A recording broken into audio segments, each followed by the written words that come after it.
game out. Let's see, Dustland Delivery looks cool, but it's cheap, but it also looks very repetitive. Gotcha. Alright, so we're going to be playing today Workers and Resources Soviet Republic. So this is a city building style of game, so if you think of games in the sense of like cities, skylines, and all that kind of stuff, it's a similar concept to that. The difference is when you play games like City Skylines, you're focused a lot more about like what your zoning is, your economic policy, all these types of decision, traffic management. And then this one is a lot more about managing your labor and resources and like the logistics around that. I haven't played it before. This is my first time, physically booting it up to play it. With that said, I have heard good things about it. I've heard it's got a little bit of a learning cliff, and the UI is a little rough around the edges, but otherwise good things. So the first thing we do when we pop into a new game is we check to see what type of accessibility options they have. We do have the option for adjusting the UI side. I'm going to wait till we get into the game because very genuinely with what we're dealing with here, it feels like it's one of those things that there's probably going to be pain points. You're saying you'd heard this described as City Skylines dialed up to 11 and then fed crack. I've heard a lot of positive but a lot of mixed things. So we've got a bunch of warnings and notification settings, so if you got something that's getting spammy and all that, those, let's see. Is it currently one of those games that you open up, realize 3 hours have passed, moving around the map, find your cities. Let's see. Moving around the map to find your cities is the weakest. Okay, so you're saying that's a thing that doesn't work well. Graphics, we got a bunch of stuff. I don't see any motion blur or anything like that, so that's good news. And then we have a bunch of control settings. So not a whole lot of accessibility stuff. They do have the custom GUI side. I'm just going to leave that alone for right now because the impression I'm getting of the UI, I don't know how it's going to go. We'll start with the campaign since I don't know the game, and most of these games, the campaign is where they teach you the game. So we have our choice of A New Republic is Born.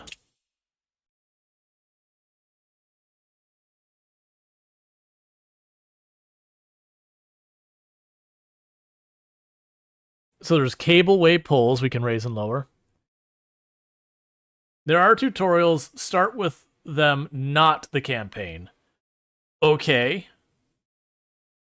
Well, once the game loads, we'll go to the tutorials then. We'll go to the front screen and see if there's a tutorial section.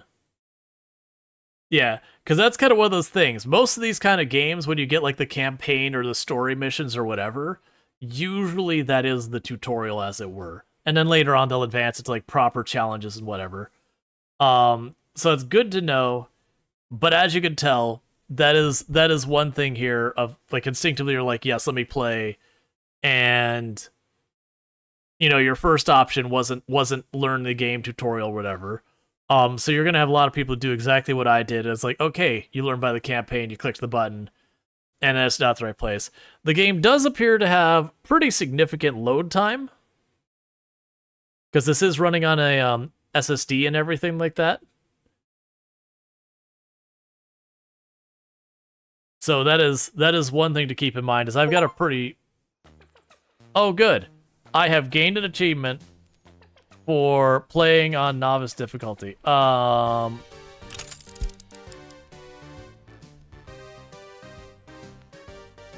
Quit to menu? Yep. Okay, so supposedly we've got tutorials. So let's go...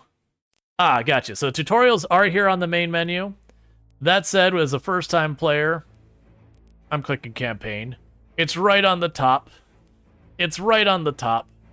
It's where you're going to start. So it's good that they have tutorials, but that might be one of those things that the first time you play, you click, I'd be like, hey, by the way, this game's complicated. Do you want to play a tutorial? All right.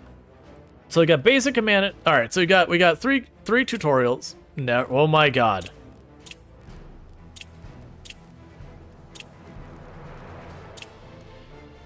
Okay.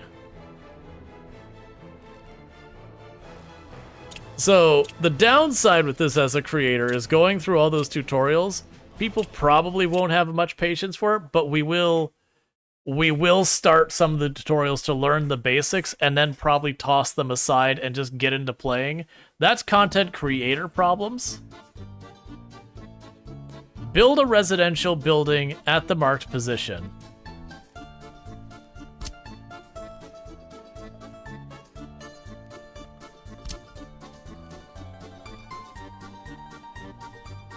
So all of these things make me think that this isn't going to work. Because, like, to clarify UI-wise, you know, this being down here being residential, that's hard UI to see. But when I went here, this wasn't highlighted. It was grayed out. And yeah, like, this to me makes a bunch of these look like they're not available by the fact grayed out. That's not a big deal. You'll learn otherwise. And then this being red tells me that I can't build it here, kind of thing.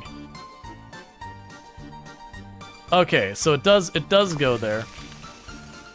So yeah, so there's definitely some UI pain.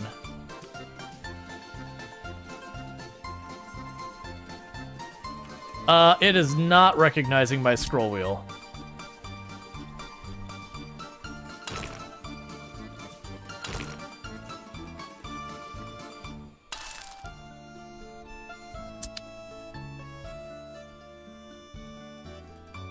One second. I'm trying to...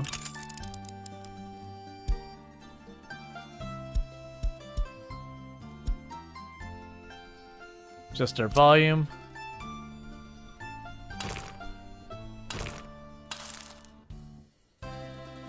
And now it does.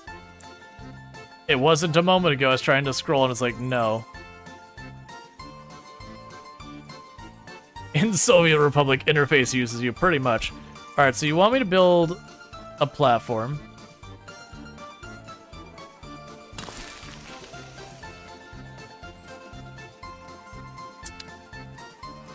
Check if the bus platform is reachable by the citizens. Okay. So you make a shorter route between the bus and the residential building.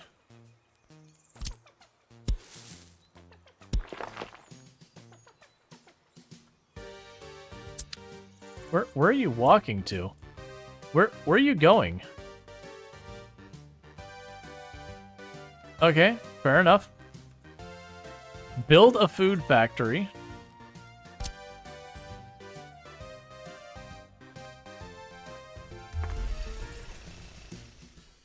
So one thing I'm noticing is with the tutorial so far is it's having me plunk down buildings, but it's not really telling me at all like why I'm doing it or any of that. They're just like, put down building, put down next building. Good job, you put down building. And I understand I'm gonna figure it out. Like I'm gonna figure out the different ways these work and all that. Like I get the idea is I'm making a bus route, they get on the bus and the bus takes them over there. Like I get that part. But if I'm someone who's new to this genre, I'm gonna have no idea what's going on.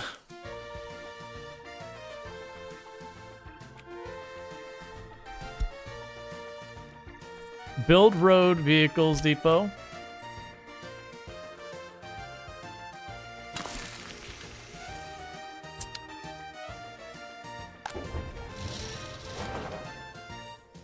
Yeah, buy a bus that could transport workers. Okay.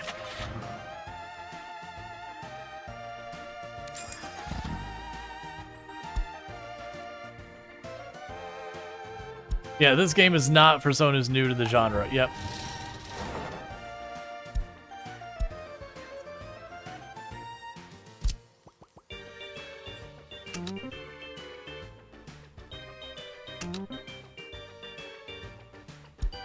Okay, so I set up a route, launch the bus.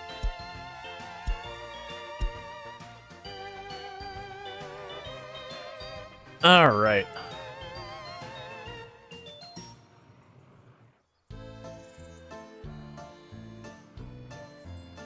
Yeah, so now the workers go to the bus stop, they get on the bus, and the bus takes them to work. So what I'll probably do... Let's see the spray icon next to the bus? You can repaint it before you buy it. You highly recommend coloring the bus per route, like City Skylines, so you can tell what's stuck in traffic. Gotcha. So basically have like the residential to the factory route is my blue route or whatever, and then my residential to my other factory over here would be the green route. So if I see these stuck here and I see there's a green bus here, I'm like, ah, okay, that route's backed up. Purchase input resources for the factory.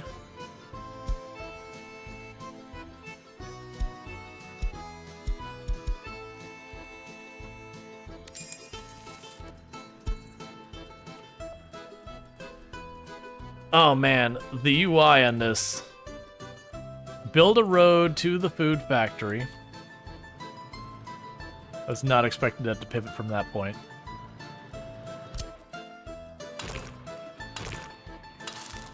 Just from City Skylines, I keep expecting to click once, have it set up, and then click second to have it set up. I don't expect to have to click and hold it. Build a grocery store.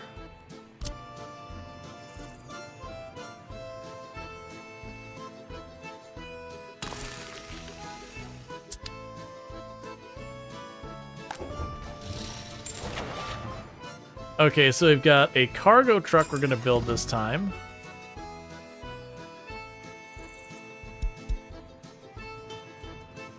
It's saying we can pin this.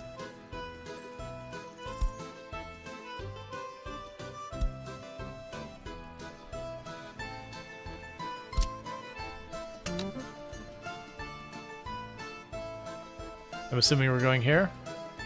Yep.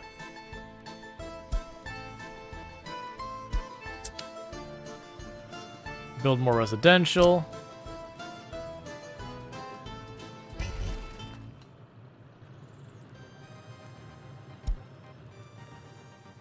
Okay, so you can make a place that's not going to get residents. So I can choose to build my city first, and then, you know, invite people to live here.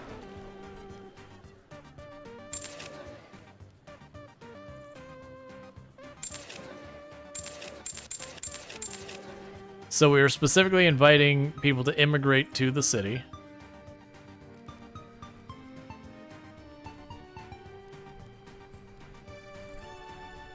That's fine.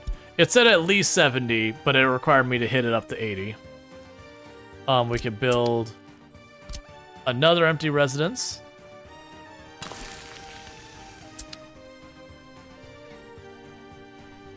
Move residents from one building to a new building.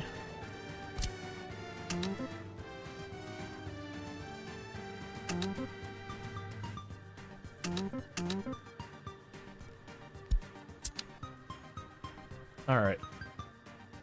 Okay. So the downside is the whole not wanting to go through all the tutorials. Especially with the fact it's not really telling me how, like, why I'm doing things. Like, I can figure out contextually, like, okay, I want people here and all that. What I'm not clear about, does that mean there's no people show up on their own? Or is it strictly immigration? Hey, Lanix, how's it going? Okay, so you make a gravel thing. And honestly, this style of teaching will almost work against you. And what I mean by that is you stop paying attention to what it says up here, and you just start grabbing the buttons and pushing them. Since it doesn't give you context, it's training me to not care.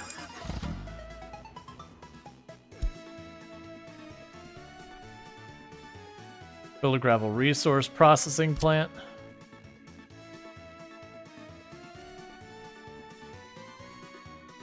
We'll figure it out, though. It's probably a really good game, but yeah, that's UI pain. How's the playing going? It's going pretty good. We're in tutorials learning the basics of the game. Gravel City Road Depot. Dumper. Okay.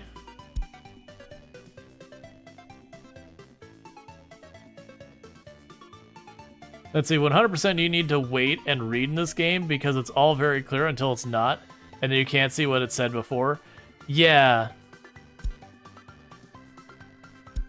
It's so weird to have to double click on the vehicles instead of single click.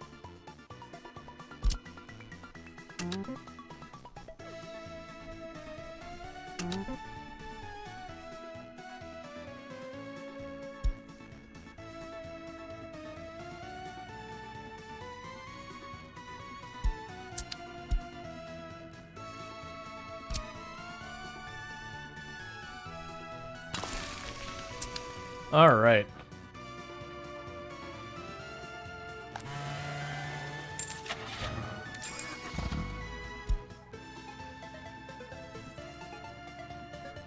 Build a sawmill.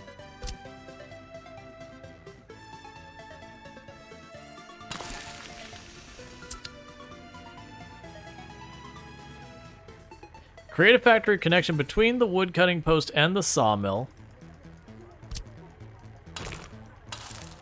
So because those are close enough, I don't have to send a delivery truck. I can literally attach them, and they'll just work.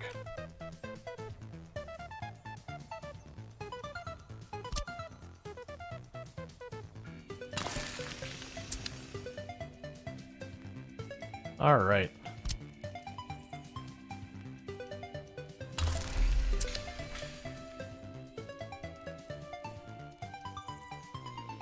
Let's see, build a conveyor engine. Conveyors can be used to transport certain resources between some buildings. Conveyor engines are used to transport these resources over a larger distance or adjust the angles of the input and all that.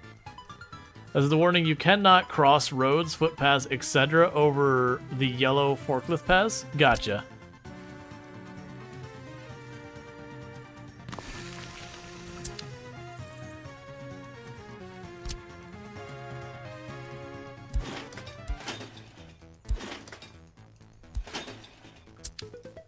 Gotcha. So then this is like pivot points and all that we can make work.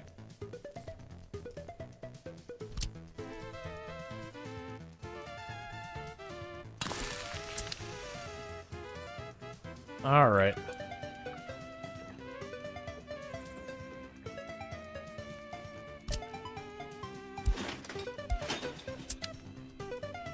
Yeah, so we're connecting all these things to get them all over there. Yeah, I feel a lot of this is going to unfortunately be me playing and just knowing what vehicles come from what depots and that kind of stuff. That kind of stuff.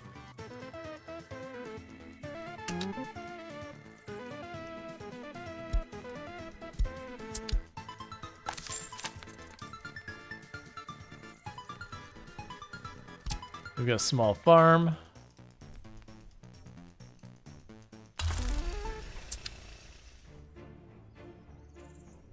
And we've got small field.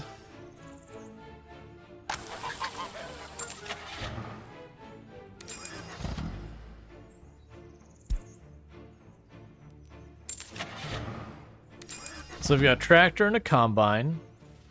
Hello there. And a car vehicle. Hey Bentley, how's it going?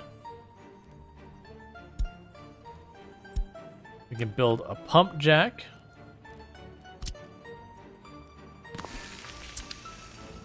And they're kind of just having me mash down more and more buildings. Okay, so we've got a loading unloading area for oil. Right, because we're building this to connect a railway now. And this will be where the oil connects to that to then take this elsewhere. Right, so then we have a depot. Let's see. You're watching Street. Why? Did you not watch that? Yeah. Yeah, no, that's for those who missed, I accidentally made a mistake on Thursday that I thought it was Wednesday just because of stuff going on. And so I started stream and then realized it was the wrong day. And I still streamed for a couple of hours, but I couldn't stream my normal time on my day off.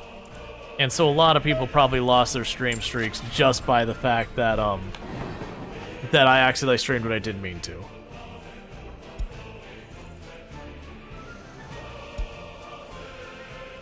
Gotcha. Okay, so those are my filters. All right.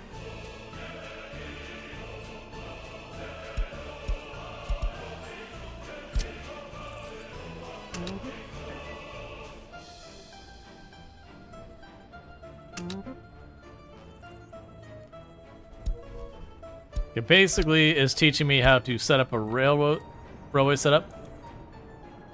Now I have our train pick up our oil and take us to the next place, and then this seems to be the sell point. Alright, pretty soon I'm going to bail out of the tutorials just because watching me go through tutorials the whole time isn't going to be fun. Especially, like I said, these tutorials, they're fine, but they don't tell me why or how I'm doing things. They're just like, put down building, put down building, put down building. Like, cause, like as you see, the last two ones were just build that, you did it. And then like build an aggregate station.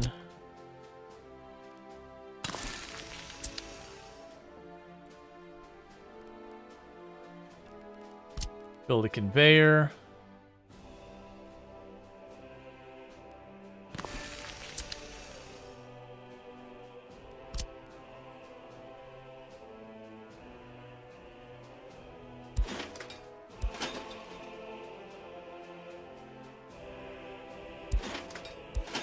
Yeah, so it's probably teaching me now so I could daisy chain a lot of these things.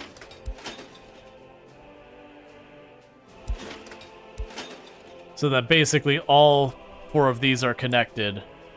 So instead of involving vehicles, they could just handle it.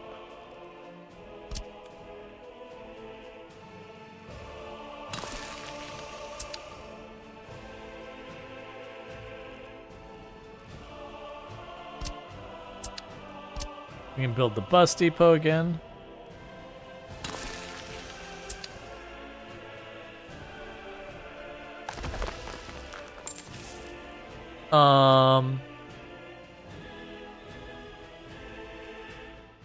Purchase gravel and large aggregate storage. Naturally, you can use your own if you have it.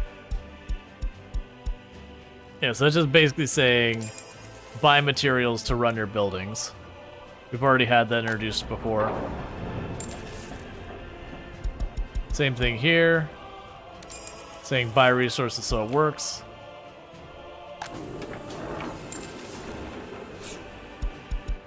Buy stuff so it works.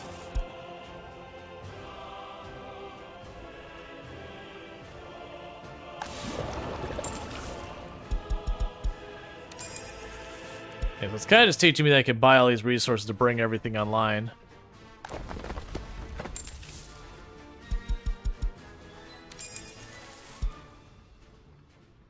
All right.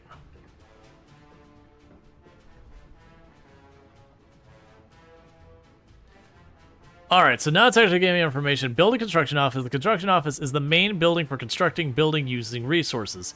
Here you can assign construction on multiple constructions that you would like to build. And you can also assign source buildings for the resources needed for construction. So my assumptions, these are going to be for like bigger projects. So we have like all these minor production things. And that then I can,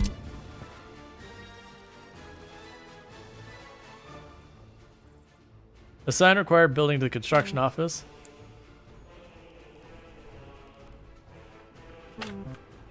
Okay, this is interesting. So I've got all these production ones. And we're basically getting all our different materials. And we're telling it where to find all our materials. Yeah, so we've got all our materials here.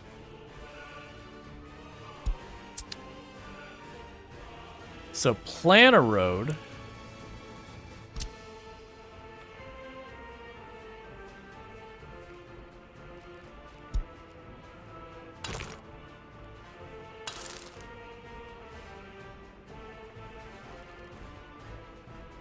Start planning construction. Okay. Let's see. Purchase the required vehicles from the construction office. For road construction, you need a dumper truck and all that. That's not what I want. Get this off my mouse. So you get a dumper truck. Once we make a bus.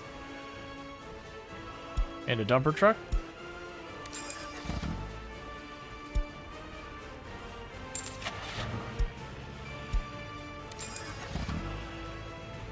Okay, so That's curious. Was it giving me... letting me build all that stuff without requiring me to have that earlier, and now we're going to need it? Mud roads do not require construction office to be built, however, the vehicle speed is limited by those roads. So you shouldn't use them when you need vehicles to move at their full speed.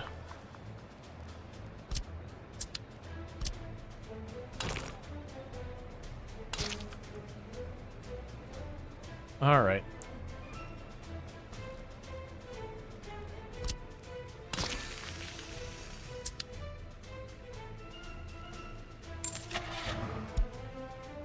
Concrete mixer.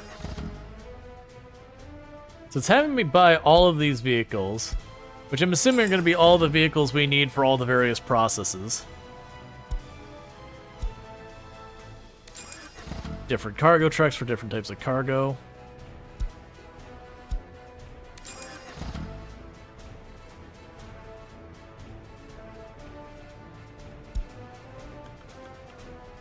Right. So the thing I didn't catch is this is the way it's supposed to always work, is that you'd have your construction office slowly build stuff. That's the only unclear thing. I think that's the way it's supposed to work. It's just the earlier game they hand-waved the tutorial so you can learn the basics without going through that.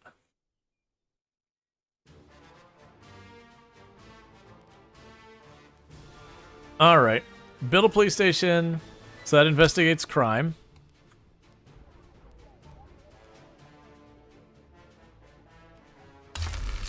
Depends on realistic mode on or off. I like the idea that they have to, like, send the trucks and build the building. It just doesn't, you know, magic up out of the ground. So we got police cars.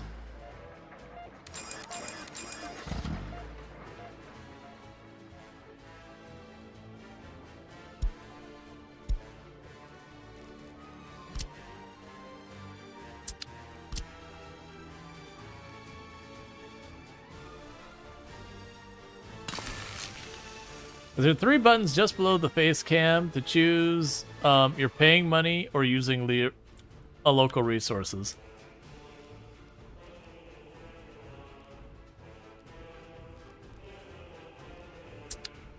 Gotcha. Because to me that sounds interesting as like... Oh, you want to not get citizens. Immigrants have higher education. Courthouses need workers at higher education.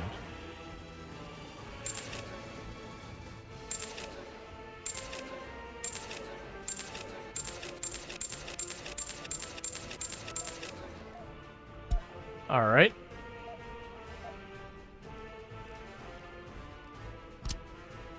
We can set the prison up.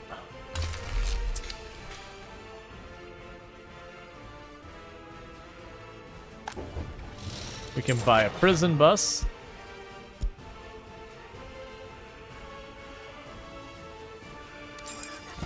It's interesting that we have so many varieties of, like, each thing.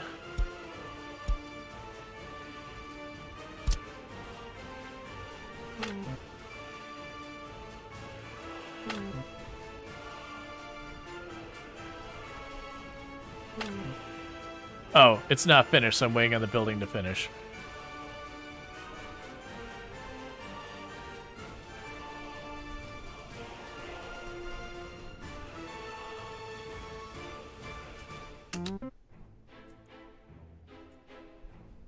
Alright. Thank you, Randall, for 1812 for gifting a sub to Lanix7.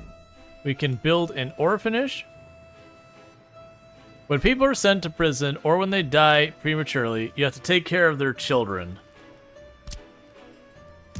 Excellent. Thank you, Randall, for 1812 for gifting a sub to Sheep in a Cart. And thank you, Randall Thor, for gifting a sub to Lanix, as well as thank you, Randall Thor, for gifting a sub to Sheep in a Cart. Congratulations, Lanix and Sheep in a Cart. You now have yourself some nice advertisement-free viewing, as well as access to the emotes whether you want it or not. So thank you, Randall Thor, so much for that support. I really do appreciate it. All right. Build a secret police... Oh, lovely. Build a secret police station. Secret police can monitor the loyalty of your citizens. Without secret police, you will now know how your... Without secret police, you will now know how loyal your citizens are. That's not how that sentence works, but okay. Yeah, no, I'm gonna say not no. Buy vehicles for the secret police force. To gather intel, secret police officers send cars to monitor people. You can also paint them black to make them look look less suspicious.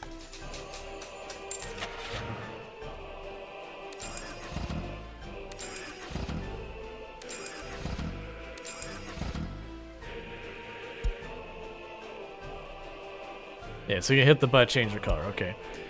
All right, so next we need to build a school.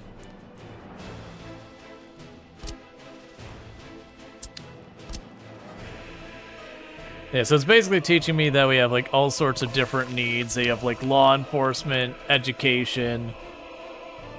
Let's see. We don't want any Western propaganda in our schools. Make sure the people educating children are loyal. Set loyalty to at least 55%. You shouldn't set loyalty too high right off the start, as it may happen that no citizen is going to be loyal to you right from the start, and no citizens will be able to work there.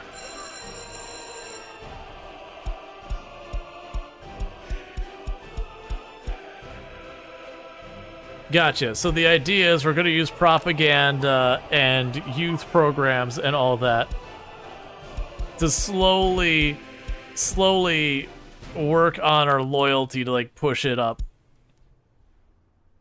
Oh man.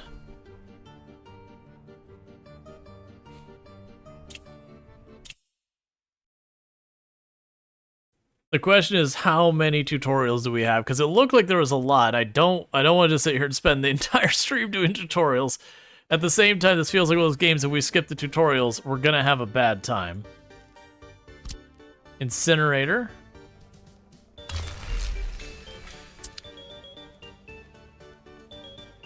Let's build a dump site. This will extend the incinerator's input storage.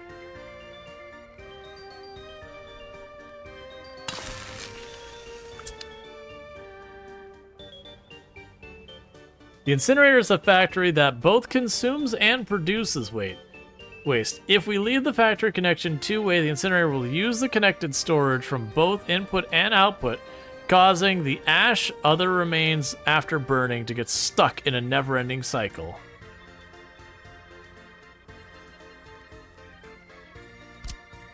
Make it one way? But which way do you want it? Okay. Let's build some technical offices so it can collect the waste. All right. So we can open the technical office and specify to replace the storage building.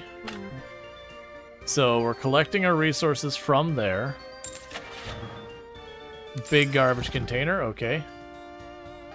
This is too much for your time brain? I think the problem is, it's a very unintuitive game. Like, don't get me wrong, the system's all setting up is fine. But like the tutorial just being like, build this, now build this, now build this. You can view the range. I don't feel like I'm actually learning it so much as I'm learning to push the buttons. And once we get in, I'm going to have to basically relearn it. Alright, so biological waste. We can add a container separation. Okay, so we can add dump sites that add that. We can extend the factory's internal garbage space via factory's connection. We'll transfer the container, which essentially a storage area for garbage in the form of containers, so that it can load it quickly. Because the distillery produces waste but does not consume it, we don't need to make the factory connection one way.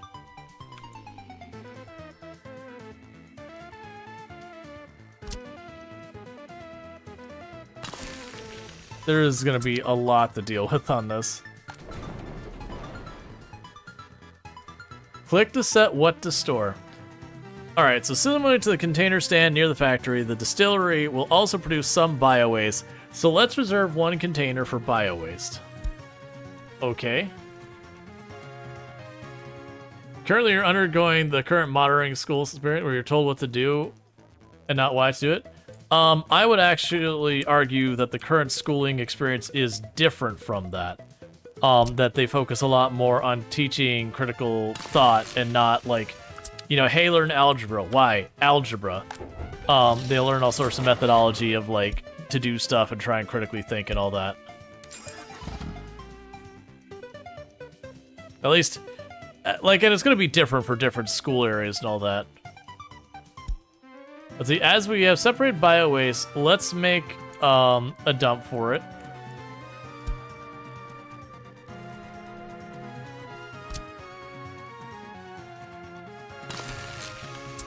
Why do I have a feeling I'm going to need, like, all of these things for my save to even function?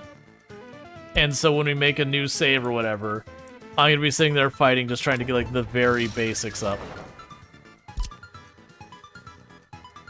So we're going to that dump. Biological waste. And you tell me to take it to the dump with a claw machine. Let's see, as a container transfer is not handled by technical service. We need to transport mixed weight from there to the dump. Select the load command.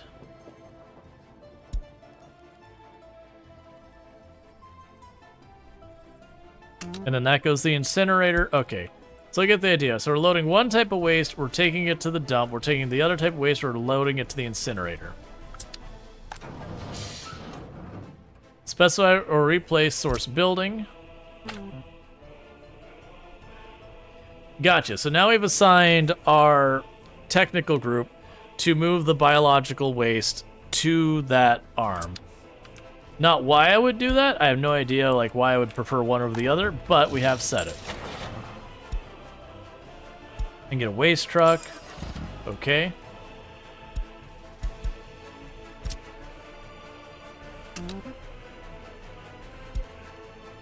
Grab the fertilizer.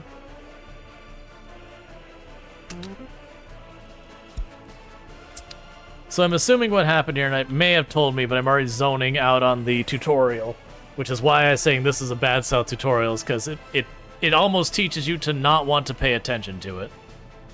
Because half the things are good. Click the thing. Good. Click the thing, which means it's not useful information. My assumption is we put bio waste in here, yeah, and this dump, and it converts that into fertilizer. So biological waste goes in, fertilizer comes out.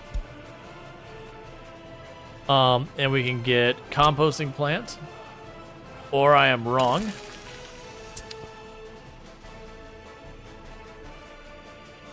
Let's see, composting plant needs a small amount of chemicals to operate. Let's purchase them.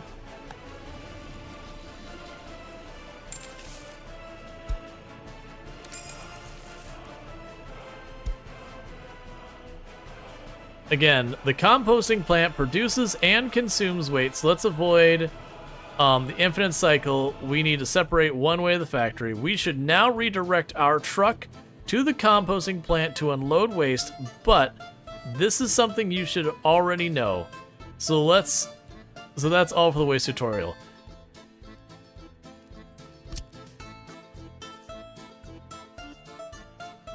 You tell me that's already...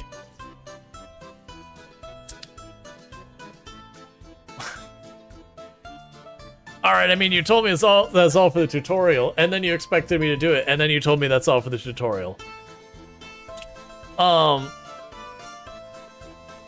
So genuinely, this is probably a bad idea. I want to see how many tutorials we've got left. Oh, it didn't physically exit it when I said don't exit the tutorial.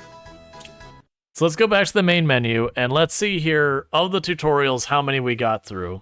Because we got the tutorials here, we have basic mechanics. I am on that far, so I've got 1, 2, 3, 4, 5, 6, 7, 8, 9, 10, 11, 12, 13.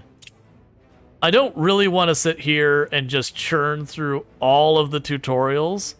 That honestly, Like, so the problem with the tutorials, let's do some education theory real fast.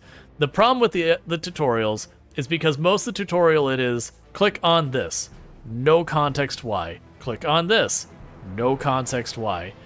I'm not it's teaching me to ignore the text because all the text is telling me half the time is click, click, click, which the big red arrow handles that.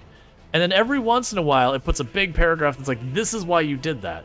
But the problem is you learn to just zone that out, to tune it out. So they could really definitely use changing that system up there for the messaging behind it. And it could be that you've got like your large block that goes like at the top that says, this is what you're doing and why you're doing it. And then it goes, you know, the next section is like, click the thing, click the thing, click the thing, click the thing. So that way it's explaining it. Or it can be one of those things where it has you clicking through that, and when you hit that milestone where it gives you that big paragraph, that is a separate message that drops on your screen that says, hey, this is why you did those things. But right now with that, it is training me to ignore that UI on the top right, which is bad if that's where it's going to teach me things. So it's definitely got some pain there, because I know I need to pay attention to it, but I also really don't want to, because 90% of the messages click on thing. So let's try and changing our tactics and learn by doing, which is probably going to go terribly. So I'm noticing some of these have multiple people icons. I'm assuming that means multiplayer. None of these give me any information about them one way or the other. So there's, interestingly enough, there are maps that have stuff and empty maps. And then there's also random map. So I'm going to go with A New Republic is Born. I have no context of which these are good or not. We could also go for the campaign. We'll try the campaign. We'll see how the campaign is. And then if I absolutely struggle fest on the campaign, we'll see. Because like I said, right now, the tutorial is not my favorite. Greetings, comrade. I am Nikolai. I'm not going to be able to pronounce all these Russian names. I'm going to just say Nikolai, the second secretary of the Communist Party. I will guide you to build the greatest Soviet Republic using the Soviet Union's outstanding architecture and factory design. But first, the basics. Look around the map and controls so you understand how things work in the Soviet Republic. Close this window and the first objectives will appear. Hold the right mouse button to move. Scroll wheel. Middle mouse button, WASD. Use X and C to move around there. Open the mini map by clicking on the zoom. Enlarge the mini map. Okay. Close the mini map. I understand. Great work. We have two neighbors, the USSR and the Western countries. It's helpful to start building near one of their custom houses. For easy and cheaper import and export, I advise you to mostly trade with the Soviet Customs House, which take and pay in rubles, which you have more of. Plus, it will help strengthen the Soviet Union. However, you can also trade with the Western countries. Just note that you have less foreign exchange reserve in dollars, so it might be better to save them for special Western vehicles instead of everyday expenses. Okay, it took my camera there for a moment. This is the custom house on the Soviet border.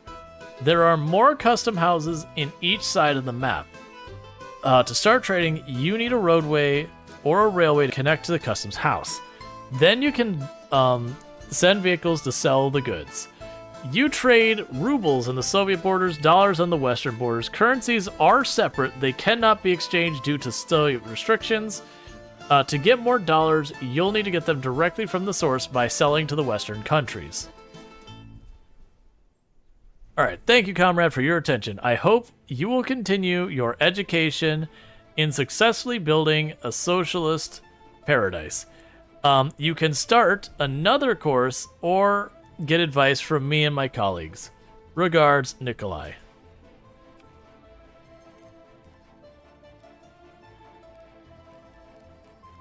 Okay. Yeah, that was already better than tutorials. I agree. It's probably less complete than the tutorials, but I have a feeling this is going to walk us through, like, this is a more orchestrated, because this is saying urban planning tutorial, and then we choose our next one here. So urban planning tutorial. Build a simple city where all the needs of your citizens are fulfilled. So this is Mikhail, Chief Architect of the City Planner for the Soviet Republic. I will show you the basic knowledge you should know when you plan your new city. At the bottom of your main screen, you can find the main bar where you can find all you can build. Okay. From infrastructure to buildings to various decorations. Let's start by creating a road network. Create a basic grid. Build at least 750 meters of road. Remember, we'll place buildings around them later, so leave free space in between your roads.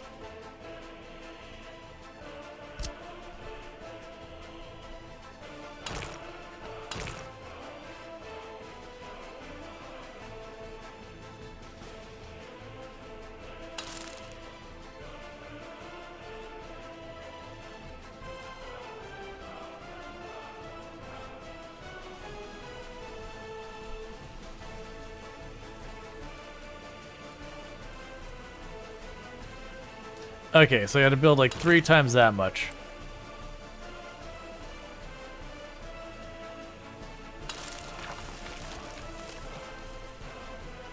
You can't have any unfulfilled needs if you don't have any unincarcerated citizens left.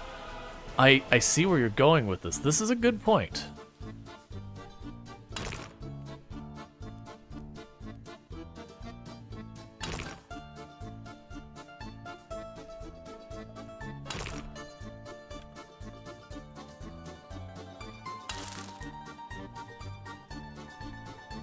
Alright. A great game with a less than optimal tutorials barrier. Yeah, that's what I'm gathering, is that, like, the game definitely feels like it's got a lot to offer, but the way the game teaches you is pretty dodgy. Residential building. Our city will need flats for our citizens. Build any residential buildings. It is important to make enough flats for at least 500 people.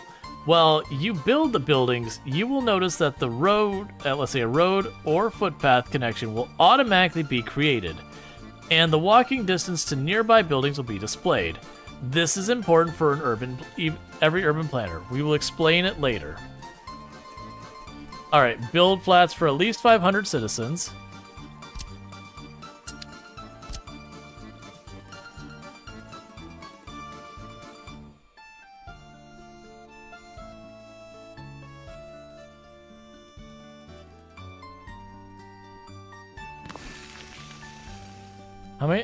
How much do people carry? 157 workers? That's such an odd choice of number.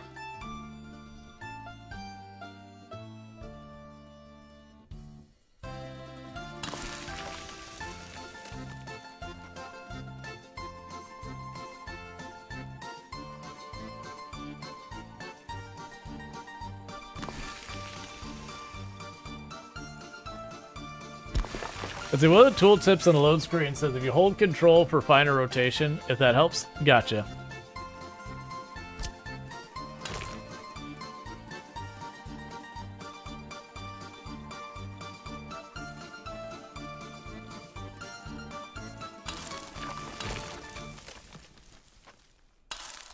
Oh, don't do that. Actually, that works.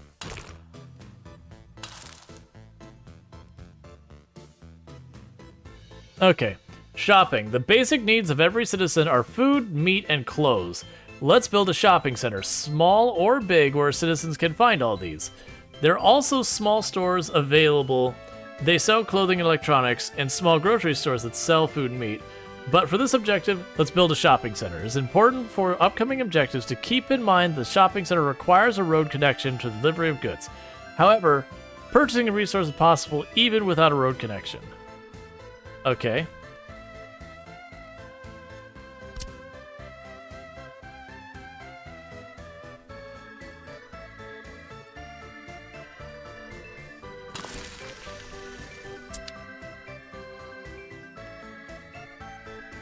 Alright, so we've got the shopping center being built.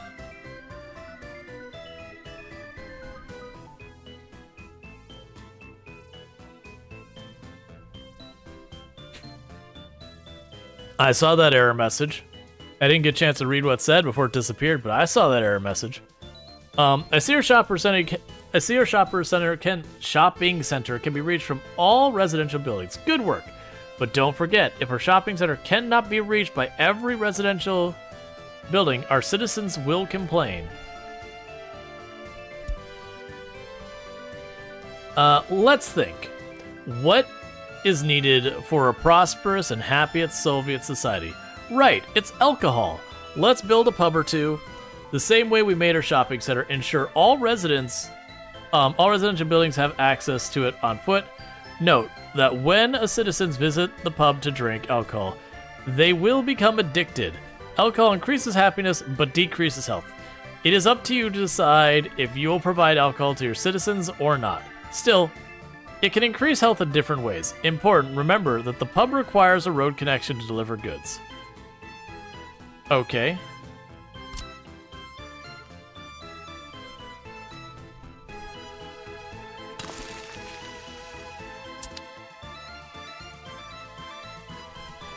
All right. Some citizens may like to participate in sport. We will build some sport fields. Sport increases the health of your citizens. Ensure all residential buildings have access walking to it. For this objective, if your citizens demand such, if a citizen demands such as alcohol, sport, and culture are not fulfilled, they'll become less happy. The preferences to do the activity will also be decreased as a result. So you could, for example, provide sport but not alcohol, or culture. They will eventually be mostly content to do the single activity. They will not demand to do others. They will be very upset for a while at first, though. Gotcha. So it's basically saying that I could discourage them from drinking at the bar by not doing it. They'll be unhappy at first, but I could, I could desire to slowly get, a population that's just not into drinking. Last demand we will provide for citizens is culture. Let's build a cinema. Later, you can also build radio, TV station, and focus on culture. And this could replace the cinema for other forms of cultural activity.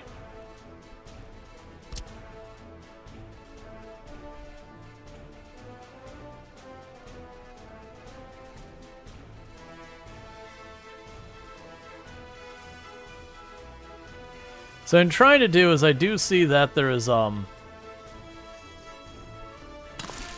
there are connection points to the grocery.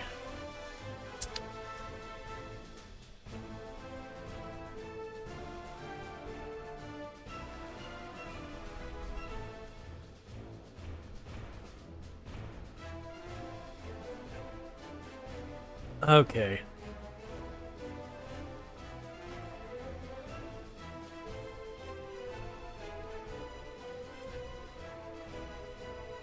Build Soviet monuments. Every Soviet republic needs loyal citizens. Higher loyalty means their citizens will react less negatively when there are problems. Moreover, loyal citizens will work harder, they have higher productivity, and overall brings lots of benefits. There are many ways of increasing loyalty, but first step is to build Soviet monuments to glorify our ideals. Build monuments.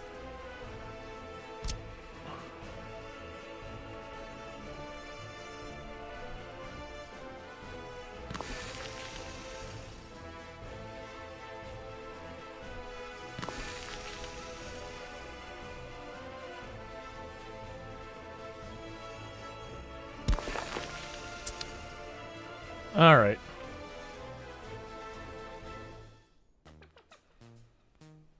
Religious sympathy is something some of our citizens may feel. When you start the game on the map where old cities are present, they usually contain churches where citizens can pray. However, There is no space in our Soviet society for God or religion. We should suppress any religion. Therefore, we are not going to build any new churches, but it's up to you if you wish to preserve those existing ones or let your citizens pray there and increase their religious desires, or if you choose to demolish them. This, again, we're representing a certain area of the Soviet Republic where they did suppress religion. Like, really suppress religion. One important note thing is footpaths nearly always have more walking range than road. Gotcha. Let's make sure that there are enough people in our republic, and that we have taken care of. Invite enough workers that they fill the current residential building to at least 90% of their capacity.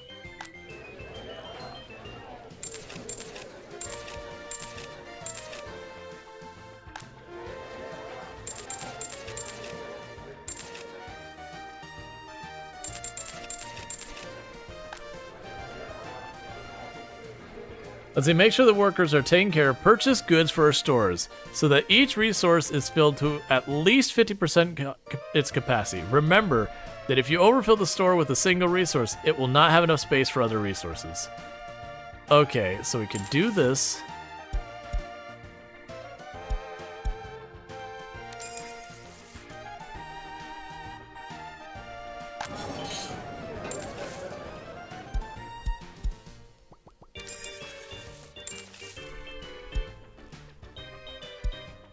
Alright.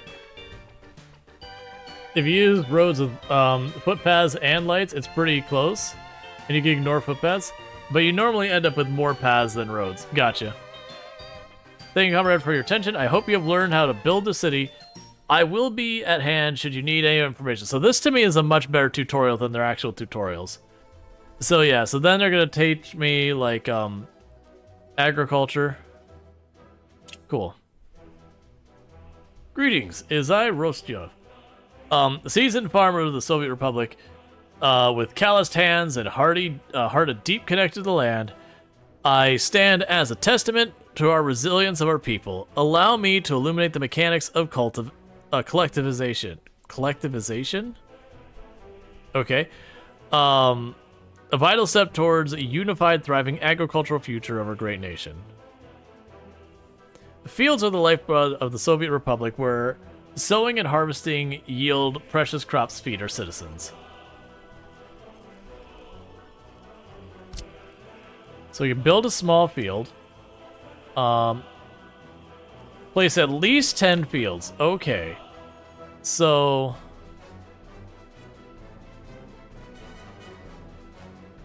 Alright, hold please.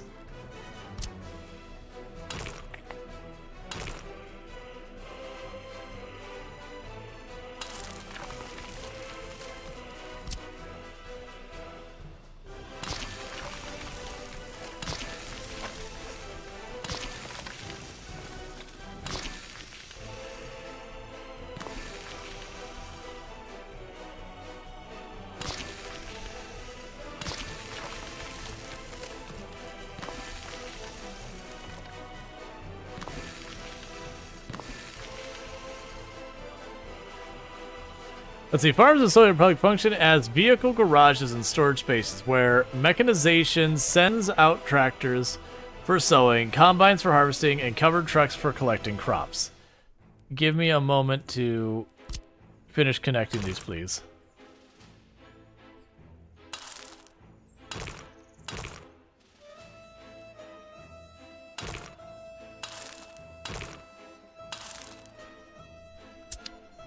But the collectivization means a process by which farmland is aggregated. The real buzzword of the Red Revolution? Gotcha. Like, I hadn't heard that before, so I was like, what? Build a farm. Okay, so you can build the farm.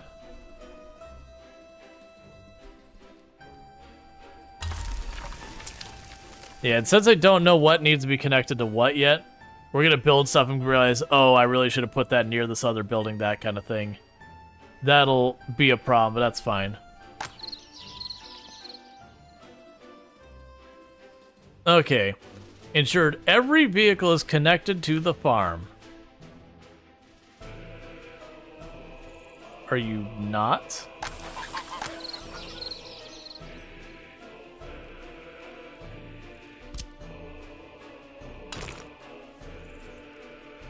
Ah, I understand. So these two are up against us, but they're not connected. So what I don't know is... Ah, here we go. Tutorial broken. Restart game. Okay, so let's try this again with a little less fail.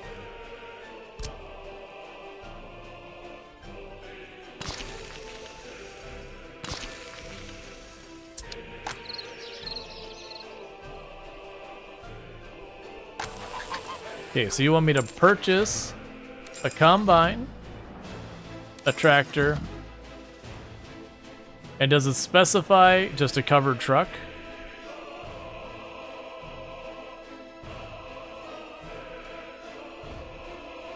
So they have different horsepowers, empty weight. Okay, and they have different capacities they can do as well.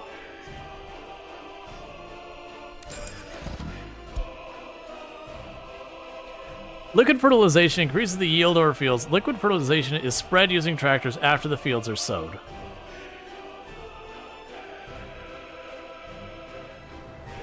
Yeah, you highly recommend using the semi-trailer truck. It does it in one trip versus two for the others. See, normally if they aren't too slow, they can just go big capacity. That's what I did, is I chose the one that looked like it had the biggest capacity. Purchase and deliver liquid fertilization from the farm.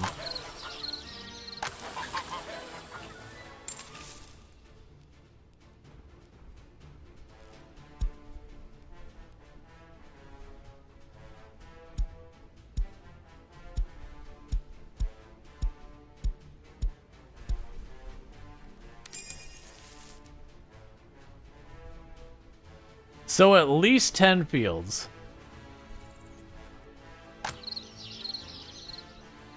So we're working on prepping the fields.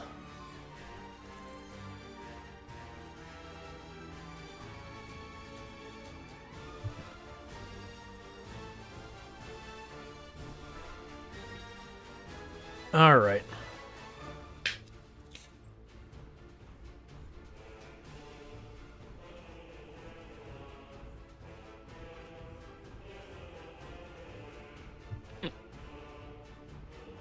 I'm curious, with the game clearly being set into a certain period of time, and us having this up here, I do wonder with the game, is if like you keep a save file going, you'd eventually get to the point where you're in like the 90s and 2000s and all that, and you'd be like, but this isn't the way the world worked at like this point. I assume there's gonna be some like progression to the stuff we see in tech and all that. But my guess is that the idea behind this is that's going to try and keep it in a certain time frame, window-wise. But I don't know. We'll figure it out.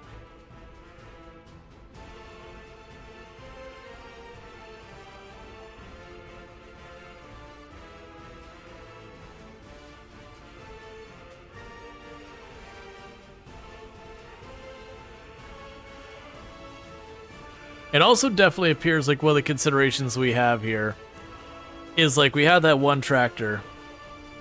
Unemployment too high.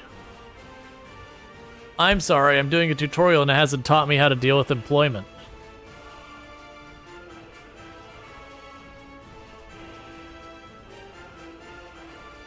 And I do see that we are burning money gradually due to importing of goods.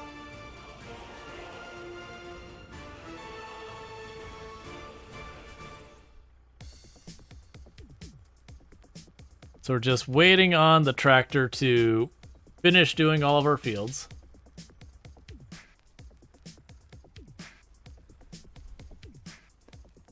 You weren't expecting that we were going to be playing more Farm Sim. We're just playing the Farm Sim from the extreme bird's eye view, that's all.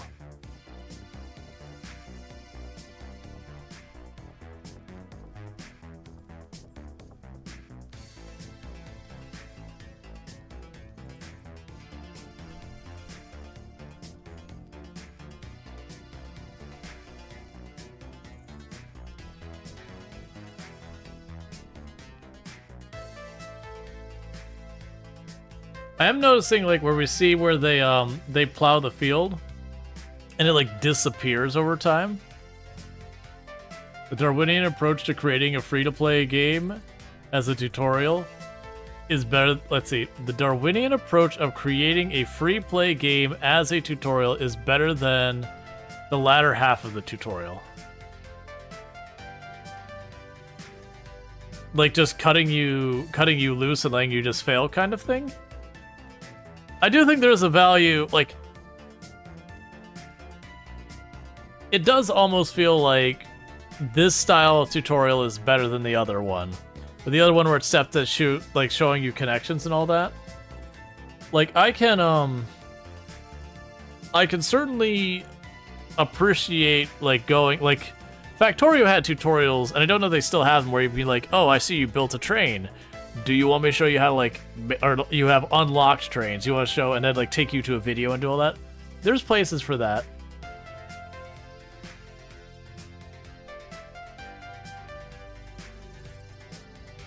Are you not going to...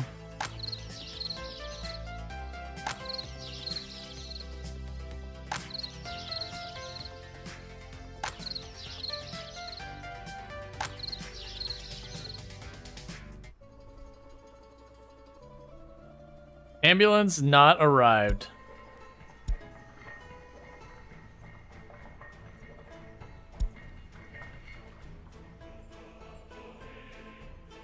Yeah, so we're waiting for this to happen. I'm getting warnings about stuff going on, which obviously, in reality, should be dealing with those, but... Unemployed workers, due to sickness, is almost none. Due to no workplaces is really high. Children who cannot study, and there's a bunch of them because of lack of university. Let's make sure they're actually connected.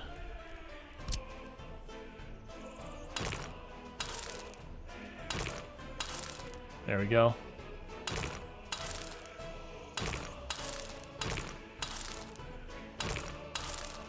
I realize these shouldn't be required to have those roads that they have, like the mud roads, whatever. But making that stand out that much more should be better. Let's see, each step of the tutorial needs to match the complexity of what will be less than or equal to one intuitive leap from the player, or you lose them. Yeah. Yeah, I get what you're saying. The like having a billion like click this steps usually isn't good. You can get away with some stuff if it's one of those things that like you've got a block of things you're gonna have them do. Because the tutorial's not hugely useful for normal gameplay, especially for the realistic... Oh, you're saying like the tutorial's walking me through stuff, but when you go to play the game without the tutorial, like it's just misaligned? Like it teaches you the mechanics, but it doesn't teach you how to play the game, I guess the way I would state it.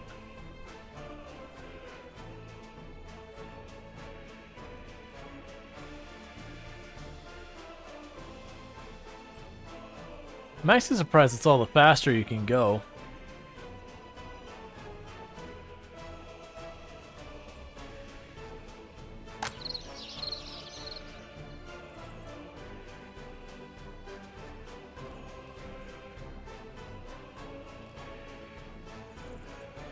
I was kind of curious to get them to prioritize this one, but...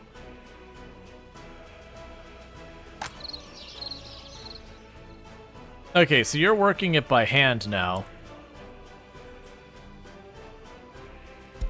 I mean, I hear you saying unemployment is too high, but hear me out. I have like 50 people hand digging my fields and all that. Let's see, the Factorio Informate, or whatever it's called, does it pretty well. This game, because even the mechanics are different in tutorial and realistic, you won't know how to start. Gotcha. Alright.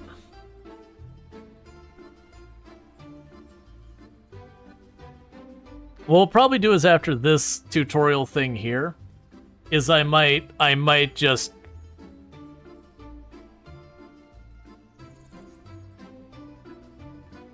For 10 fields, you probably need more tractor slots.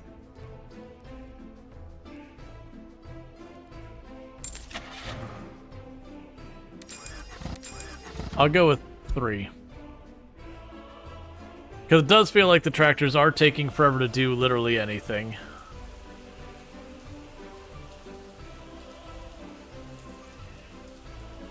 Alright.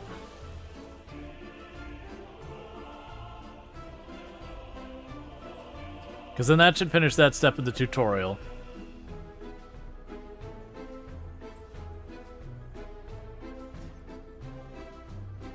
Because Imagine is probably one of those ones that when it comes down to the very basic beginnings of getting your people to survive, you know, getting your farms up, getting the food stuff, that you could do some trial and error with being like, okay, we have the shopping center. All right, it gives XYZ. Where do I get XYZ? And then, you know, there'd be some hunting and searching for that. But we could get that going.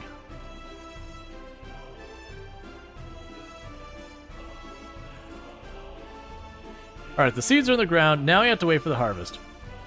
Remember, together we'll make the fields flourish and the Soviet Republic will thrive. When the time comes, the covered trucks will swiftly collect the crops and bring them back to the farm. Keep working hard, and for prosperity awaits us all. Okay. Let's see, slightly explore now. Right now you can insta-build a building with money, but in realistic mode you can't. Yeah, no, and that looked more interesting to me, where I'd have to like actually go and make cement and use the construction building. Alright, so what I think we're going to do is we're going to go out and we are going to first save just in case this matters. I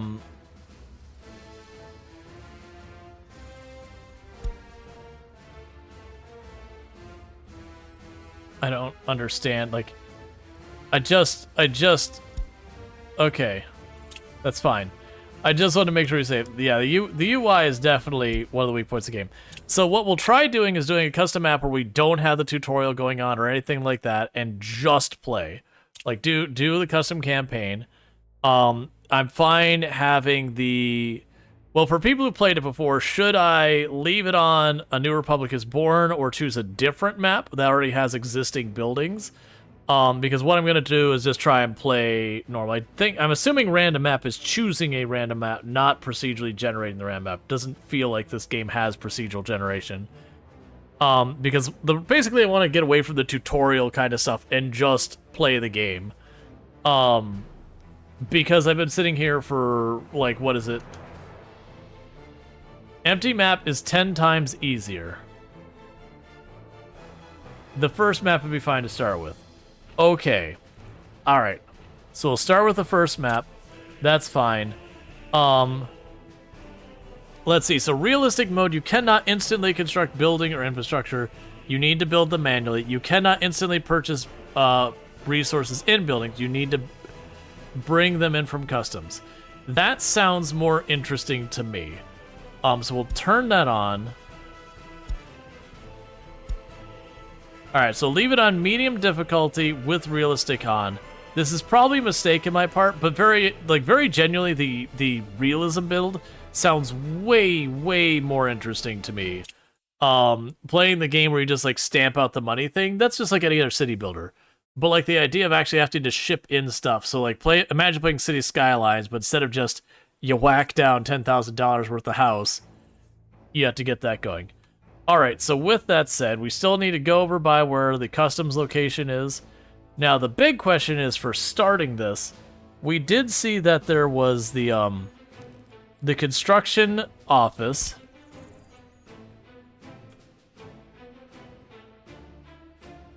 We can put that way, like, right over here. And we'll end up needing roads that connect all this, which I'm gonna, like I said, I'm gonna need to import these supplies in some way or another.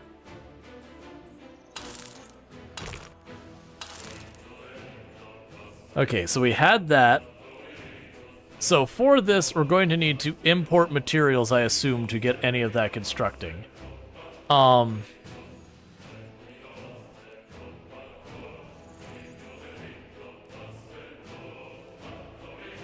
then there was other stuff for exporting things. That's fine. So with that, does it tell me what I need for these? Alright, so resources to build this. So I'm going to need concrete, I'm going to need gravel, I'm going to need asphalt. Okay. So I assume we would go in here and buy these things.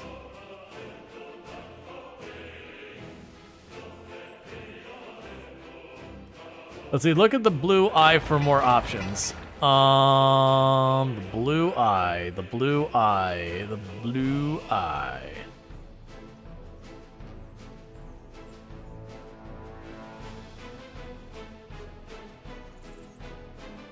Ah, I see. So that's right. Dirt roads did need to be constructed. Thank you for the reminder. What I'm not seeing is how I make those go away. So you can click on this.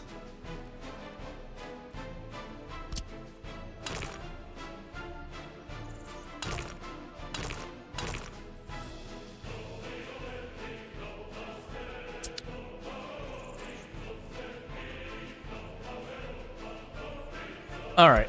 So the thing I need to figure out is how I delete stuff. There we go, demolish. Okay.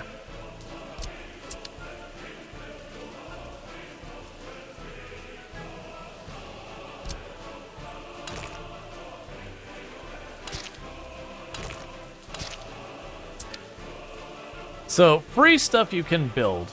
The thing I don't know...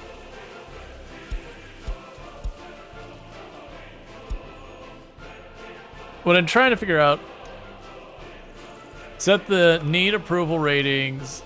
Let's see. Set the need to approve things to be used at CO from customs. What I'm trying to see is people said, you know, choose the free buildings, and I don't see how to identify when a building is free or not. That's what got me confused there. I was like, okay. You need a free construction hour. First, hover over it.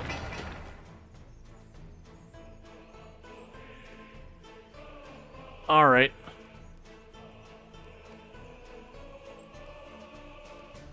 Yeah, so when you're saying there's free stuff,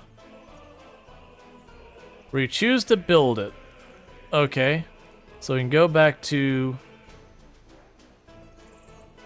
The word free will appear in the name. Alright, so I'm trying to remember where the construction office was here. It was over here somewhere.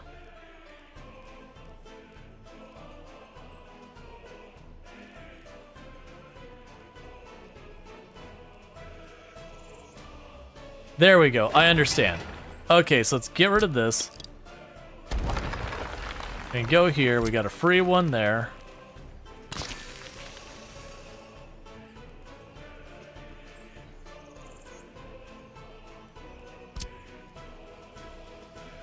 Alright, so my assumption now is we will have a bunch of these various materials I'll need to do.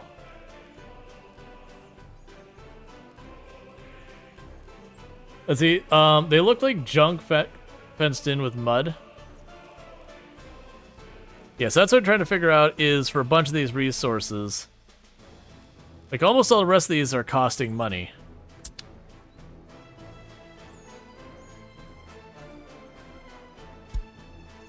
Alright, so we have to assign all these.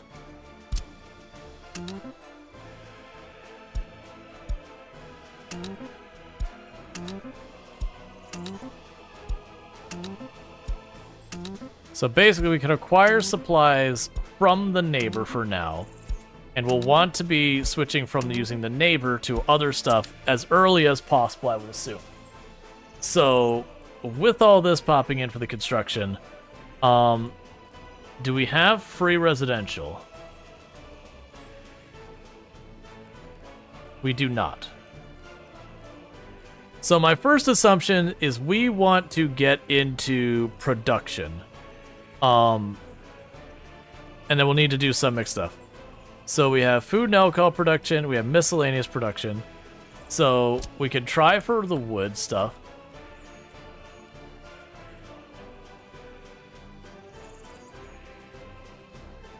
So, alright, so wood cutting post. Let's see what it says.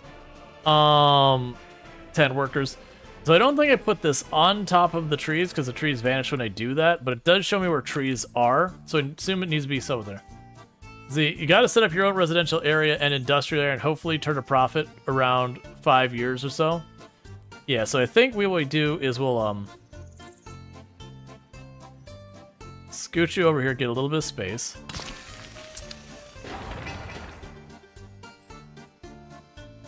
And then we'll also need to get some other stuff going on. So I probably need workers for literally anything to function.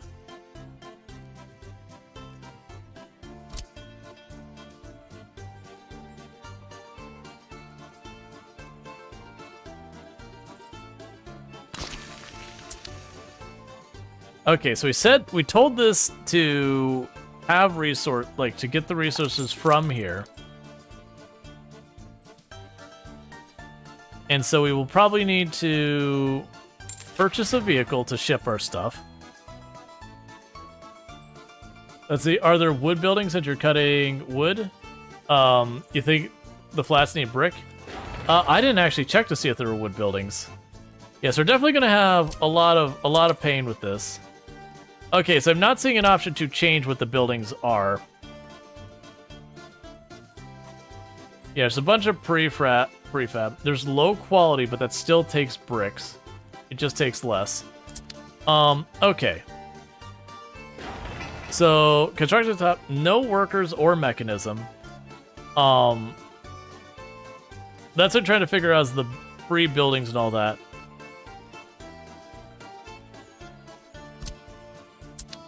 Yeah, because none of these said free on them, so we're not getting anything out of that.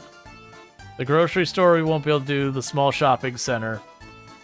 Pub, beach, we don't care about that. All this other stuff we don't care about yet. We won't be able to do any tourism or any of that. Trees and accessories. Foods, there's an exclamation mark here.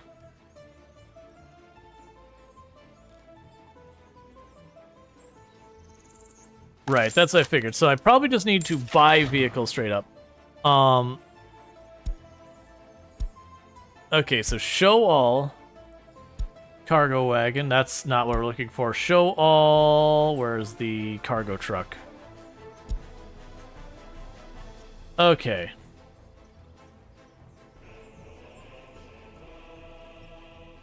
So yeah, it'll be importing lots of foods and all that. Can also move livestock and chemicals and all that.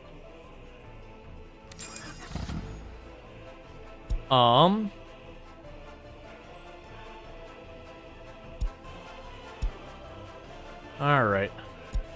We will need a bulldozer. We will need a cement mixer.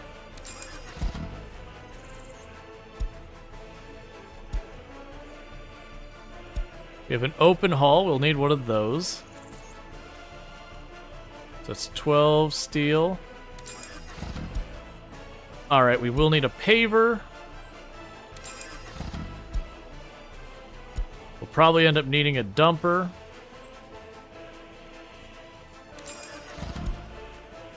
Let's see what else we got. We're certainly going to need a waste truck at some point.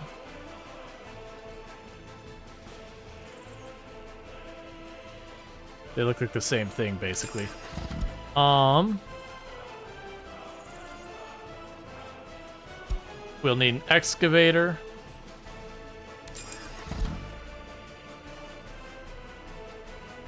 Let's see. Don't know what the road crane's about yet. I probably will need those. Just trying to think of anything else going on.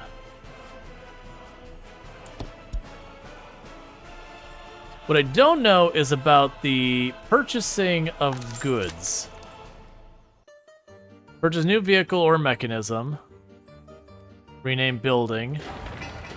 Because we've got this going on. I did buy a bunch of vehicles. We got a bunch of foreign workers who are willing to help. We did purchase our vehicles. Okay, here we go.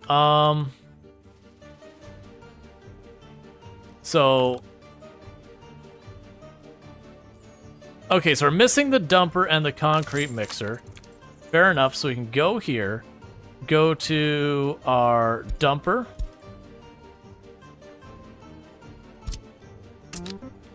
Okay, we've got that. And where is the concrete mixer?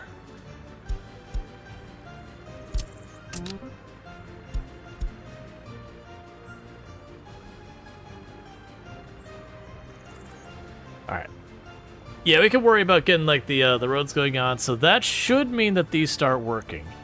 I have a feeling we need to get like the proper construction office early on as well. Okay. So now the vehicles are starting to do stuff. And the reason I'm saying we'll probably need the actual construction office early on is it looks like this one's very limited. You can build multiple free ones. Yeah, but what I was going to say is we'll probably need the legitimate one early on because it looks like there's limitations for this. And you're going to go buy resources. So let's get probably need. Oh, that's not what I was looking for. I'm sorry. We need the concrete mixer. So let's reassign the concrete mixer. We bought a concrete mixer. There we go, mixer.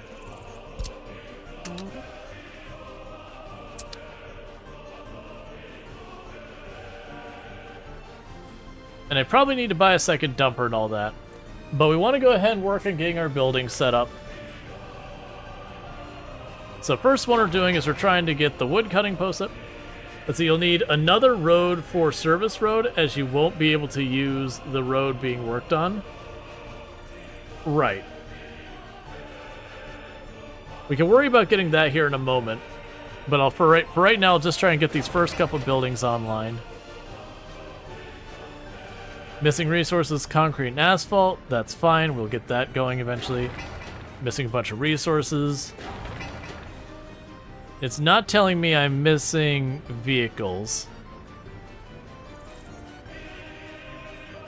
It does look like I probably am going to need a second dumper. It also looks like they'll back up here one at a time. So for right now,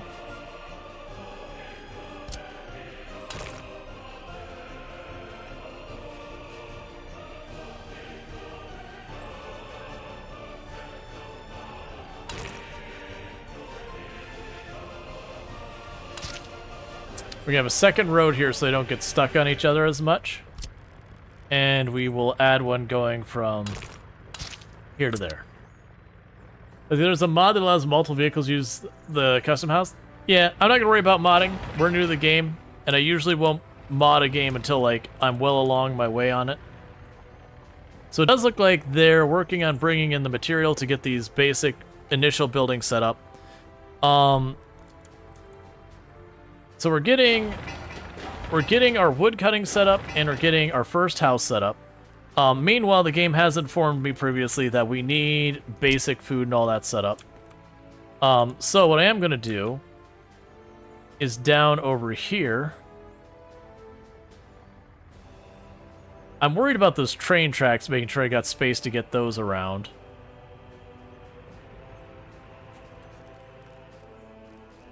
We can go down this way.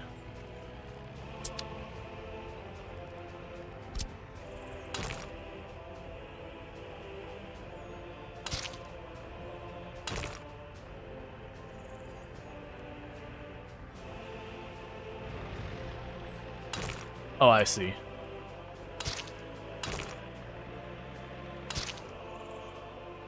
See, realistic mode departs the tutorial once you press start. Yeah, no, I got that.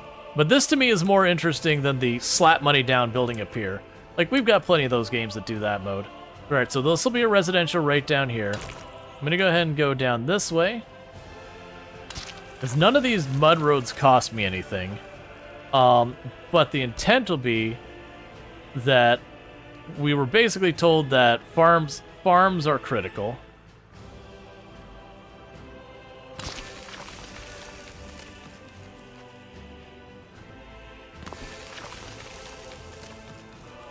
And I will need the actual small farm here as well.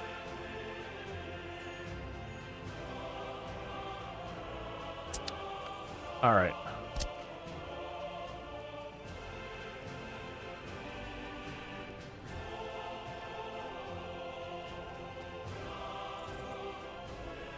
Put you over here.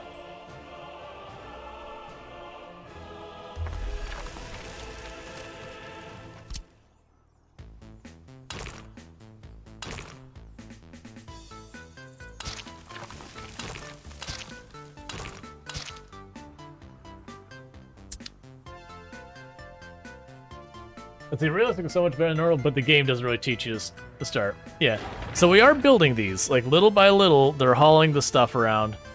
I do feel like we probably end up needing more buildings. The question is, alright, so that actually is functional already. So what we can go ahead and do is go to where we can buy our vehicles here. So purchase vehicles. And for the moment, let's go ahead and get ourselves a... Where are you at? Where are you at?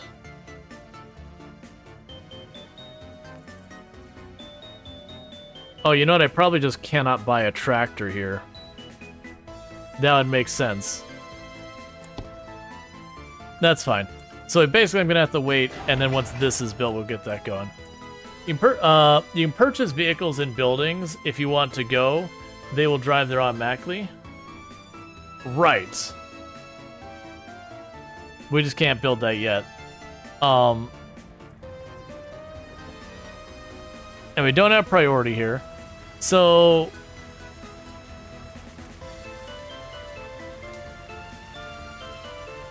we can also go here. There is no connection to... oh, right, that's telling me that one. So I think I'm going to get a second dump truck. Okay. And just let them work in getting these up and going.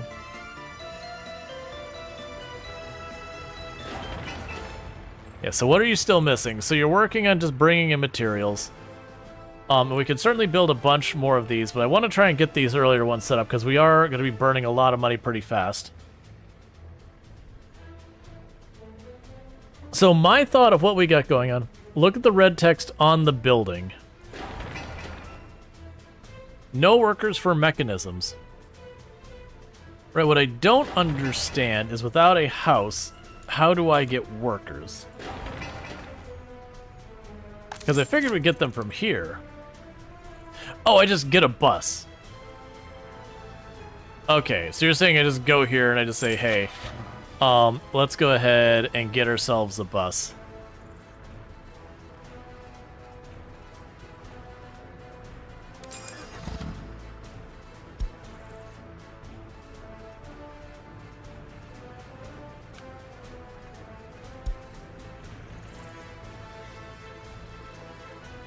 Alright, I keep losing track of where the building is. Because the iconography on the bottom here is not super useful.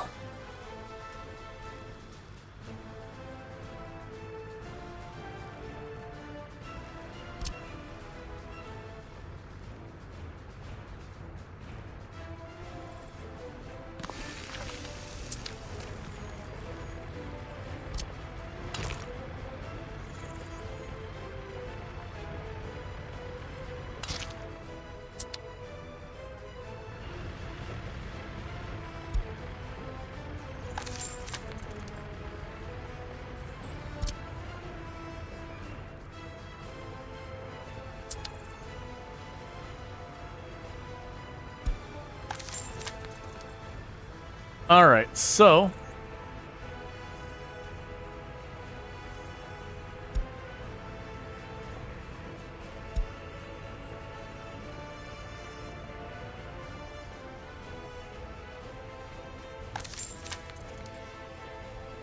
what I'm trying to do is...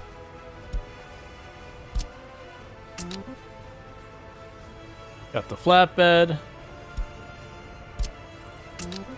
Got you.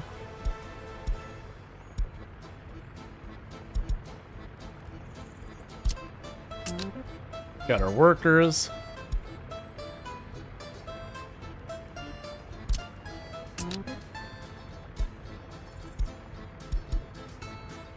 It's a garbage truck.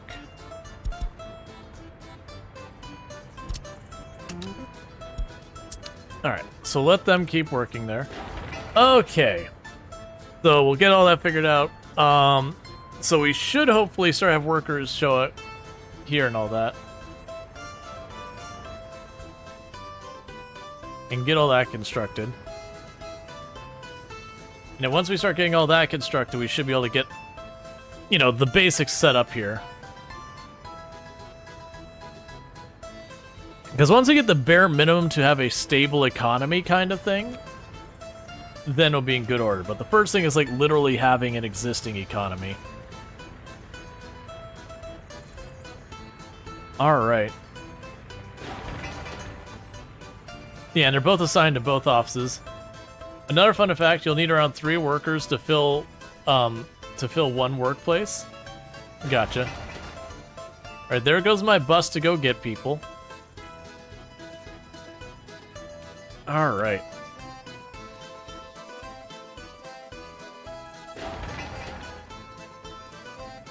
Yeah, so we'll need to get that going. And they mentioned the small shopping center. I'll worry about that in a little bit. But we'll want to get our small shopping center set up to provide our needs. We'll have our food going down here, and we'll figure out like what industry we have and all that.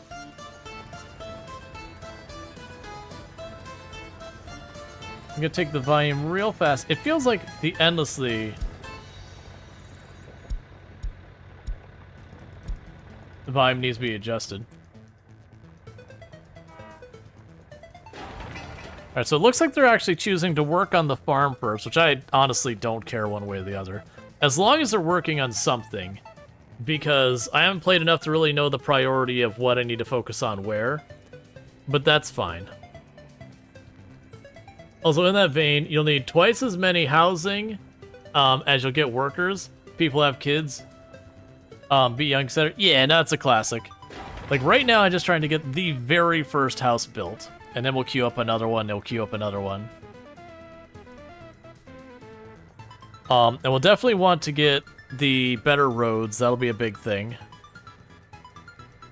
But if I can get it to the point where I'm producing my own goods locally, then the more we can get off of depending on this, the better we'll be. But that's going to be down the road a little ways. Okay, so it looks like you've already... Do you already have the stuff here? Oh, yeah, they do already have stuff there. Okay. So, yeah, so basically the bottleneck we're dealing with right now is just the workers.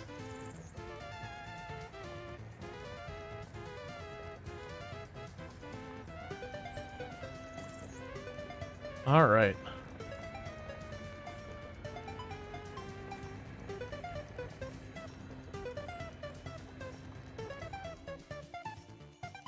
All right, so...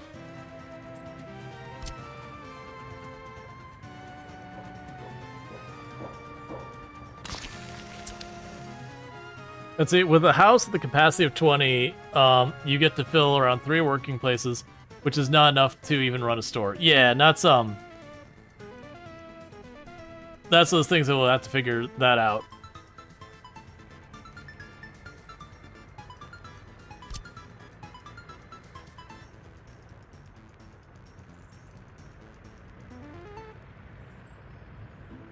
Yeah, so eventually build like those really big buildings.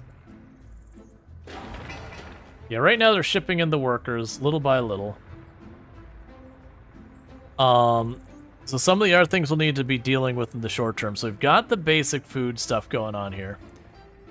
The general tip is use 1 free CO for 2 dozers, 2 dumpers, 1 van dedicated to that. Yeah, no, I definitely need to make more of the free ones. So we can go ahead and get that going. It is weird to me it just being like, oh, you get these free construction buildings. It's like, okay.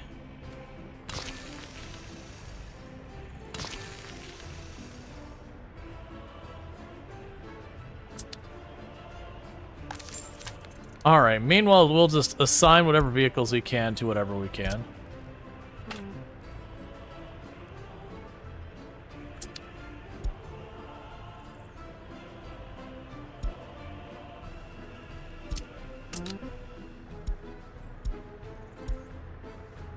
Alright, so we can purchase this, and we will get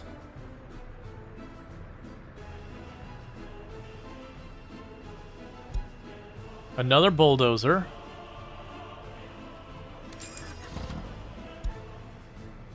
and we will get some more dumpers.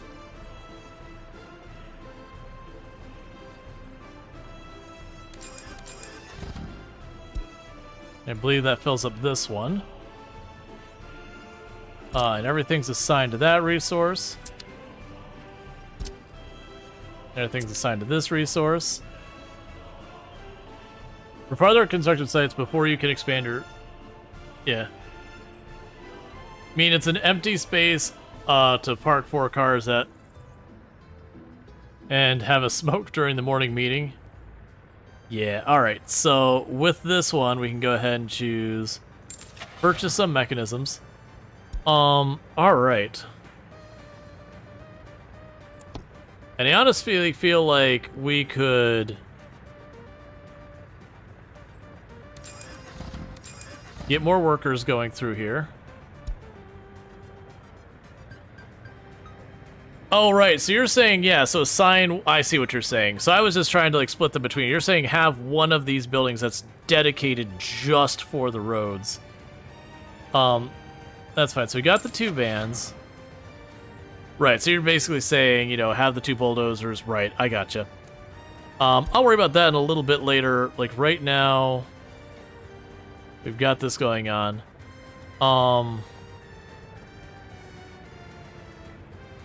Felled tree capacity. Right.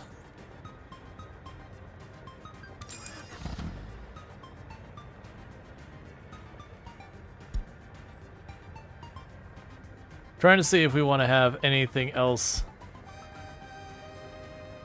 Yeah, so we already did an open haul. Yeah, so these are going to be just whatever stuff, and then later on we'll definitely want to make more happen. So I'll just get another dumper. We can stop there for right now. Then we can get that going. So it looks like they are making some progress on construction of the small farm. Hey, Baghdad, Bob, how's it going? Hope your power doesn't go out from the storms moving through. You want to watch this? Yeah, so I'm definitely taking a little bit of trying to figure it out. But they are doing a good job of getting workers to different places. It does look like I am going to have to consider that new game. Yeah, I haven't played it before, so I'm gonna take this here. I'm gonna take this here. And we'll plan to build more residential early on. I'm probably gonna regret this because like my ratio of certain buildings is gonna be like horrifically off.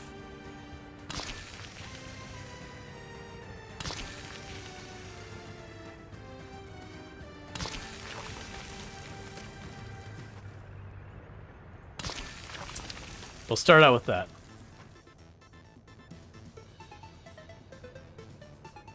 Let's see, the main map is used to, I guess, but when you look at the buildings semi-covered by your cam, you think it's a good idea to move the cam a little lower? Oh, let's try that spot.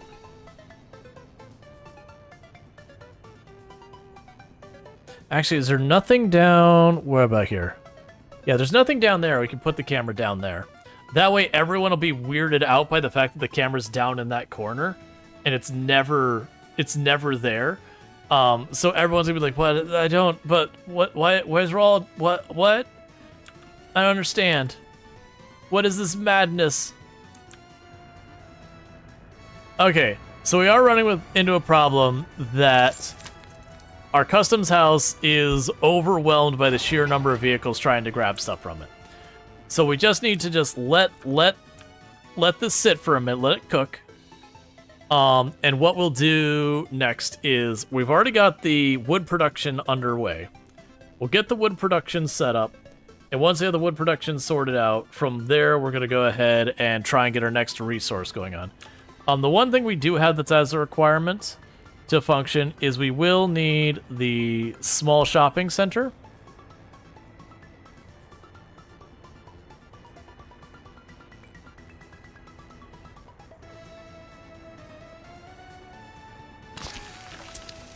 We can leave it at that.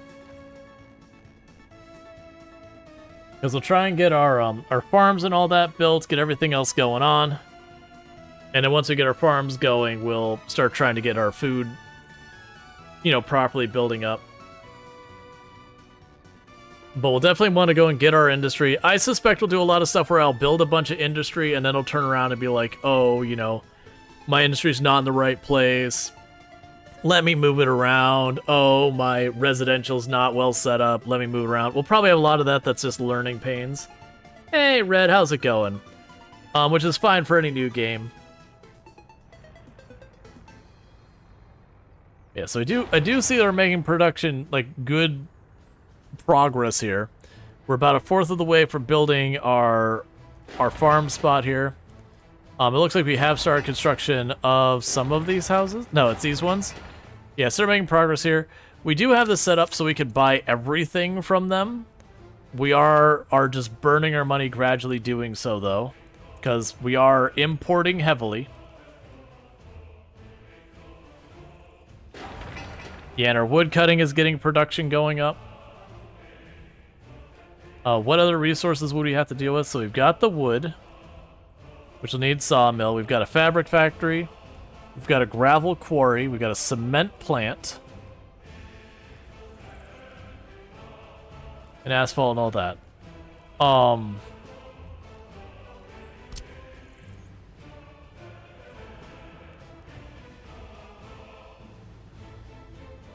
Gotcha, so I can go up to these exposed rock areas, and that's where I can get that. So I won't be able to do that anywhere near where we're at yet. We can worry about that later. But yeah, so the idea is I'd go up here, we'd get that set up. So the fabric factory.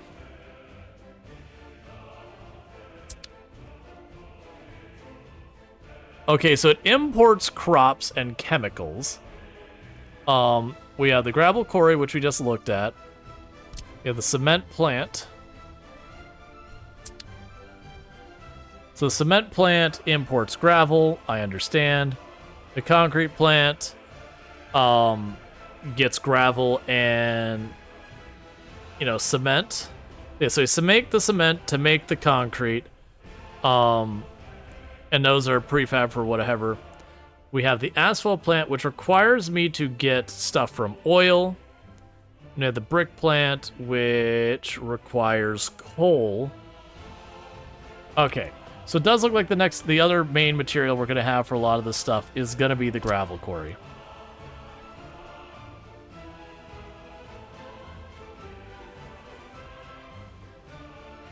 Yeah, up here is where we got the really good quality stuff. We're able to get to like 70 or so %. So, not sure if the distance it has to travel... There we go, so 68. I say, so not sure if the distance is going to be more important or the quality. I assume the quality is very important.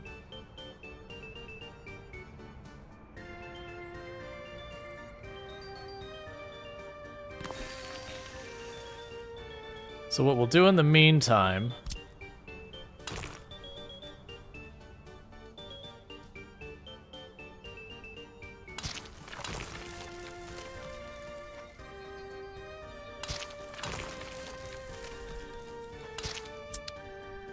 just in case we need it.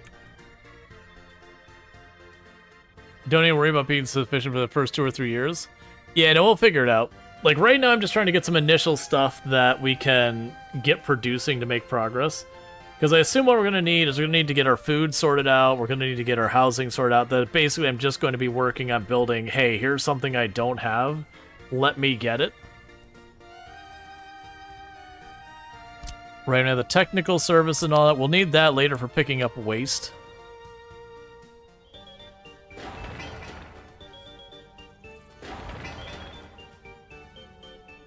Missing resources, brick and steel, right, because we're still just, they're all lined up, just trying to collect out of the customs as much as possible. That's fine. Alright. It's almost like building a city from pretty much scratch. Takes time.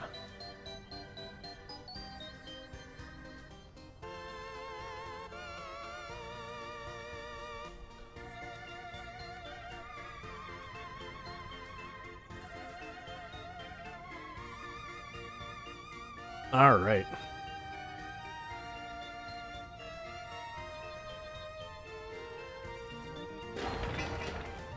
Yeah, so that's steel we just brought in.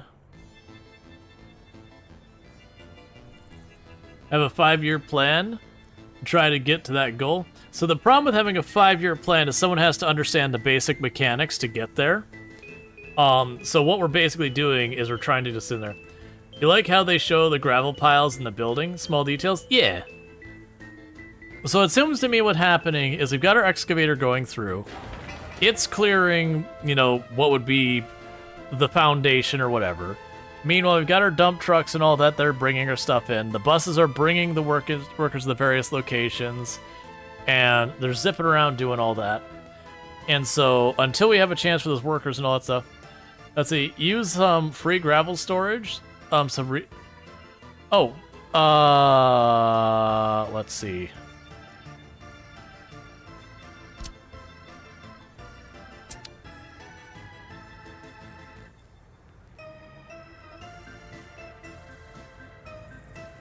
Miscellaneous, advanced industry, construction industry.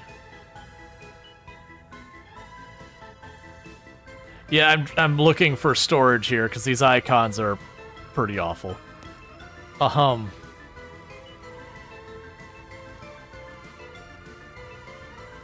Factory connections, forklift garage, small distribution centers.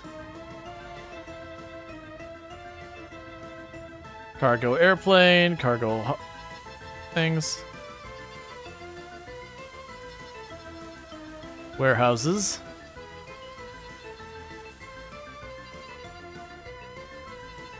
Space for vehicles, meat storage, grain storage.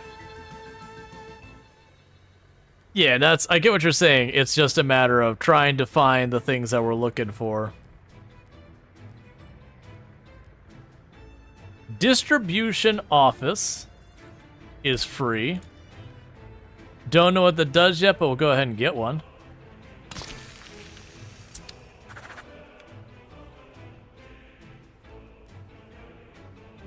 We'll deal with that in a moment, though.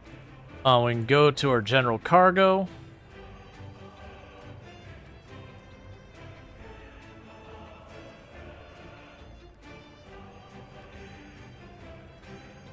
Container loading facility, cargo train, airport.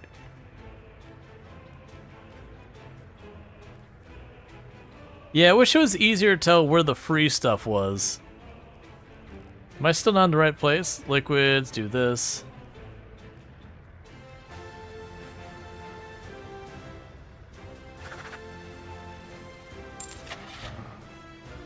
Alright,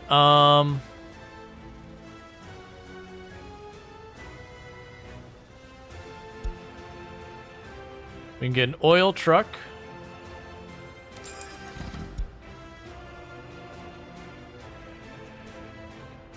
Let's see, which is easier to tell where the free stuff is. Every customer in real life. The first one on the left is storage. We can grab a waste truck for now. No, I have a waste truck. We're just not using it. For right now, I'll leave it at just that till we can figure out more. You need to assign some tasks. Well, I don't know how. That's fine. We'll deal with that in a moment. So, general.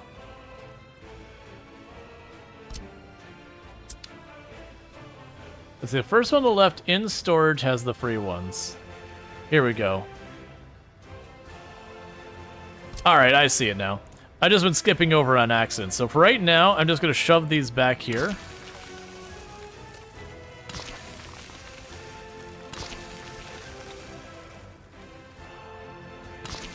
I'm sure we'll want to move those later.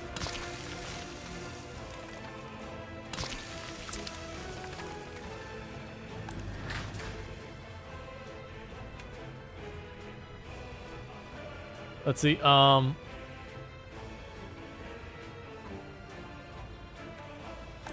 it looks like you go to storage and say, this storage, we will put whatever. We can notify if they're empty.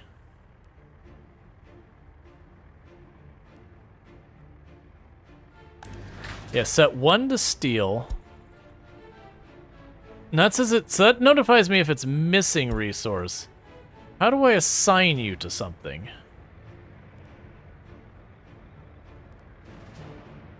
Alright. Because we got buy, sell, a few buildings within walking distance and all that.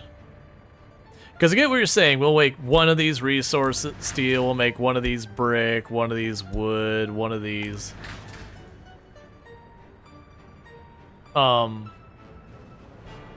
Yeah, I don't think we have boards. We'll set those up for more stuff later. Brick. Steel. I will probably make it wood later anyways, but right now we got that going on. Alright, so that's almost done. It's just missing wood now. And it says you don't have any tasks. We do have an oil vehicle. I just don't know how we tell you to do stuff. Because these ones are able to set that up, but this one doesn't have the equivalent. Oh, there's a gas station as well? Alright, we'll have to figure out where that's hidden. Networks, heating, waste.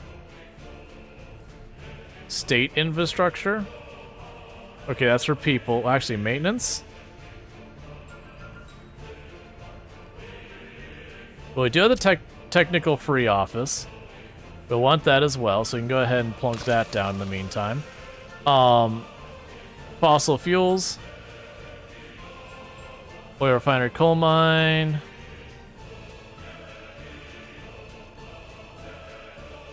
General cargo, storages, that's open storage. It's under road? Yeah, okay. Man. So there's a road depot. I don't have one of those. We'll grab that as well. Gotta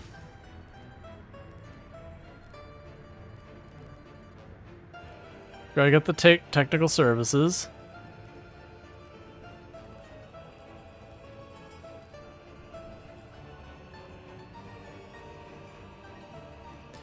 So, refueling, you need to select energy management buildings plus vehicles to starting a new game for this feature to be available.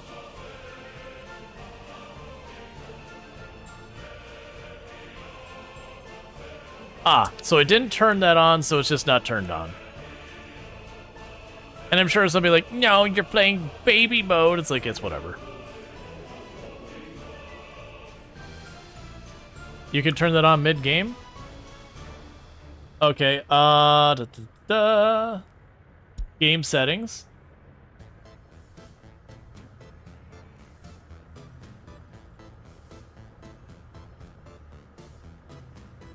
Right. So let's deal with what we have right now before we start turning on even more mechanics.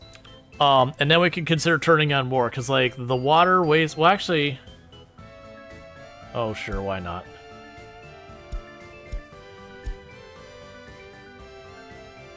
Everything is on. Alright, before I do that, let's save the game.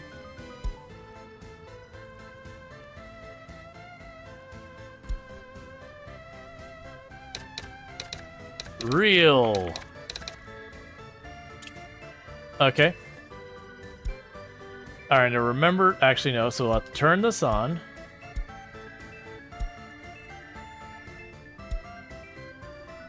Waste management for waste and demolition. Oh, you don't recommend water and sewage? Okay. Alright, so it's going to quickly reload the game. Alright. So we kick that back on. Because I like the idea of like having to refuel the vehicles and all that. Like I like the idea of being like a realistic thing. I did notice it said something about the achievements. Not eligible for all achievements because setting changes. Boo. Okay, that's fine. So apparently changing your settings mid-game disables achievements. Boo. Boo. Get it out of here.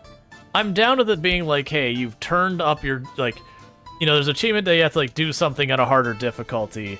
I can see disabling that one if I choose an easy difficulty and then I turn it up. Sure, I understand. Once I've set it below that difficulty threshold, I'm no longer eligible for that achievement. That I'm fine with.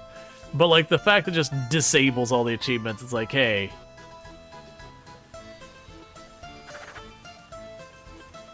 Alright. So we've got that going on. We burnt an okay amount of money so far. We are working and getting stuff set up, which is good news. The houses are starting to begin proper construction now. Yeah, that's 75% done. We've almost got our first house. This also feels a little bit like what you might see when someone's building a subdivision or an area of town to begin with.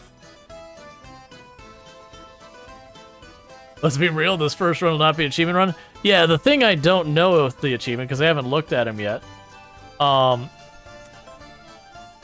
is when it comes to the achievements, like what kinds of things. So it's complete all the missions in the campaign, operate helicopters, manufactured stuff.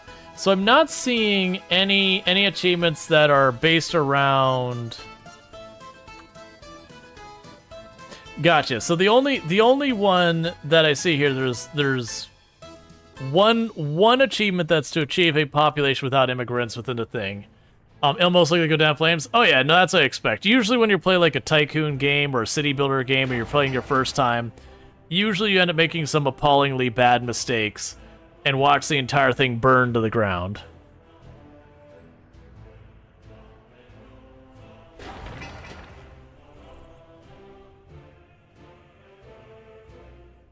All right. And this has a bunch of arrows. What do those hide? I have no idea what that means at all. We'll put that away.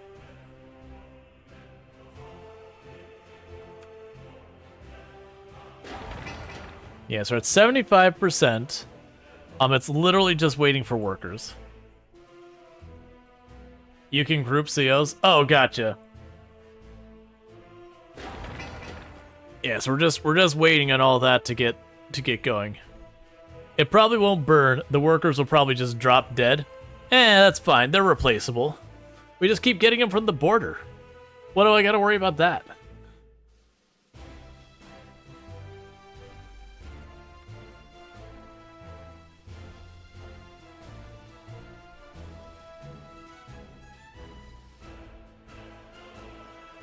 Just kind of looking around for the moment. Oh yeah. So actually give you a pretty sizable map from the looks of it. Like this is...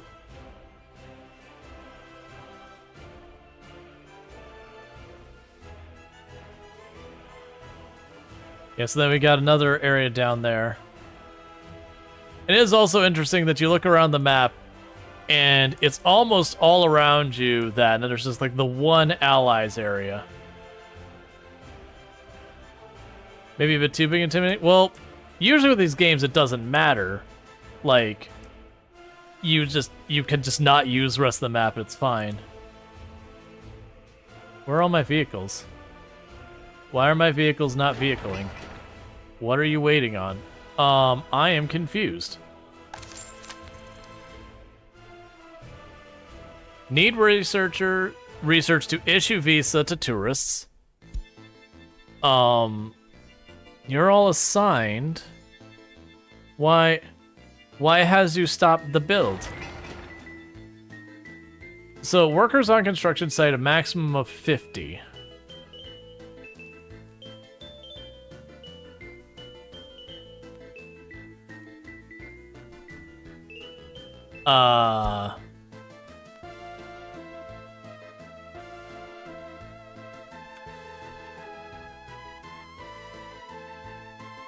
Oh, right. We didn't build the fuel center because I wasn't allowed to build the fuel center yet. So refueling gas station.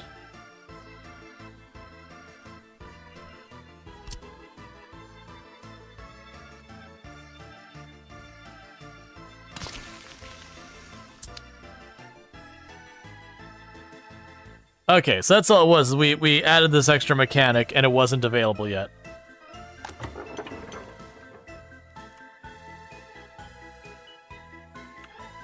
Oh, does that mean I have to... So I've got the fuel thing here. I still don't understand how to make you go, though.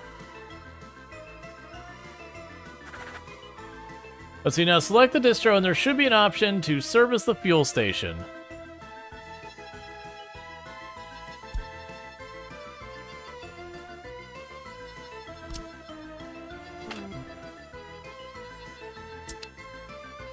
Let's see, then allow distro ability. Need to assign some task. That's an, oh, here we go. Add new connections.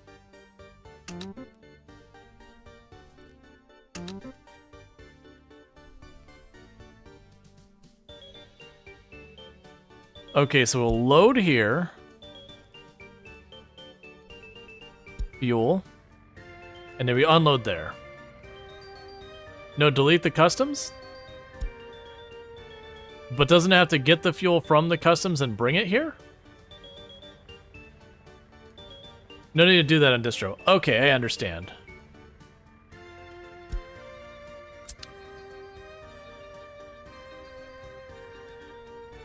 Alright, so we're gonna wait patiently for the one truck to go and deal with the fuel. This is probably one of those ones, so let's go to distro. It's probably one of those ones I most likely will end up needing more than one fuel truck, is what I'm guessing. So I'm assuming this truck will go, and then we will have... Yeah, let's say all the vehicles are probably going to come here to do this. Because it doesn't seem like it's going to go for the gas station to bring stuff to them. It's going to be the other way around. I appreciate that it pulled into the gas station to refuel itself after dropping off the fuel at the gas station.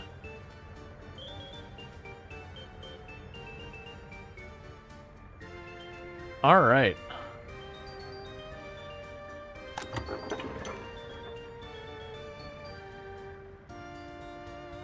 So that'll bring everything back online, so that's good news.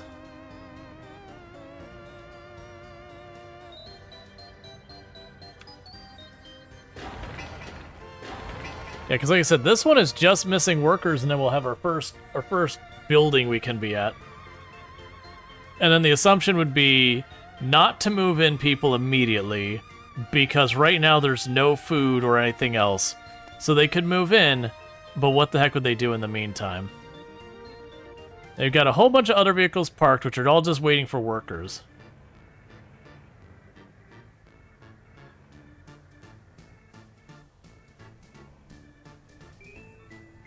Alright.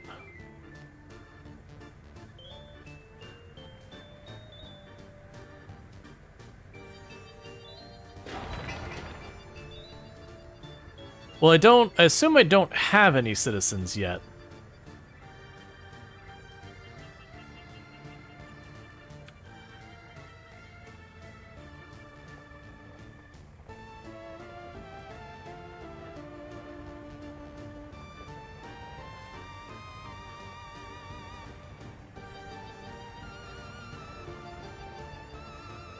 So, okay, get citizens. Get citizens. That way when we go to set this up, we can try opening one house first. And when we open one house, we can see what happens. But first, it's not going to matter until we get some of the stuff built. Because they basically implied that I am going to absolutely need this to keep our people alive. And then we'll probably also want alcohol or whatever else to give people stuff to make them happy.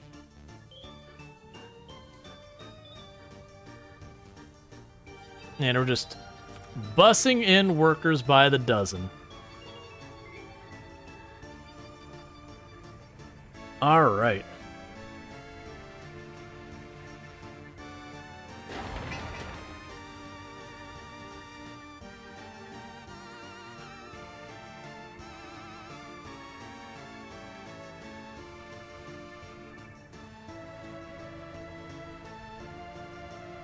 And then eventually we'll upgrade our roads from being...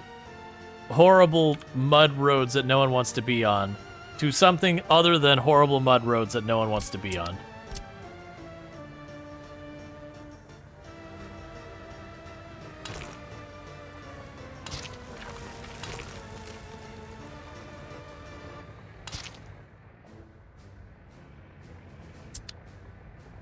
The other thing I'm worried is I'm blocking in those railroads. I'll probably regret that eventually, but that's fine. I figure eventually, like, a lot of this stuff will end up being not what I want, I'll move it and all that. Just because I have no idea what I'm doing, I'm gonna make lots of mistakes and have to make lots of corrections.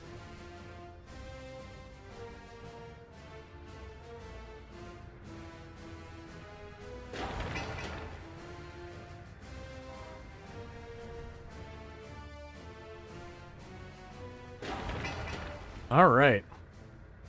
So yeah, you are just... this building's just getting constructed. It looks like the shopping center might be the first building we finish.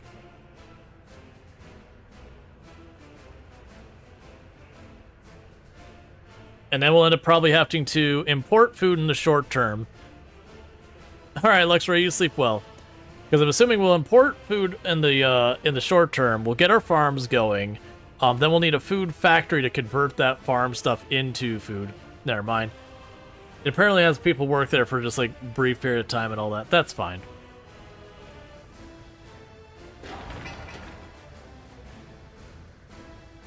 Yeah, so little by little we're getting construction done. And then eventually we'll have people living there. But now I was saying earlier, is this feels like when you have like a new small town or whatever that is like being greenfield built. This is usually what it looks like. Is you'll just have a bunch of these dirt roads and everything going back. You'll have all these little areas that are like zoned to be stuff where they'll have, you know, the excavators pulling up everything, and then they'll pour concrete and all that.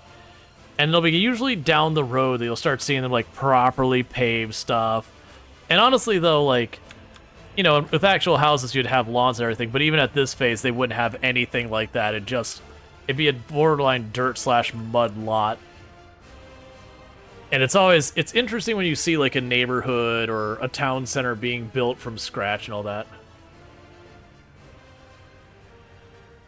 If you hover on each stick figure, it represents 5 people. It'll tell you how many hours they have. Gotcha. Alright. You know, and then over time, you know, like I said, you'd start getting like your paved area in, they'd go over there. Maybe they start making this look nice. You get your first couple houses, they might pave like one of the roads that go in there, and they'll just little by little. Because usually when they pave, it won't be one of those things that they pave like one driveway. They'll go through and they'll get all this stuff. They'll get like 8 or 9 units set up, and it'll bring in the concrete truck, whatever it takes, and they'll just spend a day or two knocking out like an entire section and lay down the road. Sometimes actually, depending on the nature of the unit, sometimes we'll get like all of the houses, like all 50 houses done at once, and then just go through and pave the whole thing. It really depends on the contractor, like the company who's building the development. You know, some of them will allow you like to occupy the houses as they build it. So they'll build like the first house, you can move in, they'll build the next like couple houses, and they'll like 3 or 4 houses can have, you know, occupation move in. And then sometimes they'll literally build the entire area in one go, not a single person living there until it's done.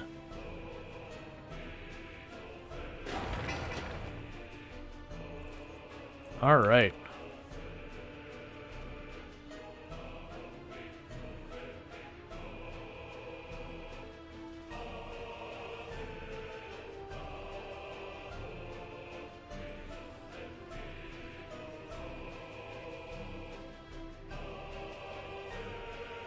It's honestly, I actually honestly really enjoy driving around when you've got like big buildings like hotels and all that being constructed, and you know, you'll show up and you'll see like, you know, you'll drive by one day and you'll see like the dirt start being excavated, you go by like the next day, because like a lot of times you'll miss the actual construction happening because it doesn't happen visually very fast.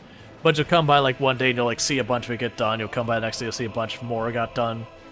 You know, if they're like building a brick wall, which here in Florida, you see, it's not brick, it's block. But here in Florida, we get a lot of block wall because we have these things called hurricanes. They kind of suck And block wall is one of the things that we use to really deal with that. Sorry, you live in Toronto? Construction finishes. So construction doesn't... So there's a difference between construction getting finished and getting done. You can see tangible progress happen in construction, and yet there always seems to be more. I could actually drop a number of memes that I have learned over the years from places I have worked and all that, but they're all dox yourself kind of stuff, so that... We're building a light rail for 15 plus years. Was supposed to be done 2 years ago. Still not open. Oh, I can relate to those kind of problems. Not quite as long of a timeline, but Florida's been building a rail system. I think we're going on 22 years or something like that. And now we're actually seeing a lot of progress happen like last year. Like a whole lot of nothing happened. And then now we're actually starting to see it get done. And it is getting done in a meaningful time now. We also had, there is one of our major interstates that go through Florida is I-4, that they've had their ultimate I-4 project that, you know, has been taking there. Brightline actually looks like, so I haven't had the opportunity to ride on the Florida trains. We actually have stops that go all through Central Florida, so you can get there. It's better now. When they first opened, their hours like it was like Monday through Friday, and it was like from starting at 5 a.m. to like 9 p.m. or something like that, which made it useless for anything but work. Express lane expansion I-5 actually looked good. Yeah, no, I was talking about I-4. It's a smart idea. Yeah, no, I've been very happy about like finally getting trains in that in the state, because our only public transportation we have in Florida until that train showed up was buses.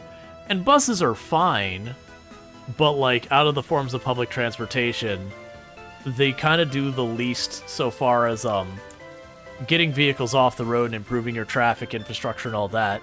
Like the big thing about a lot of traffic infrastructure is to get the vehicles off of the road. And the more human beings you can get that do not need to commute by the road, the better you are so far as congestion and all that. Because otherwise you toss another lane in and it just goes to wherever your next bottleneck in the traffic is, and it just all, you know, piles in, which is the problem we're going to run into with the I-4 expansion. Is you've got like your major drop-off points where people go in, so like Winter Park and downtown Orlando, Tampa, Daytona. You're going to get to these areas, and you're just going to get more of the cars funneled into that area. Now, granted, in the downtown area, they've got these express lanes and all that do actually improve things.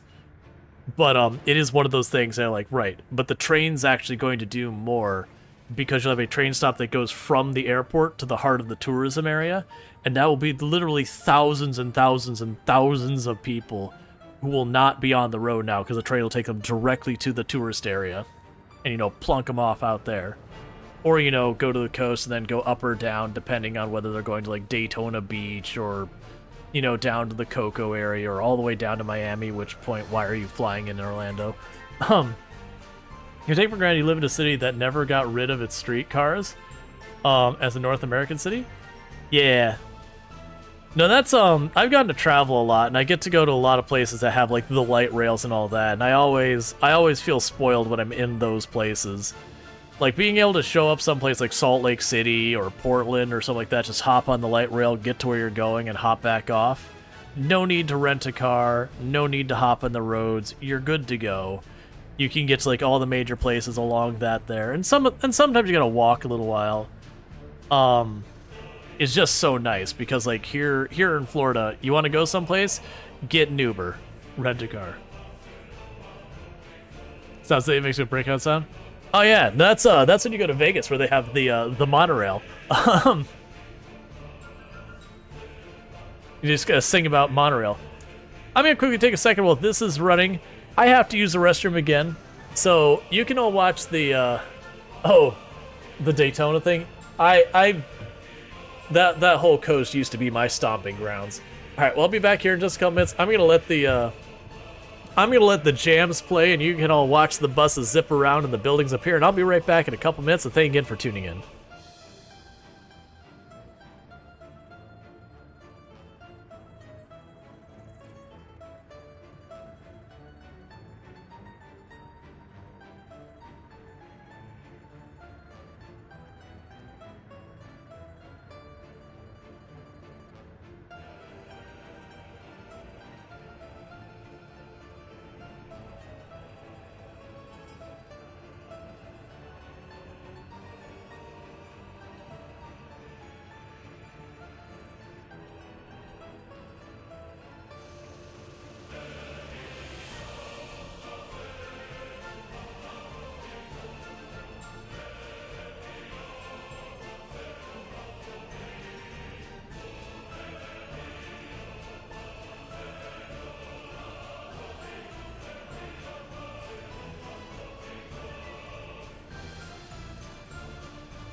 All right. But the nice to visit, no, Melbourne, knowing there's a gridlock of trams all the way through the CBD that's free to use. Don't know what CBD means in this thing. It makes getting around the CBD easier when you don't want to drive. Gotcha. I'm also sitting here and I'm thinking Melbourne, and I'm thinking Melbourne, Florida, but there's a lot of Melbournes out there, and most of the time when people say Melbourne and they're not from Florida, they're not talking about Melbourne, Florida. They're usually talking about Australia or Central Business District.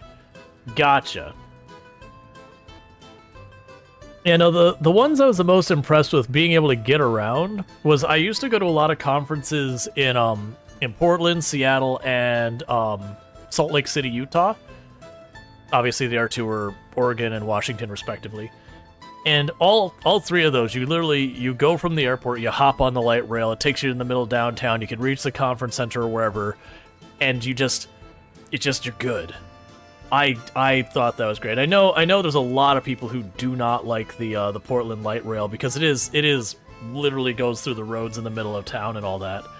But it was just, man, it's so much nicer to not have to deal with renting a car and driving around a place you have no idea to go off. You just go, okay, get on this thing. What's my stop?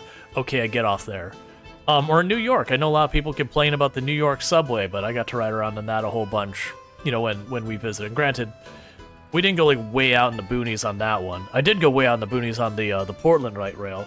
I got family out there, and so we took that thing all the way out to the end, and I still stand by. I still like those. Let's see. You think you'd refer to it as downtown in the U.S.? Yeah, like you're talking about like the heart of town. Yep. Central Business District. Yeah, we'd call that downtown in most places. That said, Salt Lake City is a weird one because like it's not a high population area, and it's not a bad place. It's actually a very interesting place, but it is a weird city. It is one of those cities that like 7 p.m. rolls around, and like 90% of the shit, like 90% of the city just shuts down. Words are hard right now. You have like some bars and that'll be open, but like everything else, like the moment like sun goes down, the whole thing just shuts down. Entire city's offline. It's just a weird place. It's probably changed since I've been there last, but that's the way it used to be. As someone from Hong Kong, you just assume anywhere that isn't accessible for public transportation doesn't exist. Oh man, if I ended up living in a place like Portland, I think I'd feel the same way. Or be like, hey, we should go to this restaurant. I was like, oh, but I'd have to get the car. No. I know that this other place isn't as good, but I mean it's 2 blocks closer, so we don't have to walk to it. It's right there. So I will say it definitely takes time to build stuff. Yeah, we got a whole lot of stuff that's like 90% done. So we're gonna start having a bunch of our buildings all get done at the same time. Which is part of probably why this thing is. It's probably the exact same problem of when I play like RimWorld, where I have a real bad habit of going, well, let's set up this room and this room and this room, and this will be where we'll have like our defensive line here, and we'll have this over here. And I'll queue up like 20 different building projects, and I'll have 10% finished building projects instead of thing. What does it say it's missing at the bottom of the tab? I mean, it's workers. It's missing workers last I looked. Because it says it's got the materials on there. Yeah, it's pouring concrete. It's just literally missing workers. I mean, you look at all the other vehicles are parked, and it's just the buses of workers going back and forth the whole time. In hindsight, this tells me in the future, I should build more buses. Like the balance here is I thought I was gonna need way more of the dump trucks. Like you'll notice I've got like 6 of them. It seems like the reality is I should have had like the 4 dump trucks and then like the 6 or whatever buses. But that's the kind of stuff I'm not gonna know because I haven't played it before. 99%, you're right there. It says 100. It's only the pretend 100 though. It's not the real 100. Yay! It's open, it's available. This building is without power supply. There are fewer sellers than required. There are no goods for sale. Okay.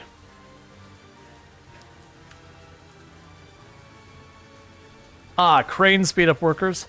All right, so it is without power. So that tells me we've got another thing to worry about, which is power. So electricity, we have coal, and there is no free power that I'm seeing.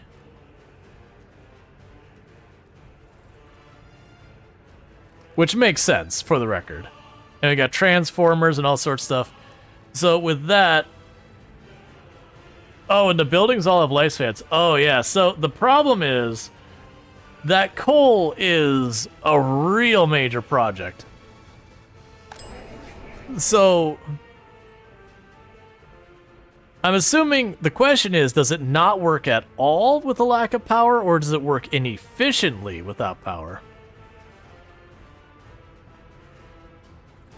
That's what we're going to figure out here. At all? Okay, so it does mean I have a requirement for power. And it does mean I'm going to be building cool. Oh, there should be a transformer from outside connection. Oh, so that's what this was up here? Because I saw... Yeah, okay. So with that then...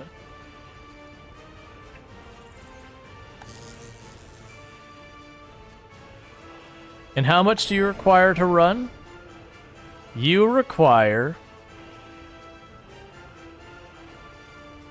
an unknown amount of power.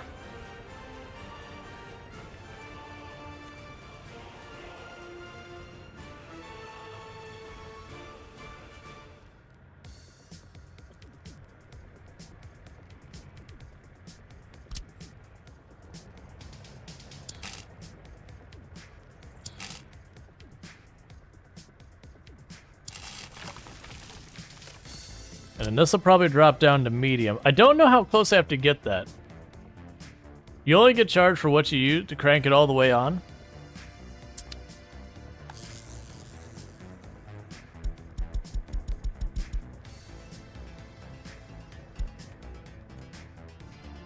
So what I don't know is for hooking up powers to buildings. Is this one of those ones where I have to have a connection to the building directly or to the area?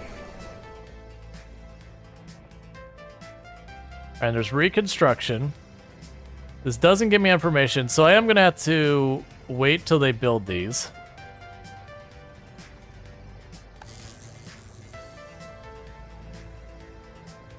Yeah, I am set to import.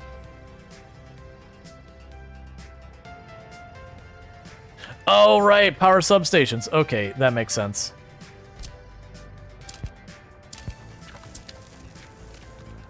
So let's go to our power. So we would have...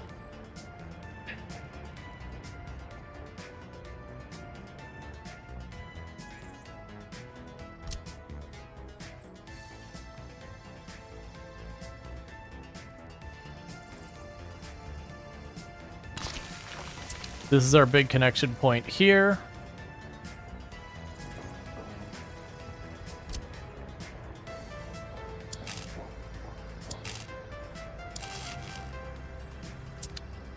And that connects it there. Yep, I saw the large and small.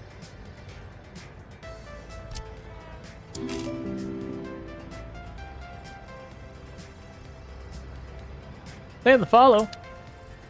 Welcome to the stream. So we have the electronic substation. Oh, okay. All right, so you connect. All right, so there's a distance to it. So what I'm assuming would happen is as you go along, that distance start. Yeah, so there's like a limit on how far it can go. So you can go ahead and shove you right here in the middle of town. Let's grab the medium wire.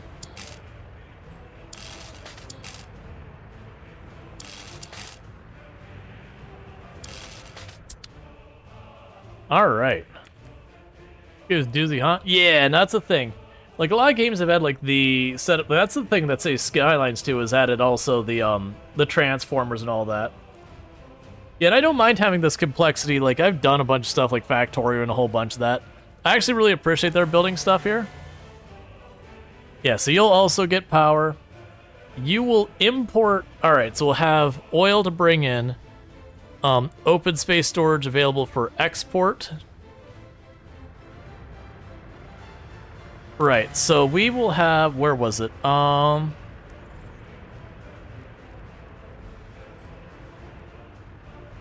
Forklift garage. That's now I'm looking for.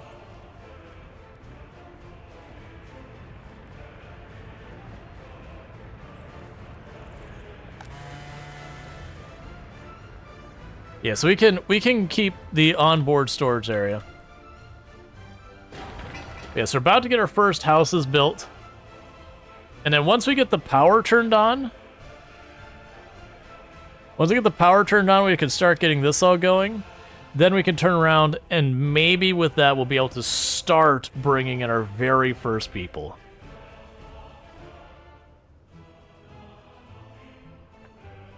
And so I like the idea of keeping that residential up there. I'm going to assume we're going to need more farms than that as well. And the farms didn't cost me anything to build there. So that's good news for us. And so I'm just going to assume we're going to need a lot of farms. Like the cost is going to be workers to work them.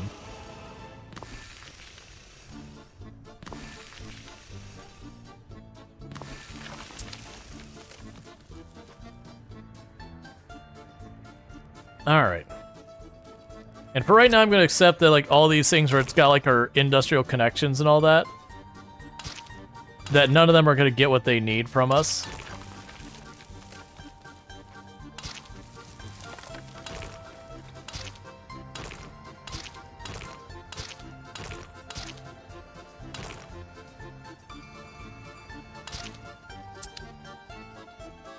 All right.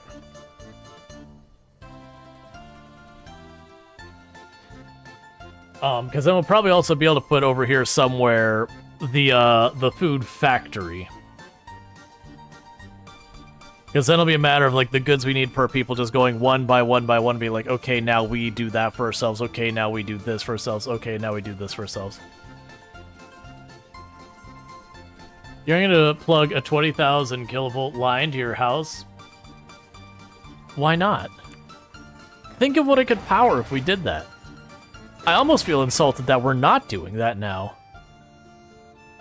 What if I wanted to build an entire industrial complex inside my house with lots of CNC machines going at all times and all hours of the night?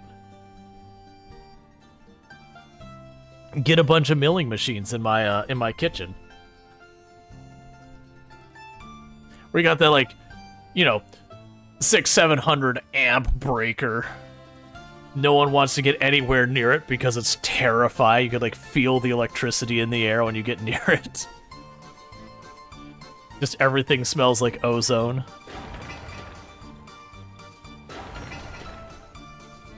The hum of death? Yeah.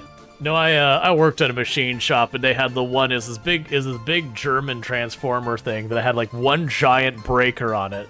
That the entire thing is not designed to be thrown by hand. And it was broken and it needed its parts replaced. They're like, hey, we need someone to throw the breaker. Don't worry, we've got a broom. We can pull you away if you get hurt. It's like, nah, man, I am not paid enough to die. Soon we'll have that power just to our GPUs. Yeah, I have been enjoying the news breaking that with the well, that was the whole thing. They're like, we can pull you away. It's like, do you know how many amps that is? You're not pulling away a person. You're pulling away charcoal. You know, you're talking thousands of amps. Look, man. Like, that isn't it grabs you and you get pulled away and you're a little ouchies. That's you're pulled away and it's a corpse.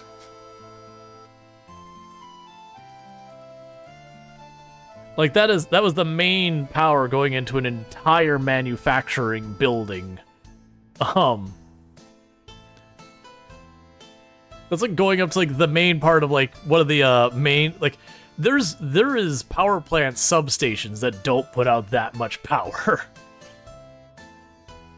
So that'd be like going up like right up to the transformer and just be like, here, let me just stick my mouth on that. What do you mean I'm dead? I don't understand. What? Why are we in St. Peter hanging? I don't get it.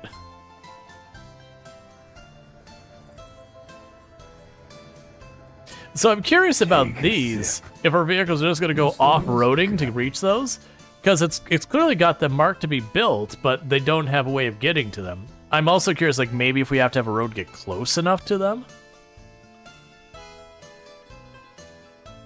We'll see, we'll figure it out.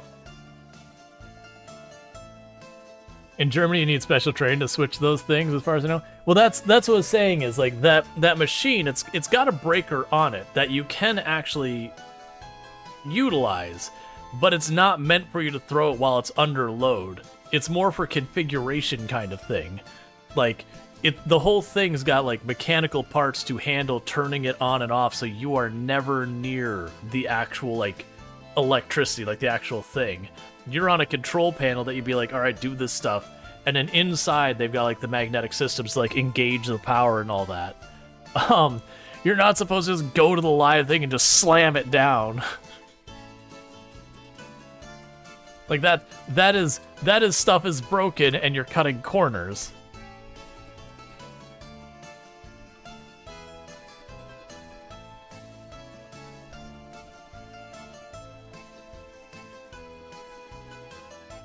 Like, I was trying to think of an equivalent of, like, on a CNC machine, because you've got, you know, for example, you've got your breaker, like, at your power box, so you can kill the power to the machine and all that. But they don't have an equivalent, so it doesn't work. Yeah, no, like I said, we're talking the main power into a building, like, the transformer itself. Like, you have, like, on the outdoor of a lot of those buildings, have, like, the big red, oh god, turn it all off button. That's there, but this is dealing with like the transformer, like the main power system. Like that thing was just like the size of a Volkswagen Beetle, and it had like, again, the control panel would be like, oh yeah, you know, turn it on, turn it off, that kind of thing. You were gonna make Country Crock? We have some huge power systems. Oh yeah, no, you walk up to those things, you're like, you gonna mess with that? No. It's like, do you have background in electrical engineering? Yeah. Are you going to mess with that? The answer's still no. No, sir. Unless we kill power to the building, I am not touching that. I know how much power is in that thing. Rubber gloves aren't going to be enough.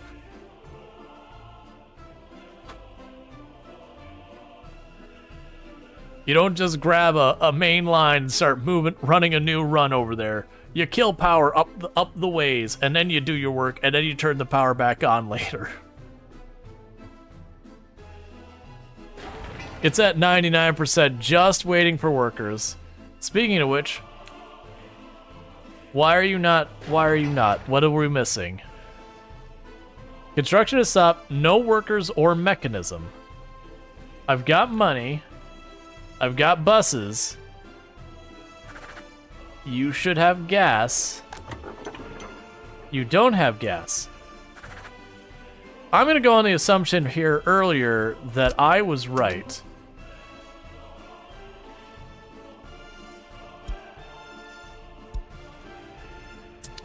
Did you lie to me, chat? Did you lie to me that I did not need that when it would appear I actually did? Why am I being lied to by my chat? Why would you do this to me? Chat would never get caught doing that. I mean, but I've got them. I was told, I had set that up, and I was told specifically I did not need to get that. And lo and behold, I put it back, and suddenly my... You do it? Oh yeah, no, that's the thing. I had it set up here. Well, that's the thing. I had it set up, and then I was told you don't need that. I'm like, what? What do you mean I don't need that? Because I did have it on the distribution center, because you don't get the option to set that up here. That was the reason all the construction stopped, was that everyone is out of gas. That's fine. We're good. It's fine. Like, I'm not, like, actually upset, but it was one of those things.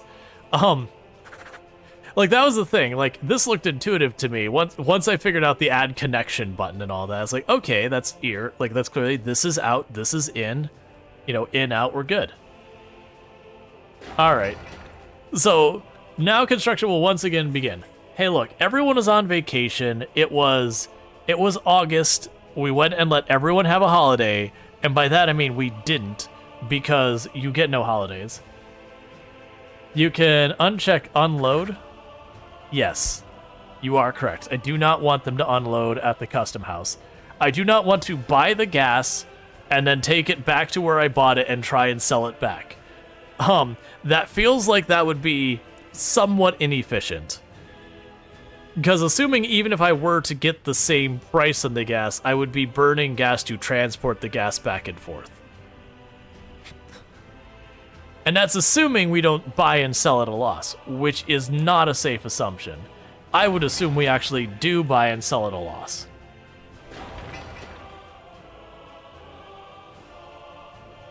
And how's it going, Dion Chet? Hope you're having a good one.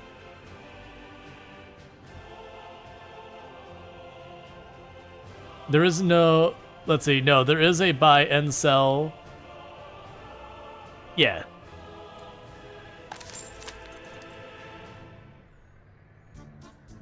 Now all we need is a visa and just sit there.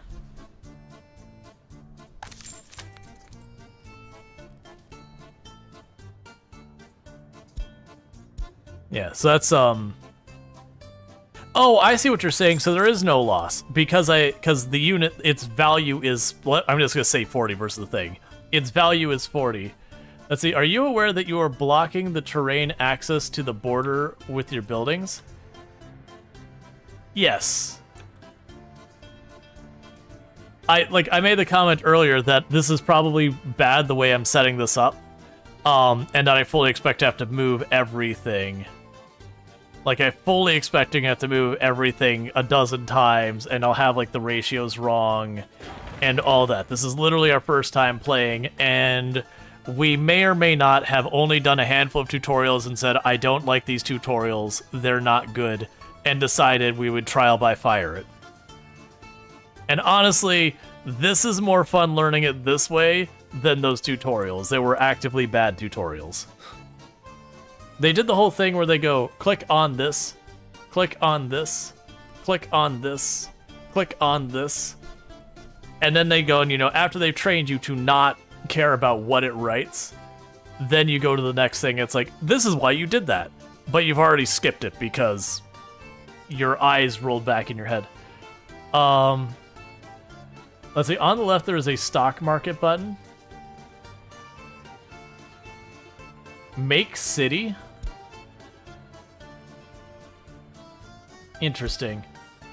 Show overlays, construction offices tool, automatic vehicle replacement, notifications, questions and answers. The second one down.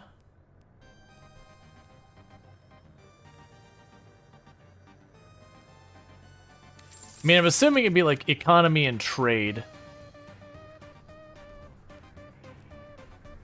Alright, 1 second. I stream on multiple platforms, and TikTok is super annoying in that if I'm not chatting on TikTok while streaming to it, it's like, we think you're not actually here.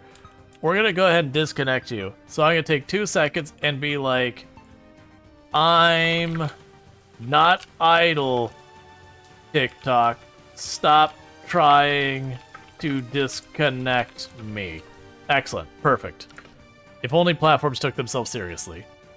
Yeah, so we got population settings, resource settings that show what I've got in stock and all that. Oh, good. We have our first houses. All right, so we've got our first houses. Pretty soon we'll have our farms up and running. So what makes me curious, we can limit the amount. Right. Let's see, Toodleware. Okay, so what we can do is from our distribution center, let's order another vehicle. And I believe we want a covered vehicle to handle our food. Oh no, there's a refrigeration vehicle. Oh, that's for meat. So refrigeration delivers meat. And then covered vehicle delivers crops, food, explosives, and a whole bunch of stuff. So let's see here.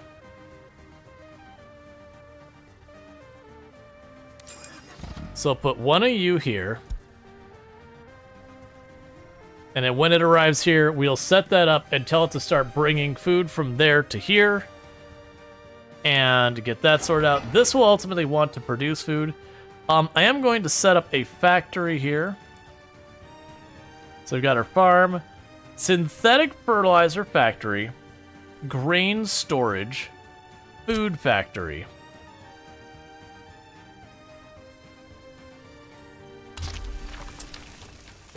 So that's going to take some time, but we'll want to set up the food factory so we can get our food, make the food there, get it to this center, and get all that. The good news is we're getting a lot of our stuff built, so that should help a lot because that will mean more of my workers will go to these. I'm still not sure how these get built or if they're already considered built. They don't look built. They look to me like they're works in progress. There's a lot of setup to get things working, but it's kind of satisfying. Yeah, not so I was figuring. And I mean, worst case, we start producing crops here, and we just aren't able to do anything, I can export the crops. And that gives me at least some income.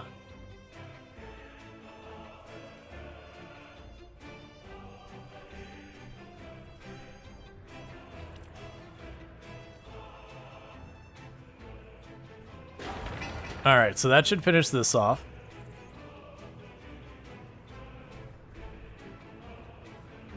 And then with that, we'll be able to get... Okay. So, we will buy...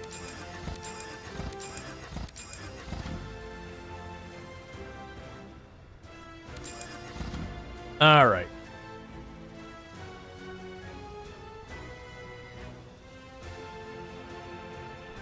And it's telling me I won't be able to sow anything this season because we are out of stuff. And we also need to set up dealing with the garbage waste and all that. Well, actually, no. I think the waste was not active. We'll have to check. Yes, I don't know about these. Building is without power supply. Yeah, so I don't know about these electrical towers because I can't select them. So that's what I'm confused by right now.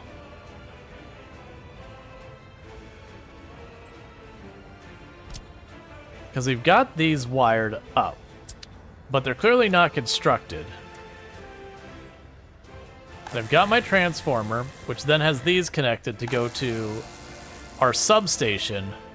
So it's just the electrical lines we need to get going, and I don't really know, because I can't click on them in any way. They keep kind of hoping they'll just build because they've queued them up.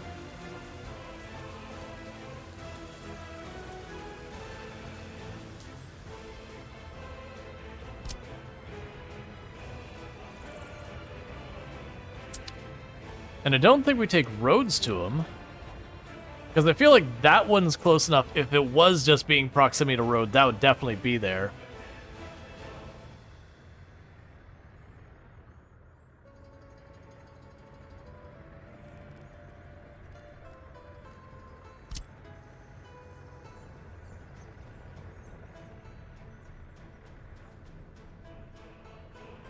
You don't have to import high voltage. There are 4 medium voltage lines they export. Well, I mean, I've already set it up, so like I could go that way, but I've already got my transformer built and everything. So I mean, at this point, I figure why not? Like we're already connected. I mean, we don't have the towers built. Is there no power mode? There probably is. Topography, wireframe, underground, snap near. I didn't tell it to start building.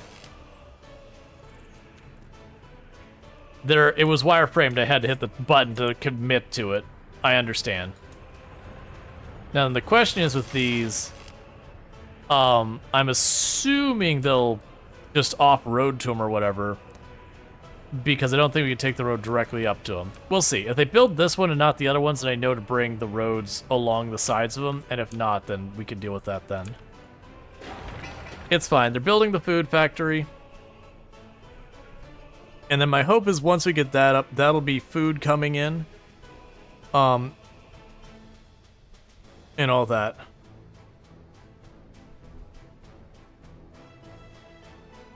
It feeds almost 20,000 people. Gotcha.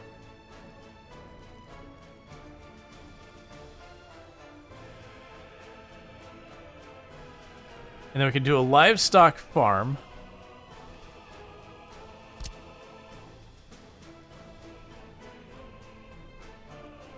Because that'll be needed for meat.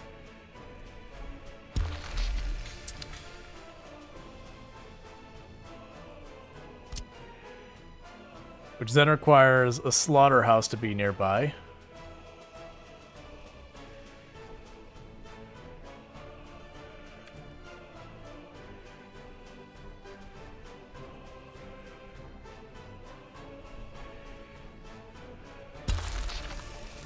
That won't be the best way of doing it, but that's fine.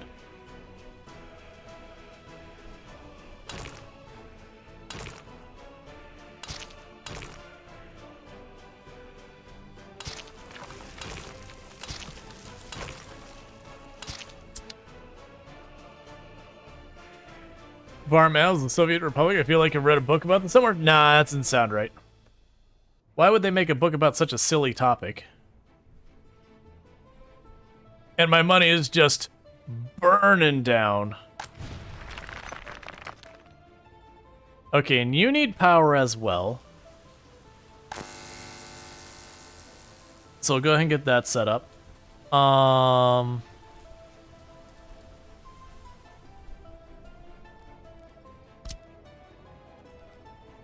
Yeah, so you don't reach.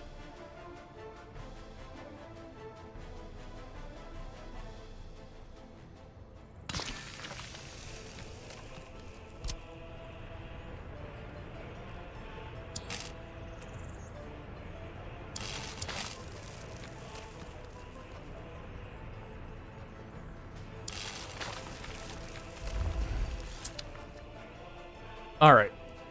So they should be able to get that power infrastructure up relatively soon. That's the only thing I'm not sure about. Yeah, so it looks like they are getting this here. It's just getting the power infrastructure online. And then the hope will be that we get all of that food production online, so we're self-sufficient on food. That's the big one I want, because I feel like if I can get that set up, we'll be good. So one thing we can potentially do...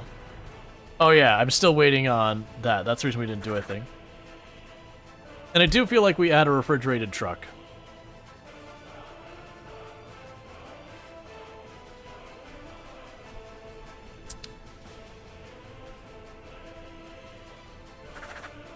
We'll figure that out later. Let's wait till we get our power online. Till we have our power online, I can't do anything. This building won't function. But if we get our power online, then I can turn around and say, okay, start shipping stuff here.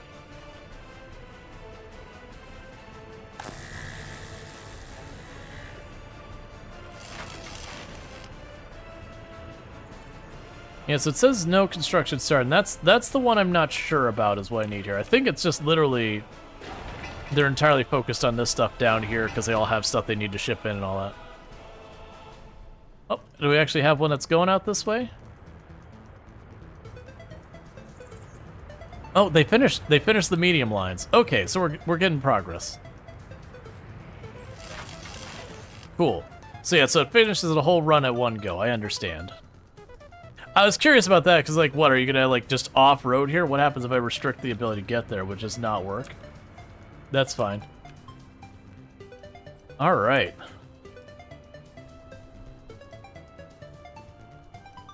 I mean, eventually we'll be able to make our own concrete and cement and all that kind of stuff and steel. But right now, I just want to make it so, at least for the people living here, I can just feed them. That we'll have that.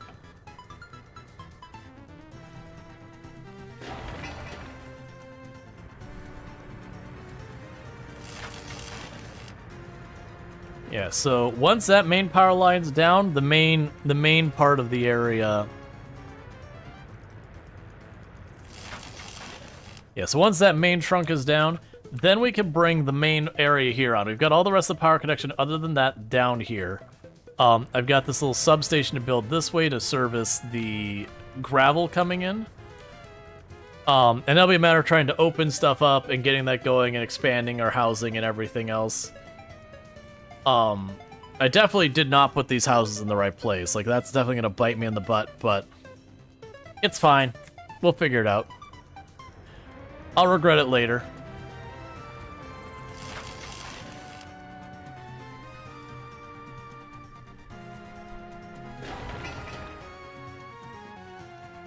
Yeah, I'll just shipping goods in more and more. And then once we get all that set up, we can figure it out from there. Yeah, so you have all the vehicles stored up. That's good news. Assign new field. Okay, they're already all assigned. Yeah, it auto-searched the fields. Alright, so we're basically just waiting till that building gets powered and it'll start driving down and dealing with the fields.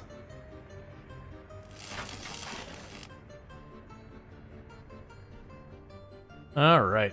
Because the other good news is once I get this all hooked up to where we got the people inside the town, I won't need to be, busing everyone in from outside of town. That will have people be able to reach their workplaces by walking to them. We'll also end up having to bus some people around as we get farther and farther away.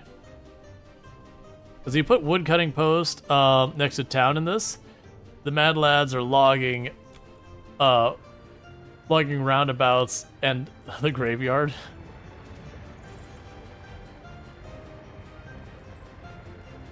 Alright, one other thing we can go ahead and start queuing up as well.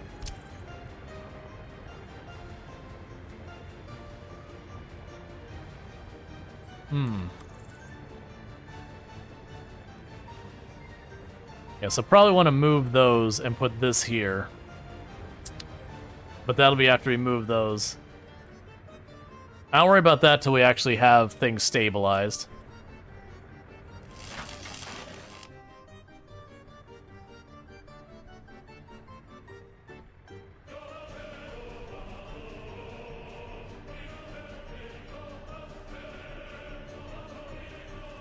Yeah, so it's got all our contracts that we got going on. We can see the progress of them.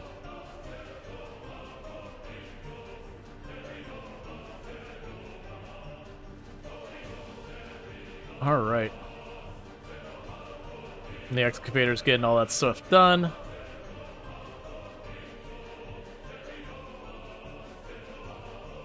Yeah, I feel like what I could do is move the housing down this way to service that, but then I'll probably need a bus to go over this way. Like, we definitely didn't plan where we're putting stuff, because again, global market report. The price of oil has gone up. Oh no, nobody likes that. Let's see, there's a mechanic where if residents can reach a bus station, even if no bus will come, they'll wait for 1 hour and restart their search for services. Yeah.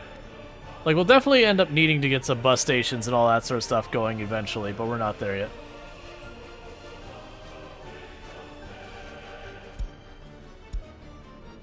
All right.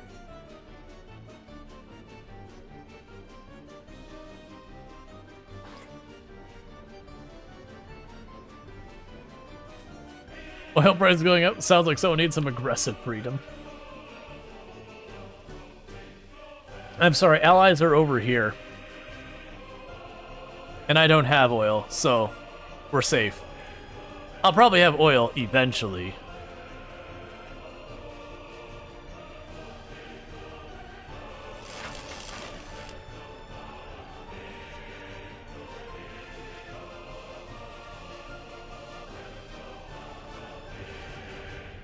I definitely afford to move some of the, Alright, so let's see. Specify replace the source building. Cancel source buildings. I was curious.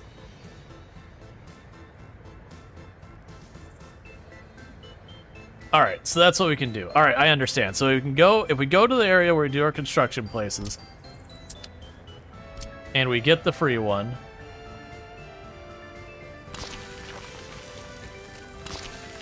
we'll grab these two here, and I can go here, and I can say, hey, change workplace depot for all vehicles, go over there,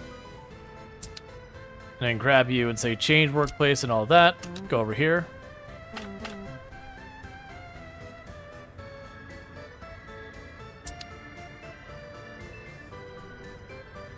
All right, so with that, what we could do is get rid of those. Cool. And we'll be able to go down here to our production stuff.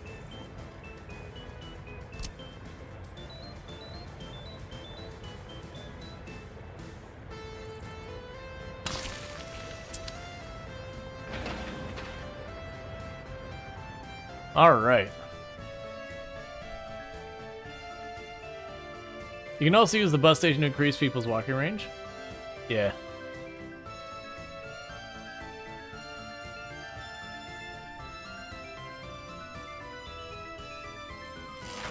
I just need you to actually build this thing. Because you got to 74%, and it looks like you're literally just waiting on workers. Which is what we're waiting on, like, almost at all times.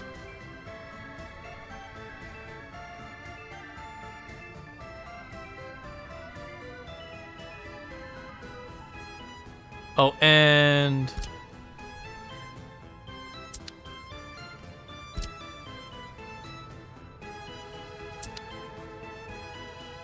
there we go.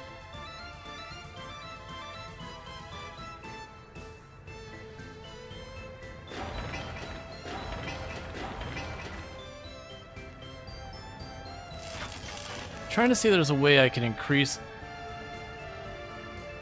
decrease number of workers, increase number. I was trying to see if I could increase the priority on this. Be like, hey, I'd really like you to send the workers here so we can get our power on. Because once we get the power on, I'm going to start trying to bring stuff in. So we've got workers inside town.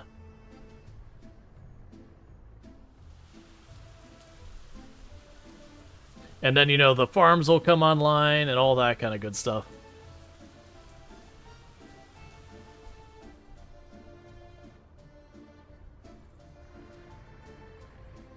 All right.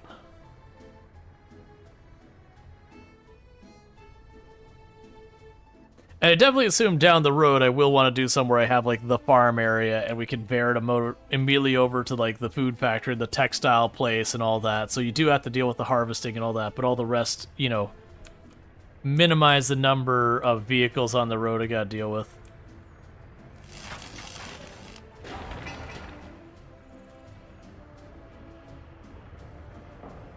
Let's go ahead and we'll add another depot in the meantime.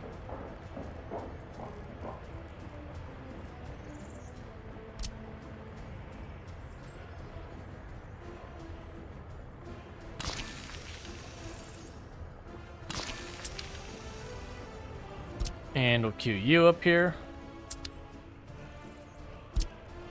And queue you up.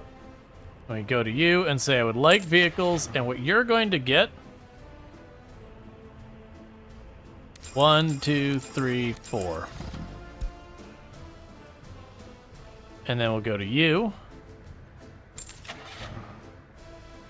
And we will want a bulldozer. We can get 2 dump trucks.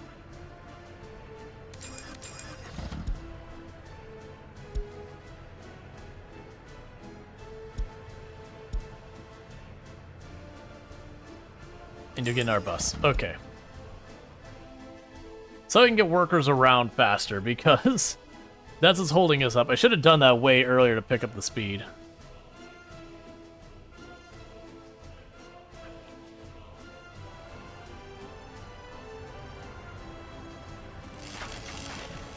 Because I just want... oh, here we go. There is a priority. Yeah, so high priority on this. So hopefully they get that done, because that power line is literally the only thing keeping me from progressing at least something moving forward. But we aren't getting the power in here, so we're just kind of stuck dealing.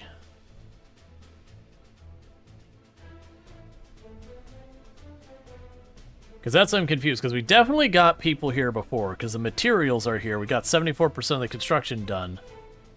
And for whatever reason, I cannot seem to get that last little bit.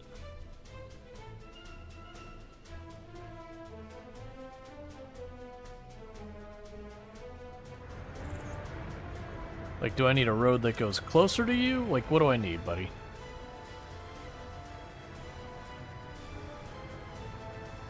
Supposedly, I just need 16 work days worth of workers. We're still waiting on you. There we go. Here we are. Let's get that done. Because with that, we start importing food and getting our things all up and running. Yeah, so we got a regular one. Let's go ahead and we'll toss a refrigerated truck on here as well. Wait, do I already have a refrigerator truck? No, wait, I don't even know how to cancel that. It's fine. I'll figure it out later.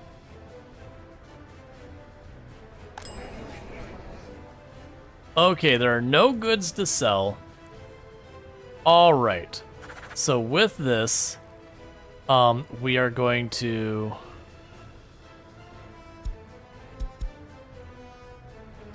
Oh, no, okay. One of these are refrigerated, one of them's not. All right. Okay. So we will grab add new connection. You. We will unload at this location. Yeah, all right. Yep, so we should be good with that. So what should happen is that we could tell them to get food, clothing, electronics, and meat for now. So that they'll stock this up. And then once they've got that stocked up, we have all of the basic needs met for our people so far as just physically being alive. The next thing we'll end up needing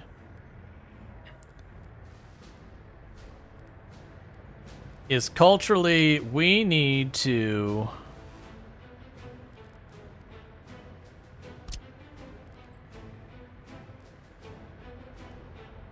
get our all-important emblem.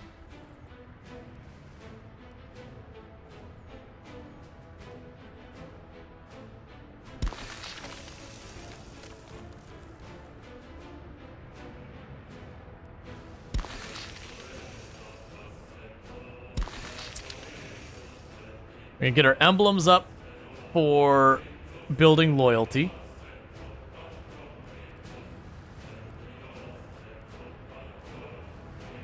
Then we have like pubs and alcohol and all that. We've got the cinema. We'll definitely want some of that stuff later. Right now, I'm not gonna worry about that.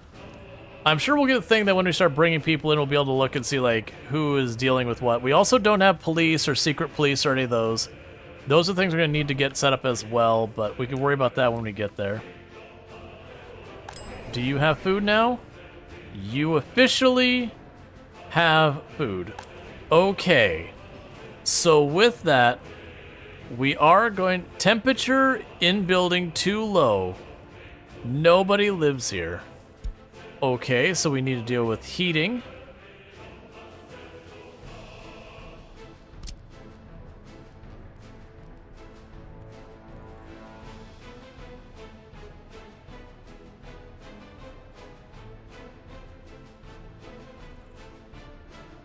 Can't see what the input of that building was.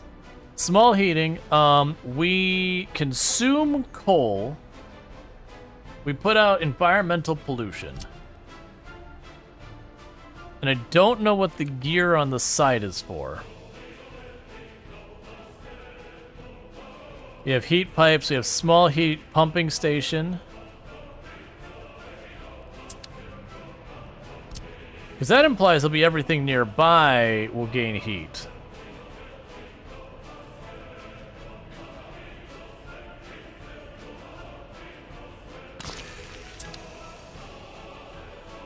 Gotcha, it's just a conveyor in coal.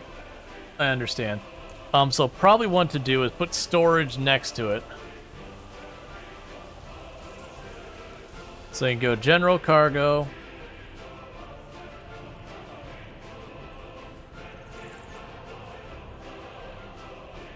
road cargo station, and we can give it a bunch of different stuff. Coal is not one of the options that I'm seeing here.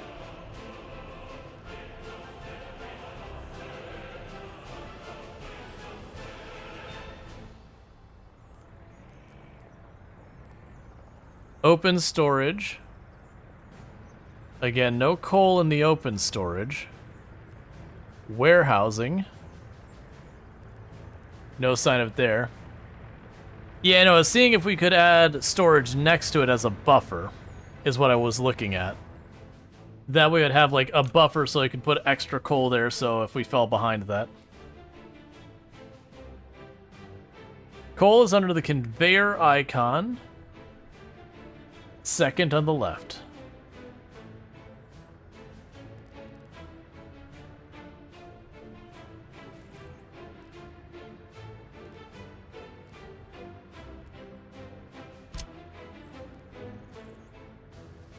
Oh, aggregate? Okay. So conveyor systems, conveyor overpass, truck aggregate loading, train aggregate loading, harbor aggregate loading, cable.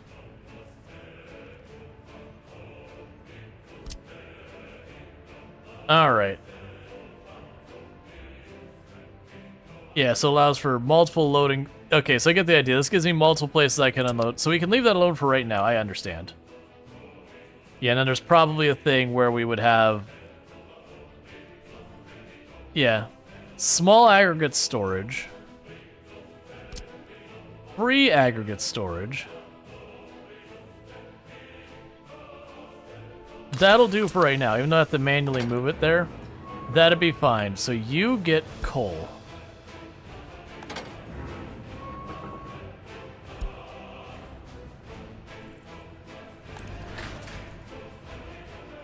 Interesting. So we'll store coal here that we can put there.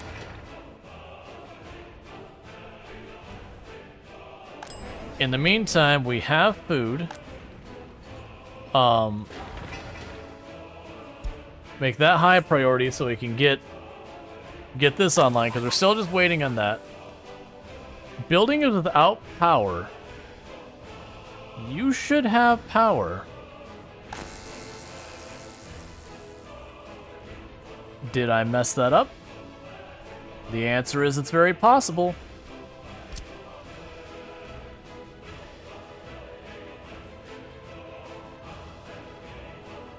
Oh, it is the tiniest bit out of range. Boo.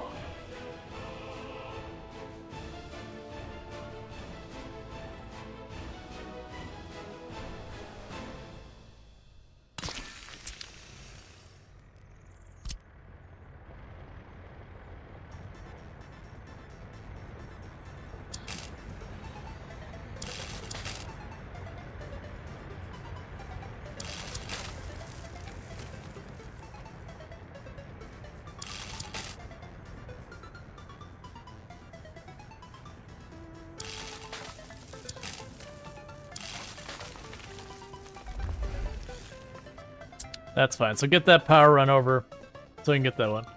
How many rotisserie chickens are eaten in the grocery store parking lot every year? I have no idea. That one surprised me.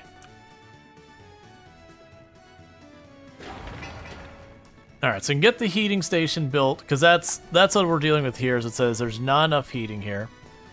And then once we get that on, we can go ahead and turn on, like, say, hey, start bringing people up.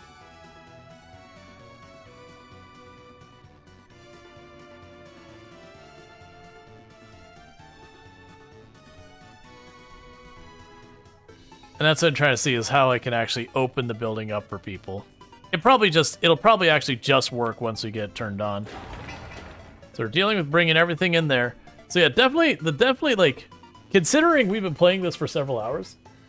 Let's see, making a house far away if you see the chat. Make a house far away if you see the chat. Why would I do that? Let's see, you worked at a large grocery store in the city of about 4 million people. We would sell an average of 100 chickens a day. I'm guessing on the low end, 2 per week are eaten in the parking lot. So about 104 a year per store. Yeah, I wonder what like the actual statistics are around that. But yeah, no, it's definitely one of those things that like, you know, people, especially if you work like multiple jobs, they can do that. And if you're trying to save money, like if you go to like, you know, your local fast food place, whatever, it costs a lot of money versus when you go into the grocery store, because a lot of times they'll take those rotisserie chickens and all that. A lot of time there's the stuff they're like, oh, we got to sell this the next couple days or the expiration date's going to be a problem. So let's go ahead and, you know, get this out of here. So they'll do the thing where they pre-season, they sell it on the cheap and all that stuff, and they smell delicious. So you walk in there, you're like, all right, I can get a whole rotisserie chicken for a couple of bucks. Yeah, no, I've absolutely done the thing, especially when I was living on my own with the apartment, that there was times you'd walk by that rotisserie chicken when you're at the grocery store, like, all right, grab one of those. Like, I wouldn't eat in the parking lot, but like, be like grabbing that's dinner tonight at the apartment. You know, get all your other stuff, grab the rotisserie chicken off the shelf. It's coming home with me. Not done that one in a while. But yeah, and that's all those things really it boils down to. It. Most of them are related to kind of thing. Is just most of the time they'll have like the pre-season and all that. A lot of that is they're like, okay, I've got, you know, 2-3 days to sell this item. Let me go and hit it with some seasoning and all that, get all prepped, and then we'll sell it on like a lower price just to get it out of here while it's still allowed to sell.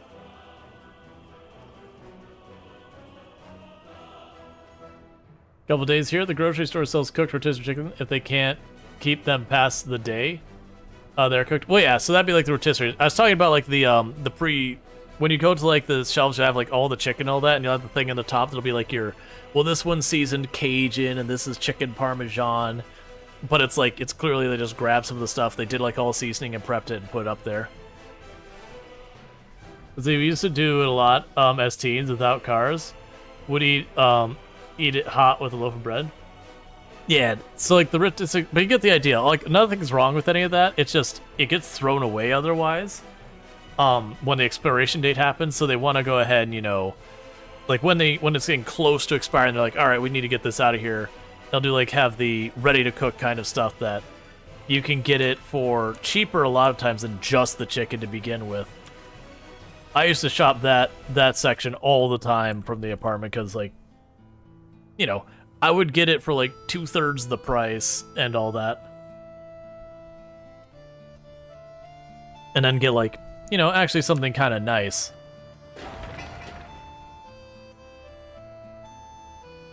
I'm guessing that vehicles drive slower when it's snowing because it seems like things are going slower.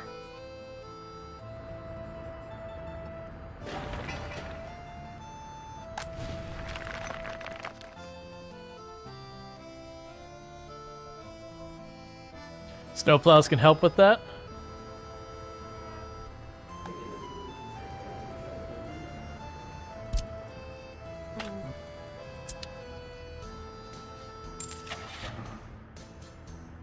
Snowplow.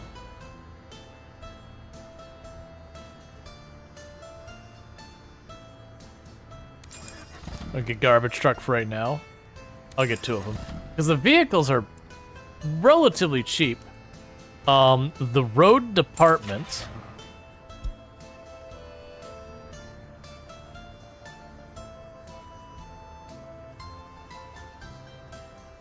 I'm not sure which one of these actually needed this. But we'll see if the snowplow comes through here and helps with that. See if we can't buy the extra manpower you need. So we actually are bringing people in, but like that's literally what this is I'm picking up. Do you have waste turned on? I think we had it turned off because you had mentioned to keep it off. Here they're $6 to $8 for an an uncooked is 8 to 10. Yeah.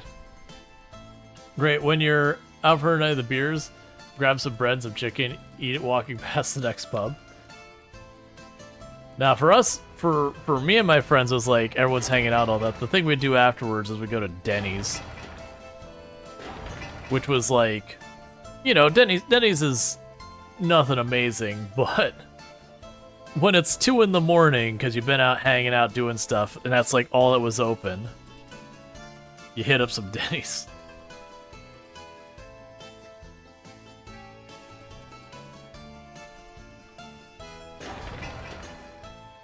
Alright, so we're just...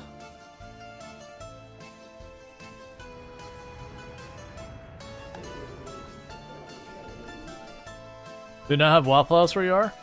Right, but Denny's. They do have Waffle Houses everywhere, but it's usually like Waffle House is not...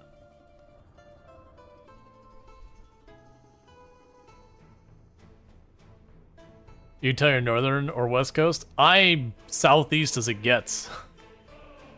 I'm in Florida. We have Waffle House, but everyone wants... Like, don't get me wrong, we don't have many Denny's around here compared to Waffle Houses. I don't know, like, none of the people I tend to know were, like, really big on Waffle House. Like, it was always available, it was always an option. He was not looking for a fight, is why there was no Waffle House mentioned. Yeah, I mean... Yeah?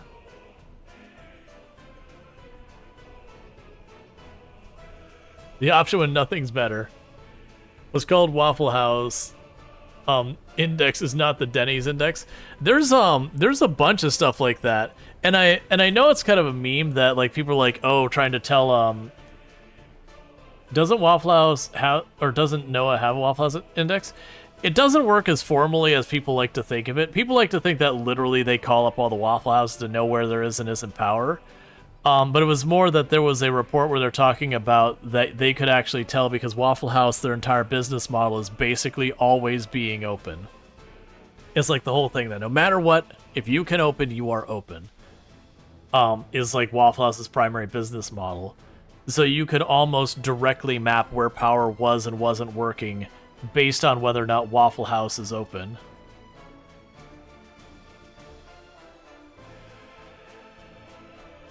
Until McDonald's opened here, the only place that was 24 hours that had food was the petrol station, about a 10-minute walk from the pub. The place closed. Let's see. That would have everyone who go to the food after the pub closed. $1 hot dogs, pretty ordinary. But at the time in the morning, and you're just at food. Oh yeah, that was the whole thing. Like, you would go to like where I was at. You'd go to Denny's was one big option. You had a handful of like fast food places that would operate, but the problem is most of those places wouldn't let you sit in them that late at night. They would have their drive-through open, but the kitchen wasn't open, or not kitchen, but the room wasn't open. So in a pinch, you'd go there and then just, you know, sit outside or whatever. We did that a couple of times. But Denny's, you could actually go in there and sit down and hang out, and, you know, half you've been being silly the whole night, so you just hang out.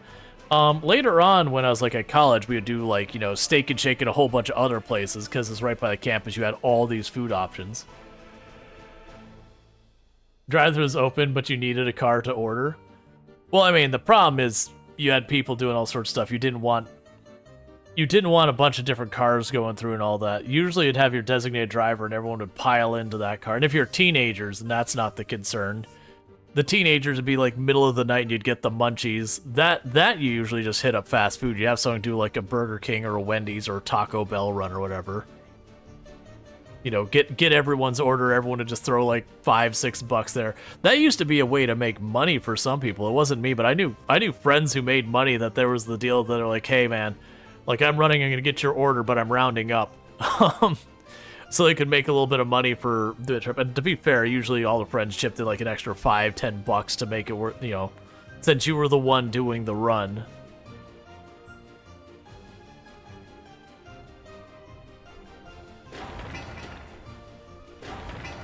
All right. We're just waiting for that heat building to get done. Once that gets done, we should be good to go. And I keep saying that, and it keeps going, what's the thing we're missing? And there'll be like another option here that's like, oh, we're missing that. The good news, like, I mean, regardless, it's December, so we can't sow the crops, so we've got to wait. I also like how it says winter is approaching, as if the end of December isn't winter. And the fact that we're completely covered in snow.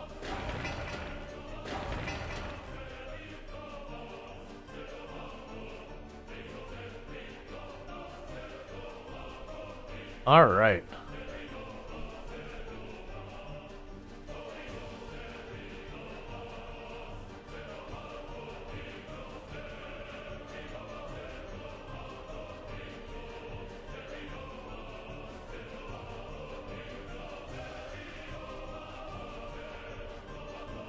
Do you have a clinic? I do not have a clinic yet. I figure we're going to need those things. I'm just trying to get the very basic stuff set up. But I'm assuming we'll need like a clinic, a police station. That snowplow's putting in work. Yep. Like I'm assuming we're going to need all of those things. Do you have a fire station? Not yet. Like, I understand I'm going to need these things. I'm just trying to get the very minimum set up here. And then we're going to go ahead and get, like, the police station, the clinic, and all that online. But right now, we don't have anything.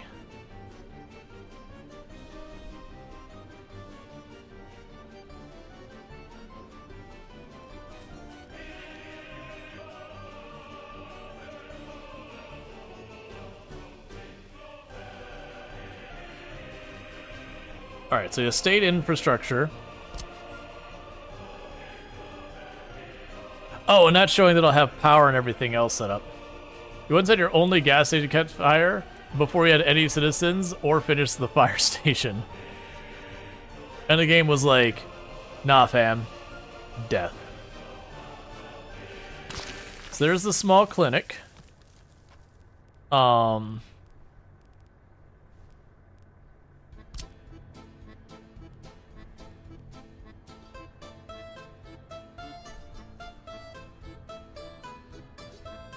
Small police department.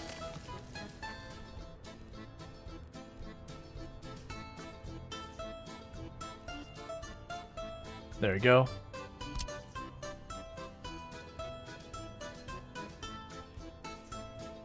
Okay, and there's a small fire station.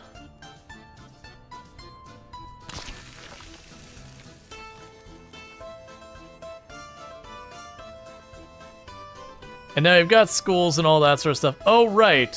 They mentioned the orphanage was also... They're like, yo, people are gonna die, and when they do, you have to have an orphanage. It's like, oh. Well, we'll leave it at that, because I still want... Still, when we get this done, we're gonna go and bring people in there, but that's a bunch of our services. Alright. That poor snowplow is just doing laps, getting a whole lot of nothing done. That is cool, though, that, like, when the winter rolls around, it slows everything up. Yeah, so you're still waiting. You're just waiting on workers. You just need more and more workers. Oh, there's our problem. We got everything backed up because we're just trying to get everyone through that section.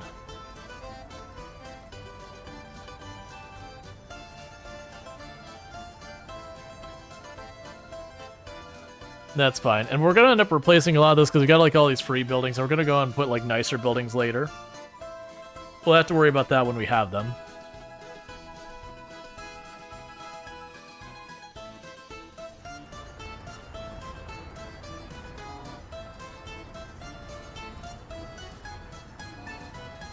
Yeah, it's really the surprise at the idea that customs can only support one vehicle at a time. Like it makes sense that each row can handle one vehicle at a time, but all of customs is one vehicle at a time.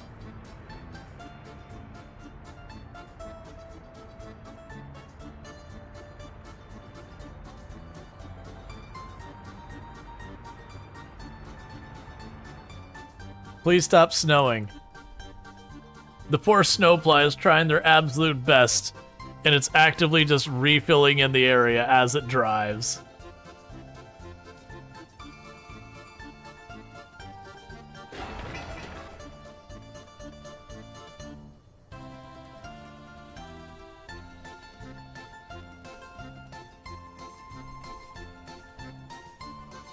All right.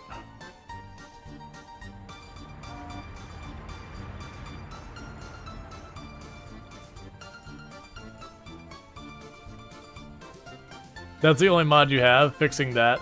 Yeah, like, I don't think it'll be, like, the end of the world, but it's definitely one of those things, like, that's an odd choice. But we'll get there. Because the good news, we got all those buses rolling out, so that should be a bunch of workers to get stuff going. And then we should be able to bring stuff back online.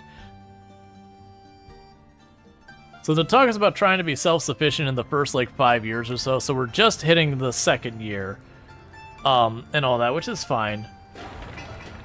We got all these things that are being made out of concrete and steel for like culture and all that. We'll definitely also want some stuff. Like I do feel like we're gonna need the theater or whatever to make our people happy. We can worry about that when we get there. Yeah, get some workers in here. That's what I want to see.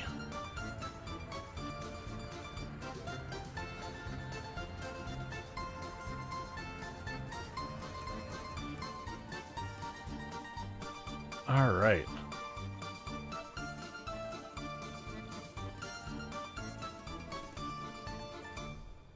Okay, good. Those aren't getting backed up. I think they only got backed up is because they plunked down these 3 buildings, and they were like, oh, we need to get all these resources now.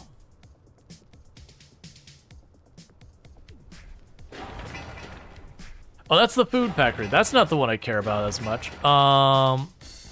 Yeah, this is the one we need to have constructed. Okay, I mean, it's fine that the food factory is getting constructed as well, but it's the heating station. Now, I am curious if we get to, like, the summer or whatever, if, like, that'll say the temperature of the building's too low, if that'll go away, or if it is just one of those things that it just sits there the whole time, that basically it's like you have to provide heating. All right.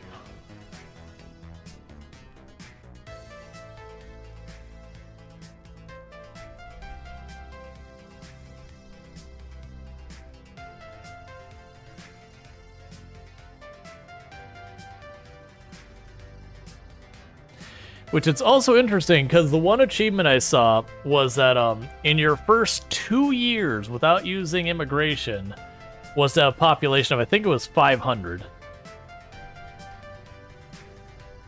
So I feel like we're on course. We're at the end, we're at the beginning of year 2, so we haven't had the second year completed yet. And I have no one who has moved in yet. So I feel like we're right on task to finish that achievement.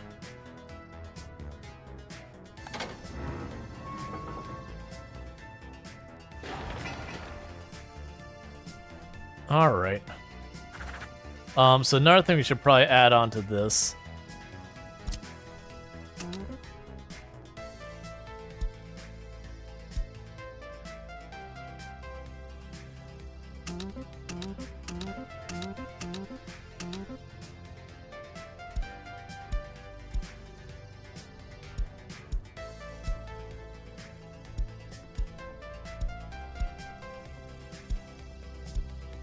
Okay, so other things we need.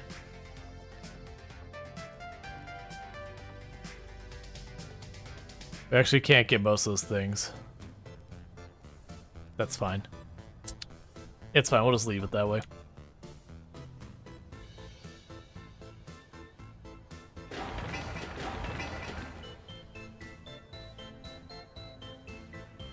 Alright, because that'll be the stuff we'll learn in the future, like if I go to do another run, like, okay, I need the grocery, I need the heat, I need the power, like those right away as my beginning buildings. Because none of the rest of this matters until I get those. So I can figure that all out. But I do like that this is a much more gradual, because if we were playing City Skylines, for example, like we would already be, you know, sprawled out to like here and all that. I do hope that we also have, when it comes to playing this, that like other games take after this. Like, I want to see games like City Skylines itself, but, you know, this type of mechanic where you've got, you know, they ship in the supplies and build it, and you actually, like, you don't just need workers to work at, like, the local grocery and all that, but you also need workers to work the construction kind of thing.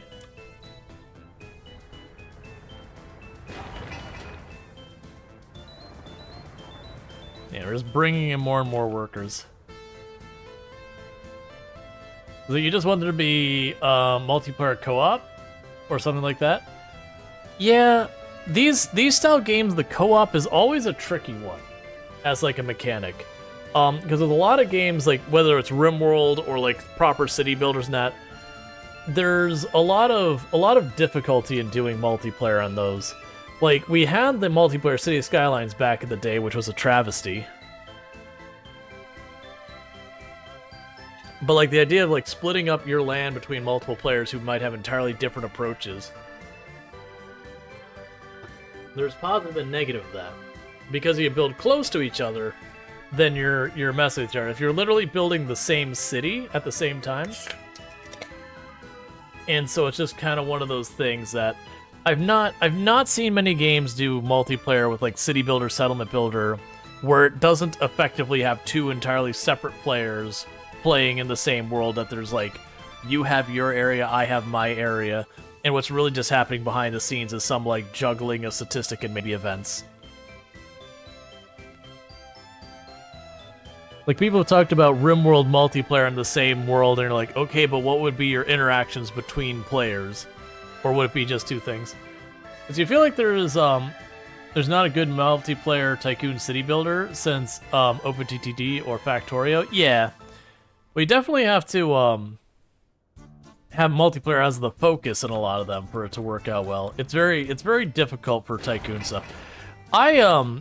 One I wanted to see more of, and Planet Zoo kind of does this, but I want more multiplayer games where there's like effectively a global economy that you do stuff. So like, we'd be building our city and I'd be exporting steel, but it'd be one of those things that based on, you know, different people's demands and all that, you would have on the global scale, it would affect the economy of the steel. So if like everyone had their thing that they want to sell, like, you know, the meta is steel, so everyone's selling steel, it would start to crash the price, making it no longer the meta.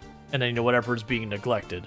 So you'd actually end up with a balance on that. Now, obviously, you'd have to do a lot of stuff where it would do a bunch of smoothing on that, so it doesn't just instantly swing one way or the other and collapse everything. So you don't mind the idea of the last SimCity with the multiple maps that formed a region that was multiplayer? The issue was you didn't simulate those other regions unless someone was actively controlling them. So if you had a map that they set themselves up with a population center and provided workers to all the other maps, it didn't work for the other players who weren't active. Yeah. Made the last SimCity not work well as a single-player game as it was designed around each map working together. Yeah. Well, that was, and the other things being taken away is like it made the city smaller than the previous tiles for all intents and purposes. Because the idea is you had the region. And, you know, then there's the always online and yada yada yada. But, like, I liked the idea behind it. It was, you know, execution problems. I agree.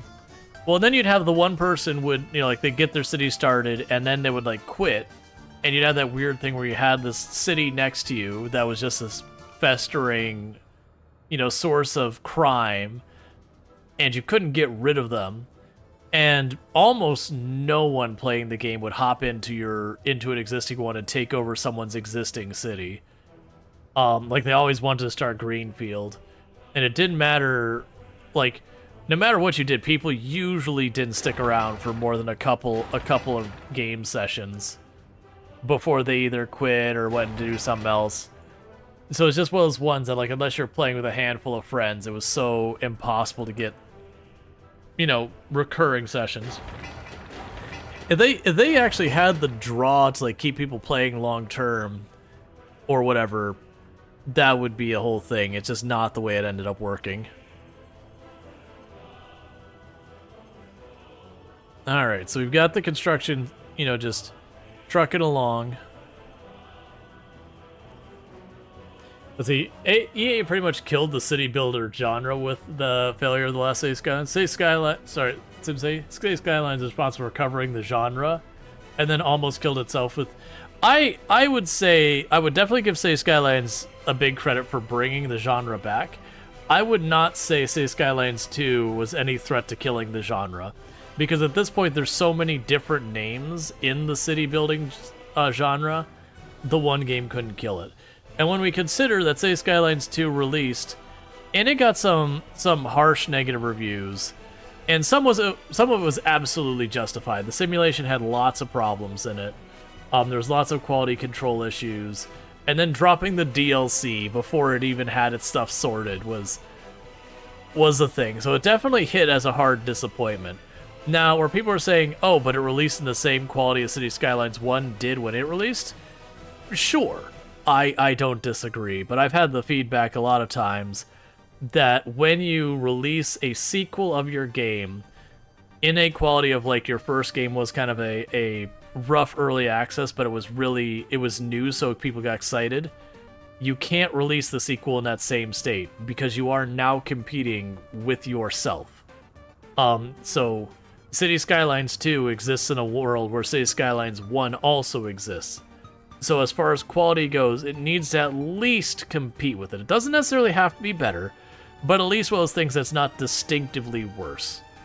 Which is the same thing that happened with Kerbal Space Program 2. Now that said, we played City Skylines 2 with already things that like really good, and what that. Let's see.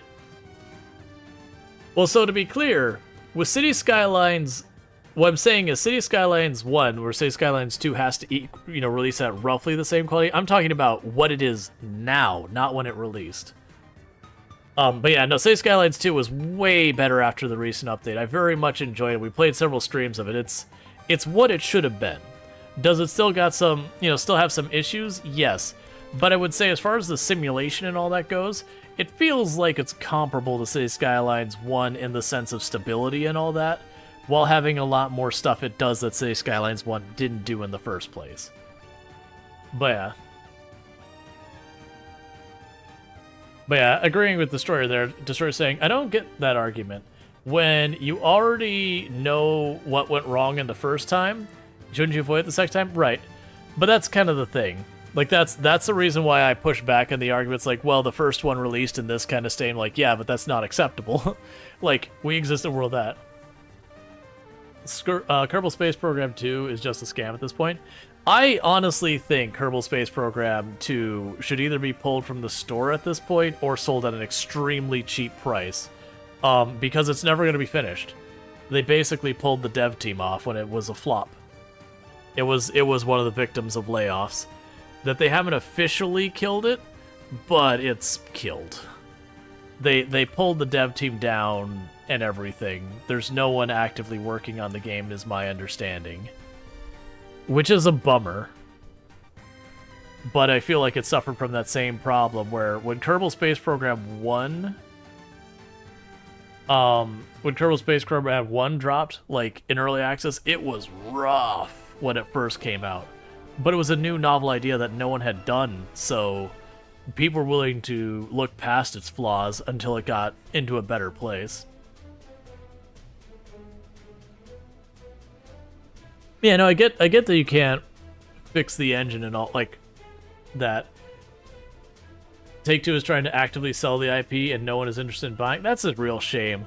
I do feel like if someone were to buy the Kerbal Space Program IP, you could certainly make it something. Like, if someone passionate bought it from there, they could do, like, Kerbal Space Program, like, come up with some new title or whatever. I don't feel like the IP is tainted beyond saving. Especially if you were very vocal about, it's like, hey, we bought this because we want to make this game what it, we want to make Kerbal Space Program what it should have been. I think you would get people who'd get on board with that. Like, I think that'd be a good redemption story for the IP, in fact. Yeah, that's kind of the thing. So I'm torn about it. So, like, if you said, hey, this is, like, a super duper... But the investment, it took them 5 years to accept defeat, yeah. Like, if you took Kerbal Space Program 2, what is there, and made it for, like, a $2, $3, $4 game, or, like, $5 game, I think that would be fair. Kerbal Space Program 2 for $5, I think, is a reasonable price for what you get. Knowing it's never going to be more. But if they're charging more than that, it's like, no. I can see that. But you can see someone making a similar game in the future, but you also wouldn't expect anyone willing to pay to own the IP, as Take-Two will be asking too much. That's also fair. I could certainly see that the problem is the price. Absolutely, I could see that. But yeah, no, I would... It would be good to have someone enter that space and basically make Kerbal Space Program what it should have... Like, for the sequel, what it should have been. Basically do the exact same thing that happened with Roller Coaster Tycoon, where Roller Coaster Tycoon 3 came out, and it was a little bit disappointment, but it was still a good game. And then, like, after that, it was just all bottom of the pile kind of things, where, like, really from there, none of them were particularly good. And then ultimately Planet Coaster came to be because the developers who helped make Roller Coaster Tycoon 3, which now belong to Frontier, made Planet Coaster. They're like, we wanted to make this game, and this is not good. So they made Planet Coaster.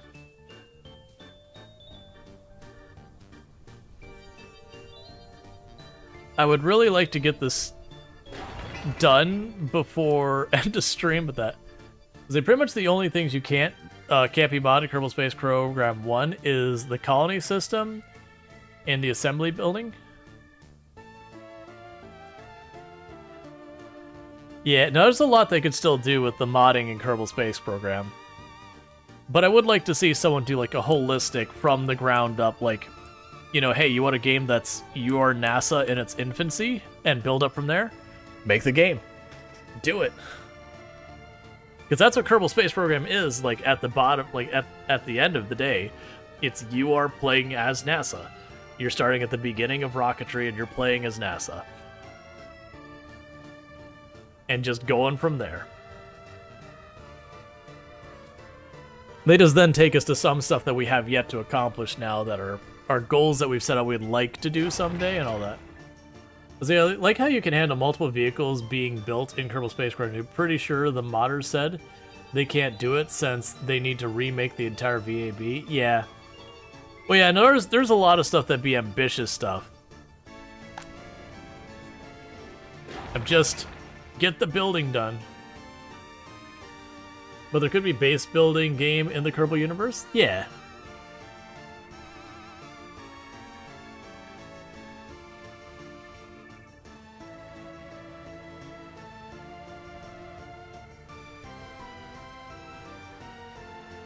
Alright, so the snow is melting. I'm low-key hoping that this'll suddenly be like, okay, we're good.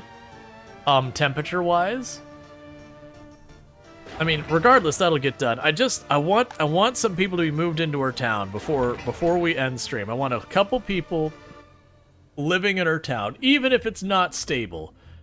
Because it would be a feels bad, man, to spend the whole stream, the whole second half of stream, playing the game and having the ending population of it be 0 from something other than tragedy. Literally just 0 because he failed to get there. I could definitely see burning a lot of hours in this game, though. This is the kind of game I feel like you could sit there. This feels like what I would refer to as an ant farm game. For those who don't know what I'm referring to with that, an ant farm game for me is a kind of game where you sit there and you put some time and you put down a bunch of little things, and then you let it run. And you let it run for 15, 20, 30 minutes. And the simulation does its thing, you watch the things grow and do all that, and then you go in and you poke at it a little bit more and you get all that stuff, and then you back off and you let it run. That's what I refer to when I say an ant farm game. It's your little ant farm, you do the things to set it up, and you just let the ants do their thing.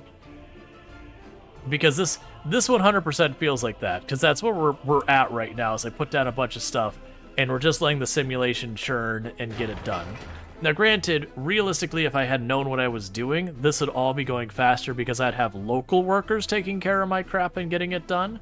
But because we're new and I don't know what we're doing, all of our workers are import. And I just want to see... just want to see this get farther. So it still technically says winter is approaching, so that's fine. Oh, right, and this is complaining about the lack of power as well. So this is another one that's going to be a priority before we can even work the farms. Boo. We'll get it figured out. This is, though, a very low effort one, so let's go ahead and put that on there. That takes very little to build. And same with that. Because, all of that is only 45 work days, versus this still has, 300-400 work days. And then this is only 41 work days. Versus some of these buildings here are 1,000 work days there. We've got, another, 600 here, another 300 there. You get the idea. And then these ones here are 2,000 work days, 700 work days. See, I think the game is very good, but its learning curve is steep, and the UI isn't very intuitive. You have to hover over icons, read the tiny text, stuff like that. So that was one of the things that we didn't mess with here, they have a thing where we could supposedly scale the UI, and when I saw, oh god, no, the other way, no, please, please. Okay, so that's the max that lets you go. Okay, so we can make the UI a little bigger. With the largest Kerbal Space Program, streamer says he pretty much mains this game now. Approach the entire game from the engineering perspective that he will go the entire streams of 8 hours just laying out all the planning for the city without actually having anything built. Not a single thing in this game really is legible from your phone. You can't even make out the icons. Hey, here's a want to know a tip learning. These icons, even not on the phone, are pretty useless. Like, don't get me wrong, roads and trains, not bad iconography. The moment you get to like the ships all the way to the right, garbage. All of this garbage iconography. I mean, I guess the power's okay, but like this vagueless, all three of these icons here vaguely look like pipes. And they're not pipes. Like, one of them is pipes. The forklift icon being for cargo, sure. Yeah. Like, for, like, the cableway. If you want better iconography than this, what my suggestion would be, get rid of making it look realistic. Dump the tower. Put, like, line, you got a little car on there. And, like, do that. And, like, the airplane, instead of trying to go for what looks like a real airplane, just give us a silhouette of an airplane. Like, do like, the over-the-top. Yeah, like, you even have some of that stuff over here, like these gears over here. Like, honestly, instead of 4 different gears, 1 big gear. Like, the show overlays is a perfectly fine icon. The notifications a perfectly fine icon. You even have, like, the plumbing. The plumbing icon is actually a good icon and completely counter to every single icon here. Like, if they went with this style, it would be way better. And I understand people are like, but these look like these are cosmetically more attractive. Like, but they don't mean... Oh, hey. Okay, so you are functioning without a water supply. We are officially growing things, chat. Oh, hey, we can actually have people move in. Never mind, it's now officially too cold. They can't move in anymore. For several seconds, they could move in, chat. And then I was trying to figure out what buttons I need to push to make that actually happen. Because it says it's accepting production age workers. I'm just not how sure we get our initial people here.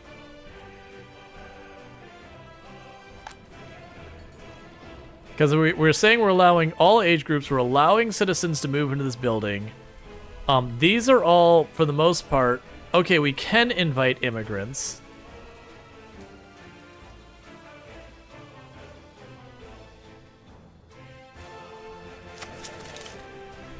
We have 10 people in our town. Citizen health is too low. We have 1 citizen who has a very poor health. Excellent.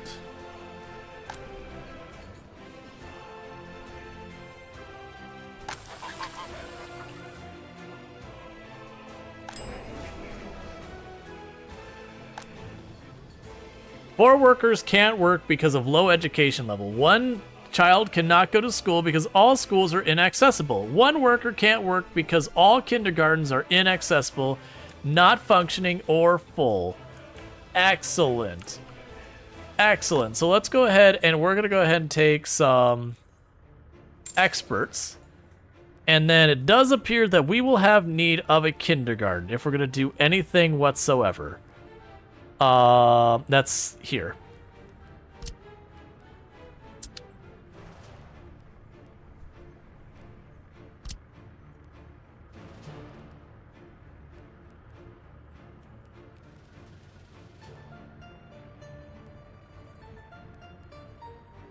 So put the kindergarten across from the food plant. That will be their future.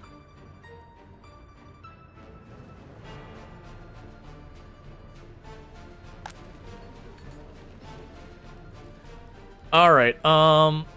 So we need to get clothes. Why are you unable to get clothes and meat and all that? Oh, you're not open yet. All right. What is your number of people you can have in here?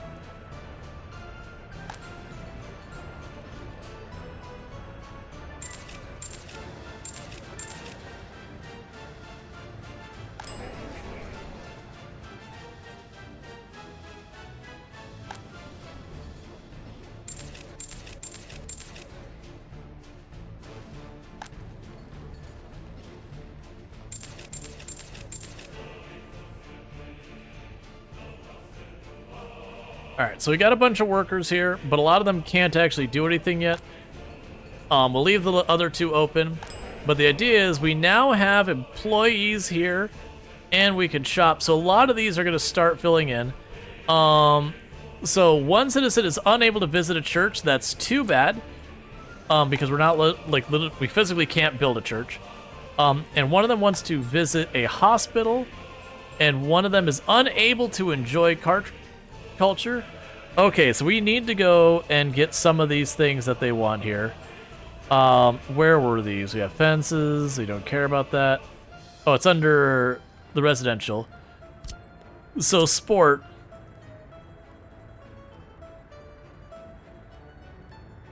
Basket and volleyball, outdoor swimmings, football field, volleyball, city stadium. You will have yourselves a tennis court. Don't say never gave you nothing. Or do. I actually don't really care. I can't see if it's trying to connect that or not.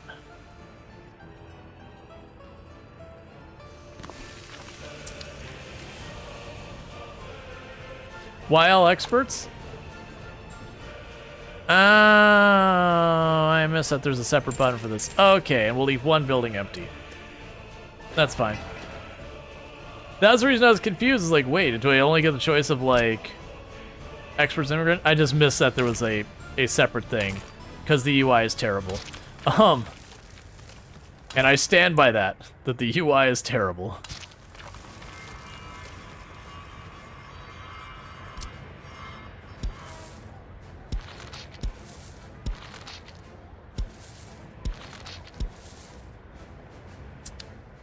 Alright, so we've got all that going there. And we got all the police stations and all that, so we're trying to go and get... So they want, like, cinemas and all that. For right now, I'm going to worry about just getting the sports there. We can go from there.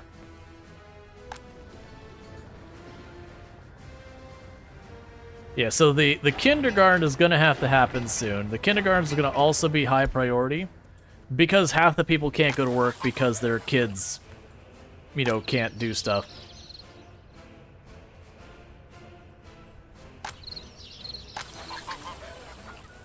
Alright.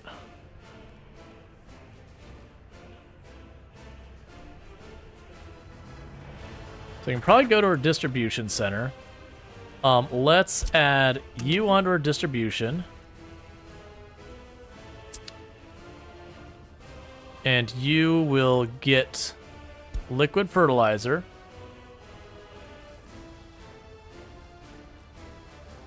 Then go up here. Get liquid fertilizer. I have no idea if that's going to work or not, but that's okay if it doesn't. Keep tabbing your people on the third button on the left. Yeah, so we got a bunch of people with a bunch of these different desires that we're not taking care of. Oh man, we have so many children. Okay, that's fine. I guess that's actually okay. We have 102 people. That's not an unreasonable amount. There is no education to speak of. Well, I'm working on it. We're building all the things. It's going to take some time. But the good news is... we've got people working now.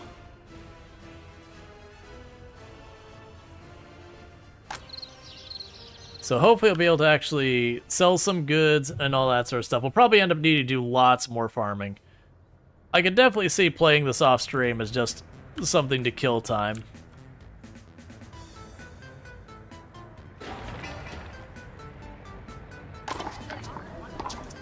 All right. You can now find sport.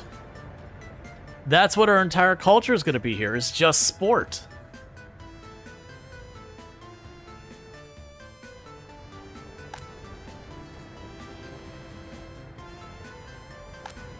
I also find it interesting saying unable to participate in the sports. You'll figure it out.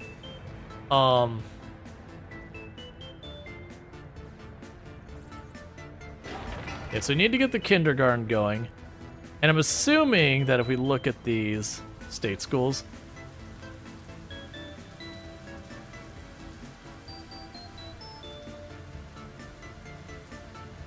all right.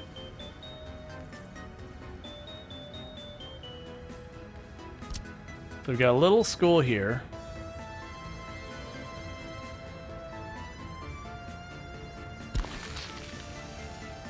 And then we're eventually going to also need an orphanage. Well, that is not what you want to see.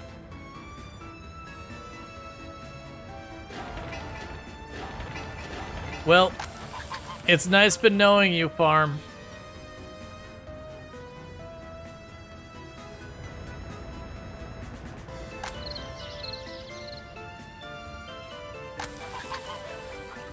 As you're very on fire, and my fire station does not yet exist, so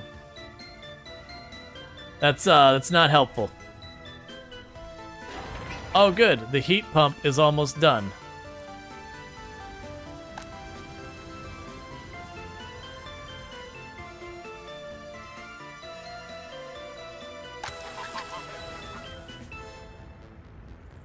Nature's being nice. I like how they're still just like driving through, dropping off fuel into the burning building. Literally got a vehicle who's towing liquid fertilizer and fuel into the burning building.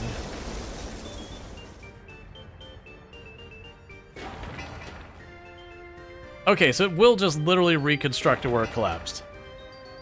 Well, that's fine. Go ahead and make that high priority.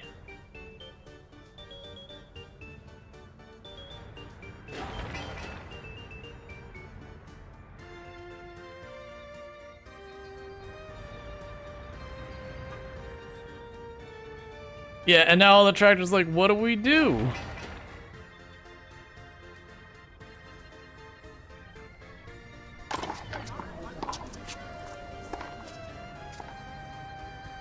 You need to start the construction manually, though? Oh, I see.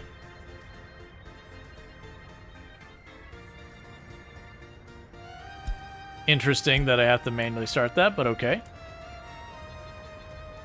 Meanwhile, we're going to need more residential.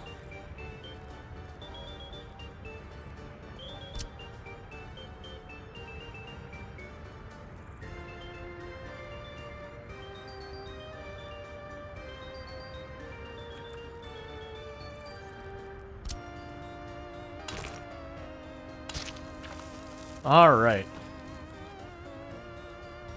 So if we were to build the large residential, so these little teeny tiny ones I've been building, they only give me 20 workers storage. Meanwhile, I build a really big one that's 157.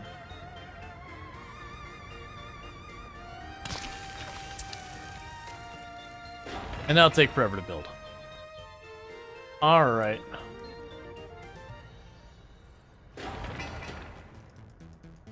You recommend the medium? Yeah, either way, unfortunately we are hitting the time that I'm going a little long. But, basically, I do think we'll play this again. I don't know if the next time we play, if we'll start from scratch, learning our lessons, or we'll try and pick up where we left off. I'll probably leave that up to people when we go check this out again. We'll probably play it tomorrow. But in the meantime, thank you so much for tuning in. If you have enjoyed tonight's stream, don't forget to follow. That way you can find your way back to the channel. I do stream 5 days a week from 7 p.m. EST till about 4 a.m. EST. So what I'm going to go ahead and do is, if you're watching on TikTok and YouTube, the stream will be abruptly ending because there's no such thing as rating on those platforms. So let me go ahead and get you all out of here. And then for everyone else here, just hang around. We're going to go ahead and drop a raid on someone else who does excellent content and go from there. So give me 2 seconds just to end the YouTube side of it.